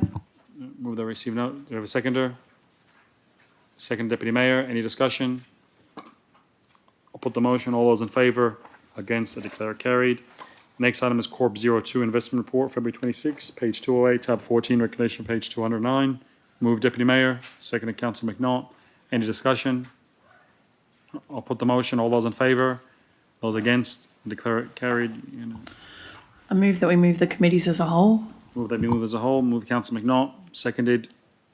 Just before that occurs, my reading of the Governance Committee meeting suggested that the council, in moving this, endorses historically what occurs in these minutes is it says receives and notes the minutes of the Governance Committee meeting held on 10 March. But what it now says is endorse the recommendations in the minutes. My view, that's inappropriate when not all councillors were there. As long as the point 2 comes out in terms of the recommendation of the minutes of the Governance Committee meeting. Otherwise, the problem you've got is you don't have the item in terms of it being debated on the council floor. Yes, Councillor, I understand your sentiments, and I think ultimately the committee structure is about having that detailed debate and discussion about things, and committees make recommendations then to council to adopt, I guess, what has been discussed in thorough and depth. And yes. Adopting what's discussed is fine, but when Councillor Rostevsky normally raises this, that specific point is not generally there. It's there now. It says endorse the recommendation in the minutes. Basically, it says that what the recommendations in those particular minutes are is this council adopt. The other minutes don't have that. This minutes, the Governance Committee meeting minutes for the 10th of March do. I'll pass over the CEO, but my recollection is ever since I've been on council, they've generally, you've adopted recommendations that have come through committees, but refer to the CEO. So I get that not all these are saying it. Thank you. Through the Mayor. Not sure what the question is, but I'll refer to the Director of Corporate Services. In short, councillors, the committees meet and they make recommendations. Council at its meeting can decide to note the committee recommendations and or adopt the recommendations of the committee or not.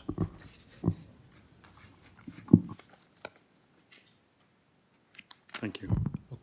Just to get to the point quicker, I've got no issues with it being moved as a whole if the council is satisfied that 2 can be removed, because historically it refers to receives a notice of report. If it's not the case, then I'd like to do this item separately and then move that point 2 is removed and the other 2 can be moved as a whole.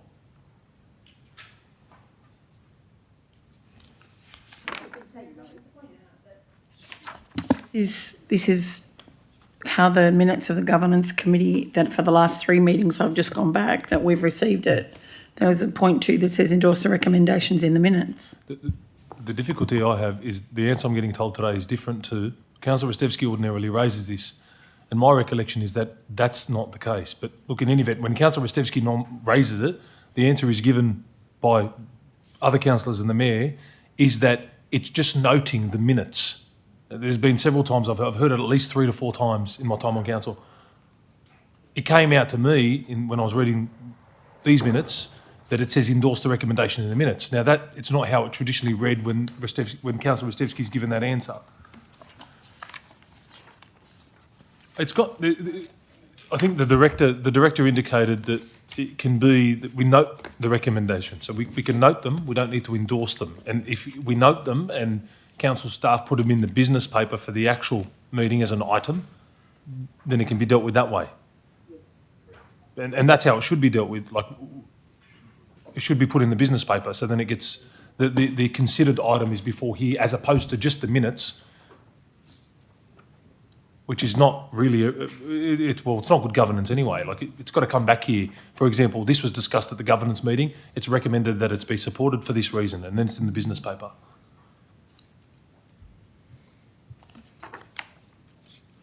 All right, so let's just deal with them one by one. I think is easier. Committee 1, minutes of the Civic Advisory Committee held on 9th December, page 221, tab 15, recommendation on page 221. Councillor McNaught? Moved to a seconder. Second, Councillor Moon. Any discussion? Civic Advisory Committee. Any discussion? I'll put the motion. All those in favour? Against? I declare it carried. Next item is Committee 02, Environmental Advisory Committee, page 229, tab 16, recommendation on page 229. Do we have a mover? Move Councillor McNaught. Second, Councillor Moon. Any discussion? I'll put the motion. All those in favour? Against? I declare it carried. Next item is Governance Committee, Committee 03. This is where I think Councillor Carnib makes a very valid point, and I've always been putting this up, and I'm getting irate with it. Have a look at the way the Civic Advisory Committee is presented to us. Beautifully set out. Have a look at the Environment Committee. Beautifully set out. And you go to the Governance Committee. What the hell are we looking at? Terrible. Terrible way it's set out. Why can't we adopt the same policy and the same approach as the other 2 committees in here? It's beautifully set out. We know exactly what's been spoken. You know, there's an asbestos issue. I can see that with the Rose Street. It makes a lot of sense. The way you're presenting it to the public, why are you making it hard for them? It's supposed to read like a book. If I was to drop this on the ground, you should be able to read this like a book. And I keep saying it every single month. Adopt the same process as every other committee. Have a look at the first committee meeting and the second committee. Why can't you do it like that? It's not that hard. When ready, can I just move as per the book, but without point 2? Yep, so move that. Point 1, moved Councillor Carneeb. Do you have a seconder? Second, Councillor Rostevsky. Councillor McNaught. I have an amended motion. Yes, what's your which is amendment? as per the book. Yeah. All right, do you have a seconder? Councillor AJ. All right, we'll deal with the amendment first. Any speakers for or against the amendment? I'm happy to speak for the amendment, which is the recommendation in the book, the original recommendation. This is the way that we have dealt with multiple committees when there are recommendations made, and I'm happy not to alter the process. I'm happy to move it as per the book. Any further speakers? Yes, I'll speak. We're speaking just on the amendment. Oh, just on the amendment. Yeah. So I'll speak against the amendment. This is bad governance. It's bad governance. Why? Council meetings are where items get discussed by the full body of council, where questions can be asked of all directors, and it's mandatory for everyone to attend in circumstances where the time is clearly more suitable and the community can also attend. When you have items discussed at a governance meeting, for example, the social media draft policy was in there, it came before council, there was debate, it got voted on. You can't have decisions in there discussed. What's discussed isn't on the record just yet, despite the changes from the LD. But then what you've got is it comes before the council and it says endorse the recommendations in the minutes. If that's the case, then why isn't the case for every committee? Every committee, we just endorse the recommendations of the committees, even if one councillor's there. It's not appropriate. It's not good governance. What's good governance is that if there are recommendations from the governance committee for specific items, that'll get raised, that this item should go before council at the next meeting. That's generally what occurs, not just bulk through the minutes and then whatever's discussed there and is agreed upon there passes through. If that's the case, well, then why is the draft social media policy discussed tonight? Why not just pass it through the minutes? And whether that or not applies here, it's not good governance. For example, it says here, as part of the public exhibition process, provide input into a comment on the draft visitor economy strategy. Following the public exhibition, council received the visitor economy strategy 26 to 2030 for adoption. That's being decided upon. It's not coming before this council. That's just what that's because that's being supported. Therefore, it doesn't come before this government. The last council meeting and passed with a discussion to come to governance if there was anything to add. So we did vote on that. The issue is, this is the issue. Let me make this point. This is one item that goes back to governance where things are discussed and then the motion's put. It's then not discussed again. It actually makes it worse because you've got something discussed at a council meeting, goes back to governance. We don't know what's discussed, only the recommendations in the book, and then it goes out to public exhibition. That actually makes it worse. And that's the core problem with it. It's got to come back to council. The governance committee meeting isn't a committee within the council that makes decisions and then endorses recommendations. Now, I'm not saying that's what's done, but that's what can be perceived as done. And if that's what it could be perceived as done, is bad governance. The expectation should be that certain items, for example, charters for cash reserves, received a notice or report, direct the CEO for a report to come back with council with recommendations on how internally restricted funds can be rationalised.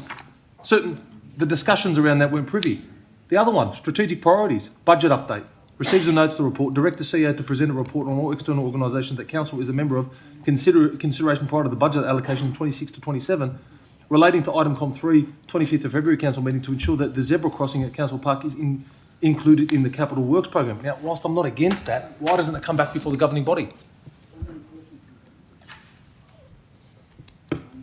Still got 2 minutes. I'm not going to exhaust that all. But my point is, it shouldn't be practice, and I'll finish with this on at the time, it shouldn't be practice that we endorse recommendations in minutes without the substantive discussion or item prepared by council. It's just allowing it to just pass through.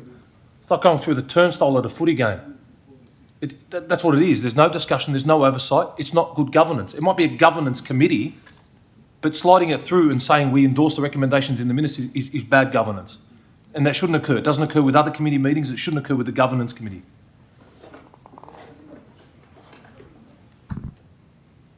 Councillor Hart.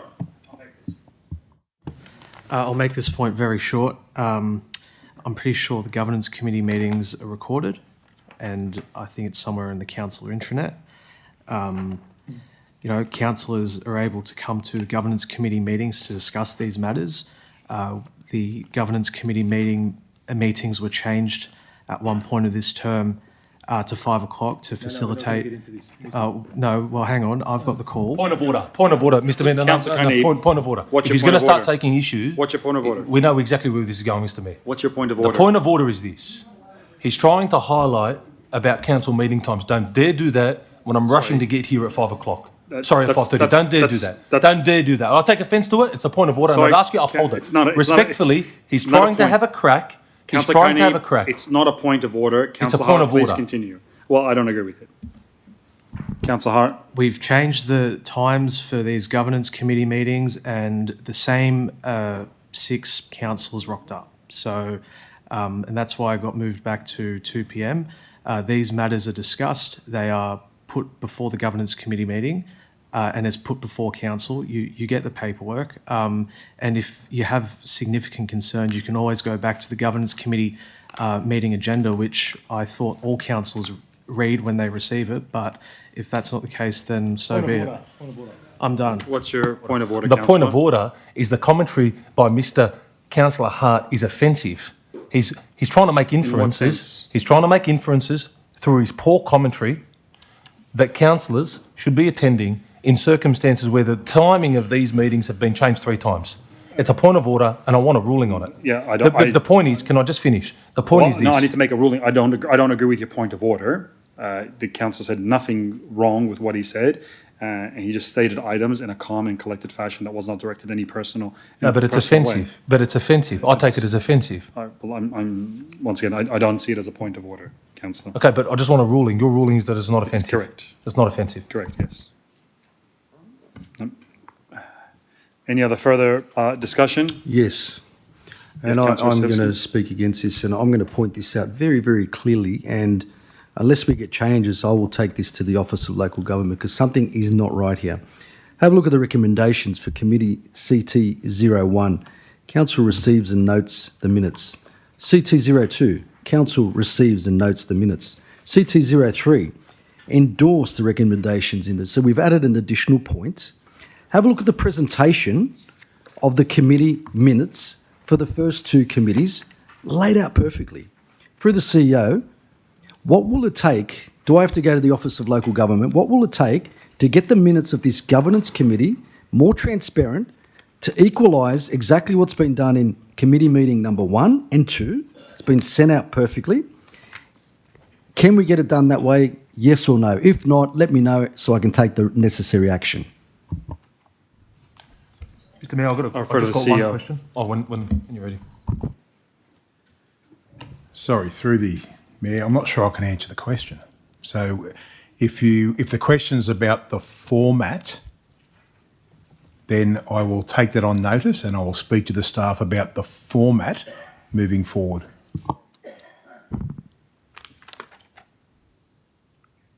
Councillor Carney, you said you had a Yes. question? Yeah, I do. It has in there, for example, at multiple times, but of particular note, it says councillors left the boardroom and returned at the boardroom. Councillors joined meeting online. Mayor left the meeting, joined online. But then what it has is the minutes are signed off, although not figuratively with your stamp, but signed off by you, despite the fact that Deputy Mayor Hale chaired the meeting and chaired it for 46 minutes and it closed. But the timestamp is by you. Through the chair to the CEO. Is that appropriate?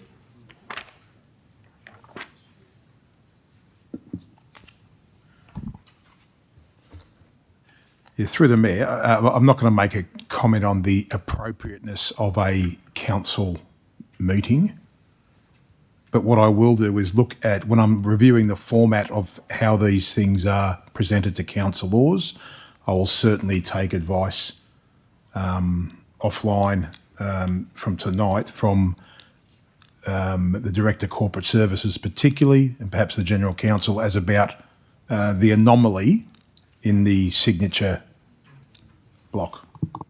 But just Thank a you, final Councillor question. Agent. Yep. Councillor Carney, yep. Yeah, just a final question. Just through the chair to the CEO and any relevant General Counsel or Director of Corporate Services, if these meetings are, if this is passed and it's passed in an incorrect fashion in circumstances where the Deputy Mayor closed the meeting at 5:40 but it's stamped off, is that bad governance?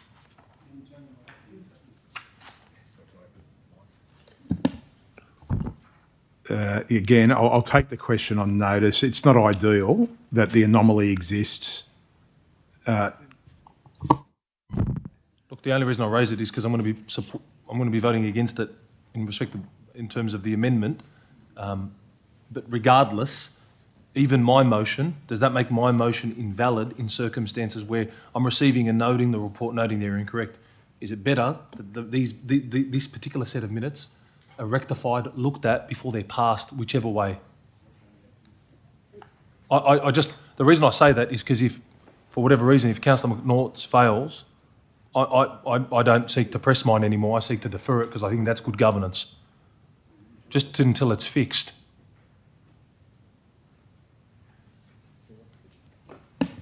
Are there any other speakers for or against? I'll put the amendment as moved by Councillor McNaught. All those in favour, please raise your hands. Against? Declare it carried. Division. Division. All those in favour, please stand. Against?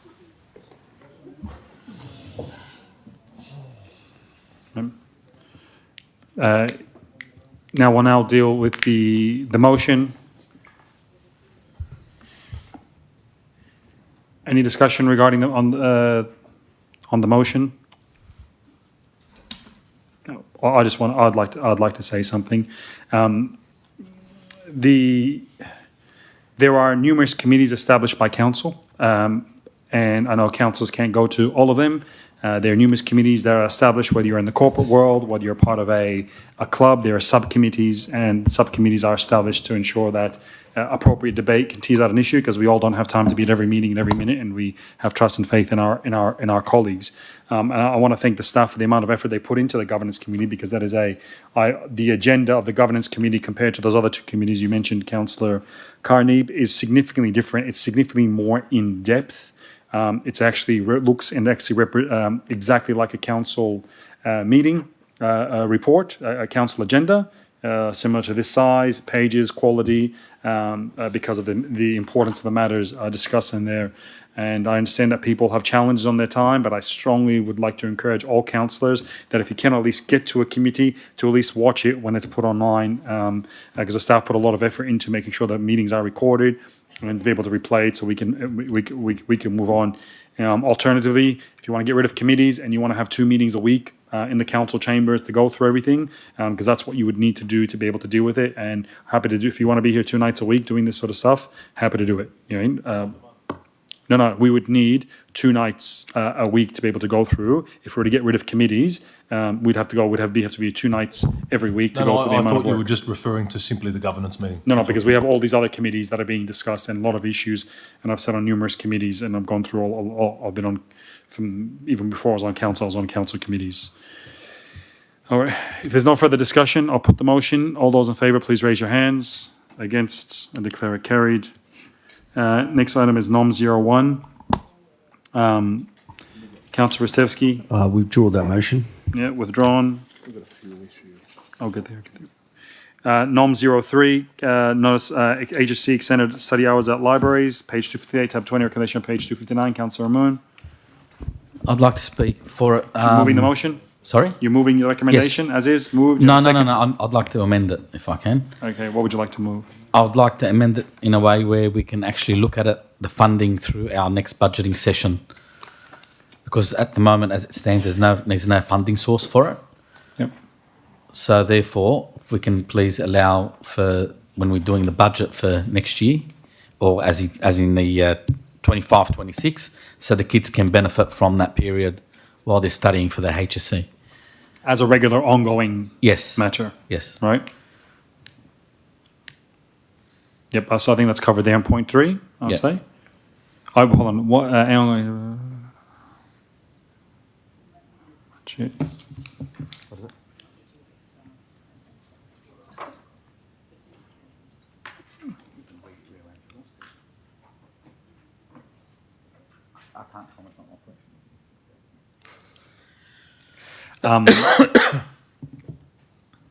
So maybe, so what's the best way? Do we put a point for the report be brought back onto funding this initiative? No. Yeah, just for it to be part of the budget process, because Okay. So to make this as part of the budget process Yes. as a point 4. yes, because obviously if we don't look at it from now, Yep. when it comes to budgeting for it, and by the time it comes back, that cut-off period would have been over and done with. So if we look at it now, make it part of the next budget process, it gets budgeted for, then staff are able to do that. Cool. All right. Do we have a seconder? I have a question though. Yes.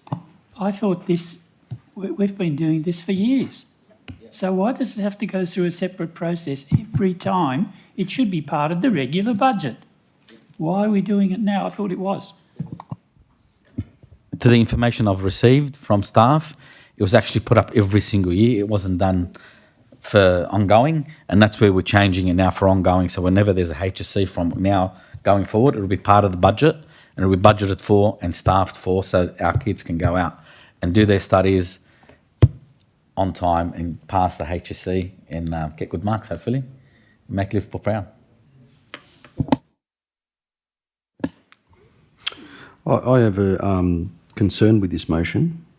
If you have a look at the CEO's comments, not enough research has gone into this motion. CEO says student numbers drop off significantly after 7:30 p.m. Carnes Hill already has trialled extra HSC hours and got limited use. The most popular study support is targeted HSC events, not blanket long opening hours. And Miller does not even have the proper study space. So the motion is asking council to spend extra money and staffing on hours, but the councillor doesn't give us any evidence to suggest that students may actually be using that. It's a lazy motion. Put the work into the motion, give us the evidence before asking for money. This is ratepayers' money. Put your thinking cap on once, Point of twice, order. 3 times. Point of order. Yes, council. What's your point of order? Number one, the information that's in that motion came from staff. Number two, we don't use AI for our information. We actually look at data. Point three, we're not wasting people's money. There's people's life that we were just talking about literally half an hour ago when we were discussing Miller. Okay? You want people to get better at it? Give them the opportunity to study. Councillor Moon, what's your point? What's your point of order? You've had your moment. It's my turn now. Councillor Sit in the Krzyzewski. chair and don't get too smart. Councillor Moon, what's your point of order? That we need to look at this properly. This has been looked at. Yeah, but I guess, I get it. What's your point of order, what he said? What he said was that the information in it has been poorly looked at and done. This was done by staff. I didn't actually do it. Yeah. I gave on that basis, the comments that he made around about you personally in preparation of the motion. Yeah. All right, which was, I think, called it lazy. Called lazy, Yeah. and what was I forget the other word? But yes, it's Councillor Ristevski. Can I be mindful of that, not to raise your issues without having a personal attack on a councillor, please. Mr. Mayor, I'd like to note the time. Yes. So thank you for that. The time we are under, as according to the Code of Meeting Practice, the meeting must finish by 11 p.m. And we have a maximum of 5 hours. Now 11 p.m. according to the Code of Meeting Practice that I have in front of me, which is section 18.1. Meetings and council committees are to be concluded no later than 11 p.m. Without an extension, meetings are to be a maximum duration of 5 hours. We started the meeting at 4:49, so we can go till 9:49. But thank you. So we have 49 more minutes to go. So I haven't finished my discussion. Yes, Councillor Ristevski. What I meant was the councillor put his name to it. We have no idea that he's got staff to do it. I don't think he got staff to it because they would have told him you needed a funding source. I think that's incorrect. Staff know too well you do not move a motion without a funding source. So I disagree with him. The smart thing would be to do what I did, was change my motion according to the CEO comments, who's put the research into it. 1 second. Sorry, there's been a point of order. What's your point of order, Councillor? Councillor is keep accusing me of lying. You need to grow a thicker skin. You know, you're not perfect, and your laugh is as cheesy as they come. Sorry, all due respect, Councillor. There's no need to get this personal, Councillor Ristevski. It's 9 o'clock at night, and we have work to do. It's a valid motion, it's a legal motion, it's not allocating any expenditure, it's saying to be considered as part of the 26-27 budget process. Right, if you want to come back tomorrow morning, If you want to come back tomorrow morning to finish the agenda, happy to do so. But let's continue on if you want to get out of here and not come back tomorrow. Happy to do it. The CEO clearly says that this motion is framed as if council is failing HSC students. Council already runs fairly substantial HSC support packages, and that means the mover has not built a case study to actually for us to allocate money towards this. So you're speaking against the motion? Yeah, he hasn't done the work. It's not, you can't just say, I'll throw money at it. Like, this is ratepayers' money. I don't understand how some councillors think, throw money here, throw money there. This is not your money. This is ratepayers' money. Put some thought into it. The motion does not even call for a trial. It doesn't even ask for a pilot project. It doesn't even ask for a report to come back to council. That would have been the smart thing to do. It doesn't ask for measured outcomes. Instead, he wants an annual and ongoing program. I suggest, and I'd like to put a point 4, that Councillor Amoon fund this project out of his own councillor allowance. Yeah, all right. That's out of order. But what I would like is Councillor Ristevski's words that he just said now transcribed to be part of the minutes as part of this motion, please. Please, can we add that as a point 5 to this? Would the mover happy with that? Thank you. The eloquence of them, minus the parts that were part of that had points of order on them.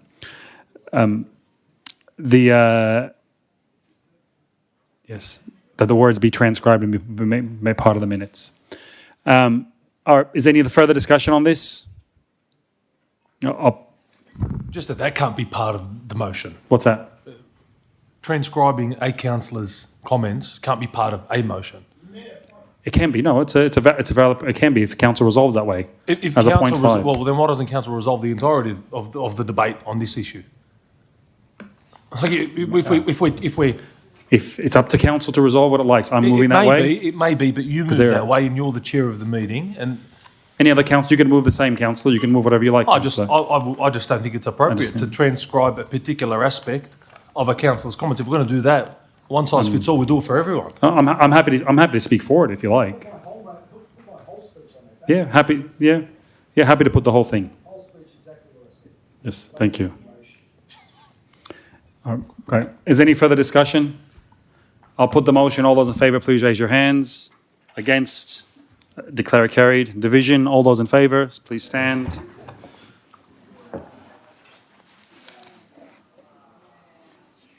Those against? Thanks. Thank you, Councillor. Thank you.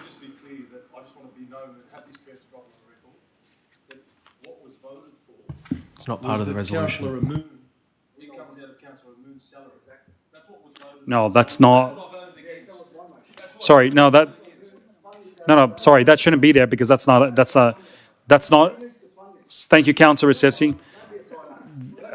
Point 5 is, I ruled that invalid. That's not that's out of order. No, it's out of order. I ruled it invalid. Then the motion itself is invalid. Then it needs to go in the form of a rescission because it's passed. No, it's not. It was transcribed incorrectly. Well, it was on there. And thankfully, the record will show of what I said. But it was on there. You can't just strike it after the vote occurs. No, it should not have been written on there. Okay, but I voted against it on that basis and I made it clear. I said it on the record. Council. Okay, so you want to... Now you're playing games. Oh, well, that's what it said. What do you mean now we're playing games? Sorry, Councillor, hold on, everyone. Please, everyone, just calm down. So would you like to now vote? Are you voting for the motion? I want my motion on there. No, there was no seconder called for it, and I ruled it out of order, right? So thank you, Councillor Rissevski. Thank you, Councillor Rissevski. I don't recall you doing that with respect. And then you added the part about the transcript, so it became a bit of an Aussie Open match. That's what occurred. No. He asked for Amoon to pay for it. Then you said that his words in terms of transcript should be recorded. The whole motion was a farce. We'll make sure Thank you. We'll make sure that we get the record, the recording back to you. So what is the motion? The motion as the points 1, 2, 3, and 4. I just want a ruling from you as the chair that it should be going through a rescission motion, which takes 3 seconds, because that's what good government's in. There was no seconder for Councillor Recevski's motion because I never called the seconder because it's out of order. Well, then I voted sorry, hold on what I a saw. Council, You've said this before. Council cannot put a levy on a councillor to go and pay for something. I agree with you. Okay? So that's simple as that. So I agree with you that hence why it's out of order and did not even make it on there and should not have been written on the screen. Well, it did. It did. Well, it shouldn't have been written on the screen. I get. All right. I don't disagree with you, but the problem is it's passed. Yep. No, it wasn't passed because it wasn't part of the motion. It needs But a it seconder. was. All you've got to do All is. right. Thank all you, you've got to do Councillor. is just rescind it. Who and then just seconded put the it through. motion? Who seconded the amendment by Councillor Restevski? It was on there. Huh? Who seconded the Who motion? seconded your part? The part Who about the seconded transcript. Who seconded the that? motion? The mover of the motion accepted it. I don't recall that. Did the seconder? He accepted it. Did the seconder? Of course he did now when you ask him. No, Like, no. Well, that's my whole point. That's my whole point. Council, I'm happy. Once again, happy to go through it.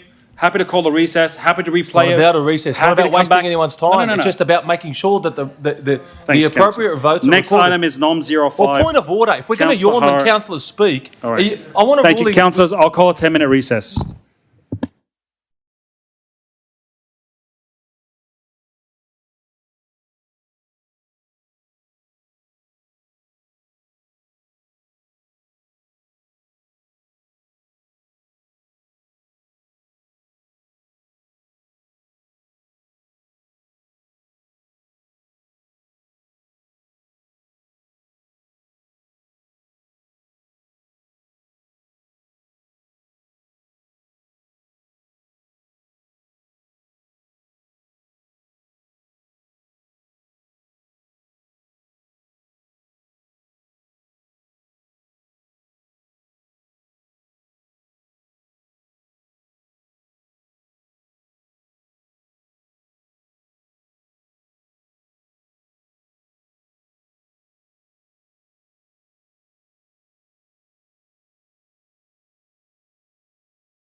I declare the meeting resumed. The next item is Nom 05, Councillor Hart, page 265, to add 22 recommendation on page 265. Happy to move. Page my 265. Do you have a seconder? Happy to second. Second to Councillor Moon. Any discussion? Just have one question. I note the CEO's report about July 2026 might be a bit close. Do you have a best guesstimate as to when procurement for a reviewer can occur and how long the review could potentially take? From prior experience, perhaps? I know there's plenty of code of conduct investigations that have happened at this council, which probably has similar nature. Yeah, thank you. Through the Mayor, the challenge will be from a procurement perspective as to the allocated budget amount, which will require a process. I think I can't give a better date than July 2026 at this stage. Sorry, I'm not asking for a better date. I'm asking that you've said that it might not be achievable by July 2026. Do you think it could be completed, for example, in August or September? Do you have any indication? Yeah.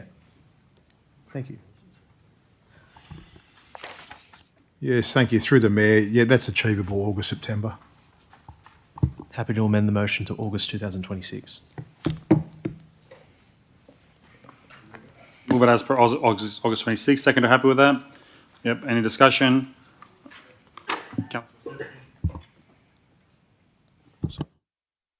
As reluctant I am to speak against this motion, considering the time, but I'm just tired of the Liberals just continually spending money. Looking at this reform proposal that I have in front of me, it's like a fishing expedition dressed up as a concern for a workplace culture. If we strip away the language of this motion and look at what is actually being talked about, this councillor wants ratepayers to fund a brand new independent review into 3 depots at a cost of $150,000 from the general fund. I'll say it again, $150,000. Not because the report gives us clear evidence that there's a crisis, not because we have any presentation within this motion talking about recent misconduct, not because we have seen a wave of operational failures or industrial breakdowns or audit findings or service collapses. Nope. We're being asked to spend that money largely because there was a workplace review back in 2021 and because apparently this councillor thinks another consultant should now be sent in to have another look. Now, that to me is not good enough. A review from years ago is not an automatic blank cheque for another one now. If you want this chamber to approve a 6-figure external review, then do the work properly. Show us the evidence. Again, it's a lazy motion. I'm just tired of these lazy motions. What's the current problem we're trying to look at? Nothing in the motion. Show us why internal reporting's inadequate. Doesn't talk about it. Show us why this can't be dealt with through proper normal management that we've got in this room, through an audit, through people and culture or operational oversight. Don't come in here with vague language about striving to be better than hit the ratepayers with a $150,000 bill. I'd have a lot more respect for you if you said you'll pay for it yourself. Now, looking at this, let's talk about the funding, because that's where the motion completely falls apart. The motion says the money should come from the general fund. How convenient. Nothing's been identified. No offset, no service reduction name, no alternative savings found, no explanation of what the project missed out on, no real business case, just dip his hand in the general fund and hopefully nobody asks questions. Well, I'm asking the question, why should ratepayers pay for this non-resident, non-ratepayers $150,000 for another consultant to review when this motion can't even explain to me or the chamber why is it justified? Why $150,000? Where's the quote? Where's the procurement estimate? Where's their scope and market testing? Where's their benchmarking against similar reviews? Or did someone just pick a big number and expect us to wave it through because it's coming from the Liberals? Ratepayers are entitled to better than that. And the deeper problem here is the logic. If the concern of whether a recommendation back in 2021 was implemented, then the first and obvious step is not to spend 150K on another outsider. Do it properly. Show us the evidence. I can't vote for this. Thank you. Any other speakers for or against? I'll put the motion. All those in favour, please raise your hands. Against, I declare it carried. Division. Division, all those in favour, please stand. Those against?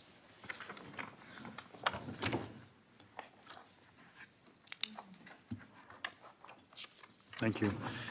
We have all the questions. We'll now move on to confidential items, Book 4. Confidential 01. Happy to move as per the recommendations. Page 4, it's not page 4. Move Councillor McNaught. Do you have a seconder? Seconder Deputy Mayor. Any discussion? I'll put the motion. All those in favour? Against? I declare it carried.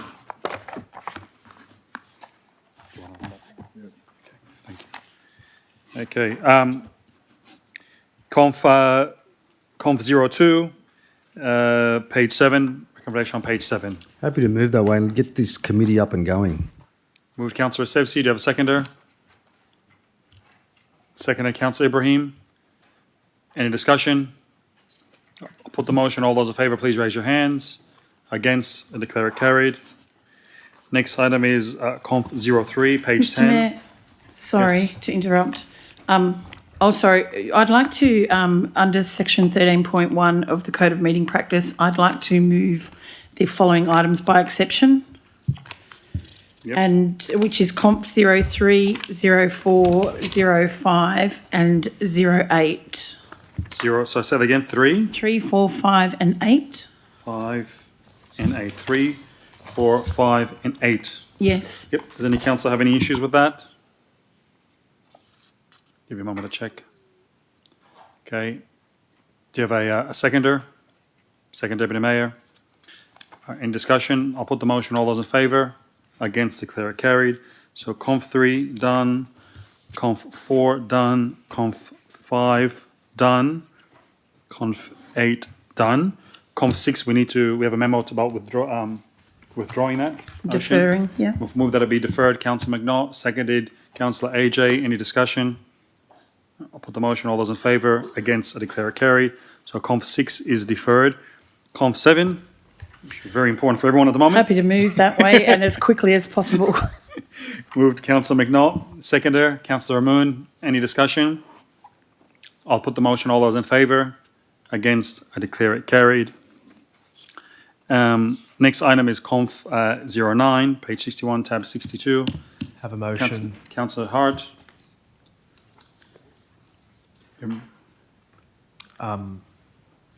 Defer the matter. Move that it be deferred. Do you have a seconder? Seconder, Councillor Moon. Any discussion? I'll put the motion. All those in favour? Against, I declare it carried. I want to skip over mine. I want to come back to that at the end, please. Conf 10. Conf 11, well, that's just a question there. Conf 12, there's legal proceedings against Liverpool City Council. So I do have questions. I do have a question in relation to an email that we received regarding that matter. Yeah. I'd have to move into closed session. What's that? I'd have to move into closed session. All right. Do we, all right, so you want to move into closed session? Well, if we deal with, have we dealt with everything else? So question 6, QW 6, that's just the question, so there's nothing to do with there. Yep. So that pretty much just leaves my question, which I need to raise an issue about. 10 and 12. I've got an issue about that too. Done that already. Con 3, we moved it as a whole as part of it. Yeah, as 3, we moved 3, 4, 5 and 8. We've, under section 13, Councillor McNaught dealt with it, and I asked if anyone had an issue with it. It was moved by exception. We did. We voted for 3, 4, 5 and 8 at once. So from my understanding, the only thing I'm seeing here left over is effectively Conf 12 and Conf 10. So before you go into, I just want to raise this issue, and I think I can raise this in public. Can I just have the agenda, please? Which one are you looking for? So 10 is, it's on page 186 in here. 186.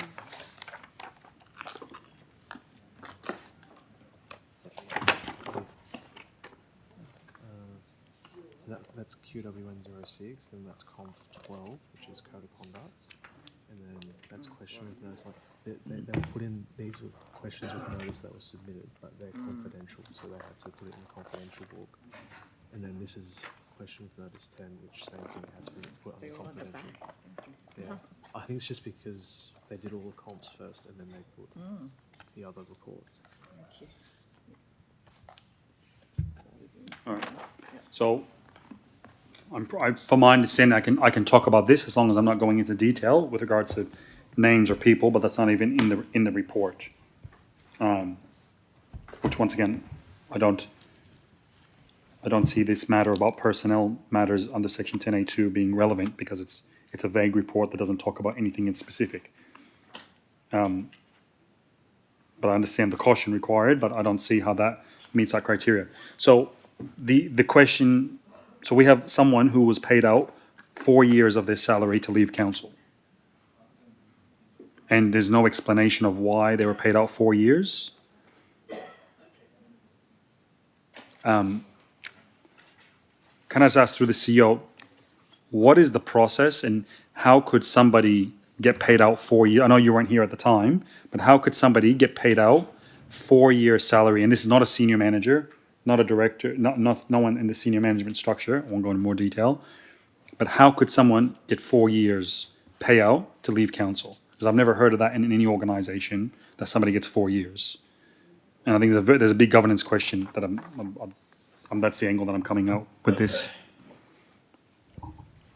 Thank you. Through the Mayor, my understanding is that a deed of release was negotiated between the then CEO and the person involved, facilitated by his industrial representatives, and those terms were agreed terms, again, negotiated and settled on a deed of release for that term. And I guess under what? Sorry, Mr. Mayor, can I ask that we go into closed session? There's nothing specific that we're outlining here about, there's no one named. So I don't see how this satisfies 10A2 of the Act. We do have a deed of release, a deed that we've engaged with. I'll pass over to General Counsel. Yeah, but once again, I don't see how this doesn't identify, and I'm sure we've entered many of deed of releases, so I'm happy. Yeah. If I may, I think the concern is we don't know to what extent people may be able to take this information with other information and form a conclusion about who it is we're talking about. We need to take great care. Well, once again, I fully understand and respect that. I just can't see how. I have no idea who, what, where is explainable in this. I think from our point of view, what I'm trying to sense, my question was, what instrument allows the CEO to determine a 4-year payout? 4 years of salary. I don't know. Yeah. How that happens.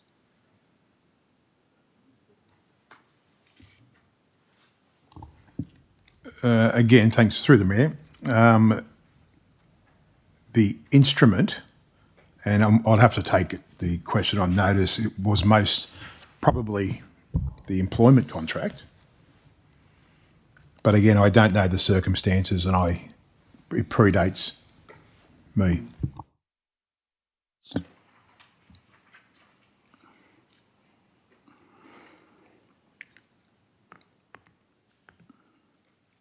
Yeah,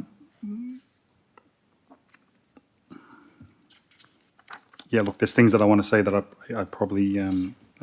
Just a quick question. If this is a question with notice, guys, why are we even debating this when this has not been allocated for other questions with notice to allow this kind of debate? We're talking about, aren't we, question 10? Yeah, Councillor, Question with notice 10. We don't allow this kind of debate for any other questions with notice. Thus, you shouldn't be allowed for this. Bring it up as a notice of motion. We'll debate it.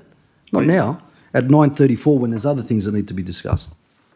Yeah, and thank you, Councillor. But I've been motivated by your strive for transparency, and I don't understand. I think there was a motion about this as moved as an urgency motion previously, but I have significant concerns if someone is getting 4 years' salary paid out, and it's being once again deed of agreement. We're not identifying anyone. With all due respect, Mr. Mayor, raise it as a motion so we can debate it. This is a question with notice. It's not going to go anywhere. You've got your response. Bring it up next month. Let's deal with it. No worries. I think we'll do that, Councillor. So, thank you. Councillor Hart, you want to move into closed session? Is that still?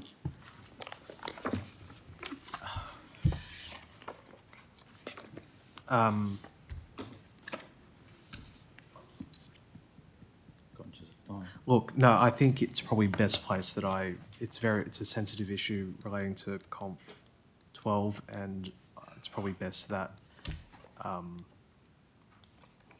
I don't want to move into closed session anymore. But I did want to note about question with notice, Mr. Mayor, the one that you answered. 10.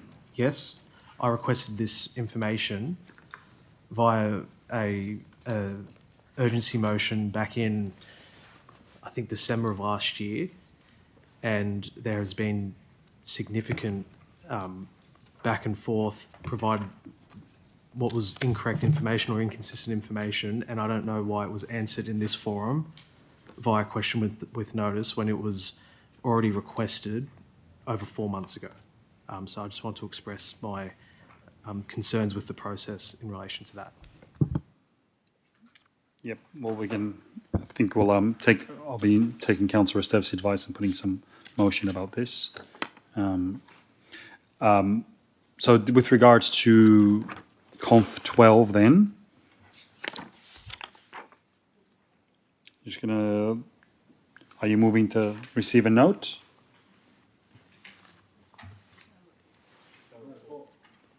There's no report, so I think the came last through? time we dealt with this, it lapsed.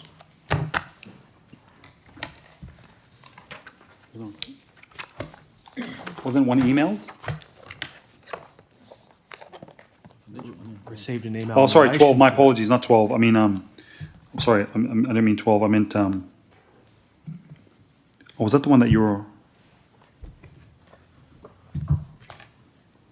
So which is the one you want to go to closed session? That one? The code of conduct. Oh, sorry. Yeah, no, my apologies. Okay, I thought we were, on my mind, I was on something else. No. Sorry. Yeah. Yeah, okay, my apologies. Okay, so there is no report, yes, that's been due to legal proceedings. That doesn't, we're not dealing with that. All right, well, that being said, there's no further business. I declare the meeting closed at 9:37 p.m. Thank you, everyone.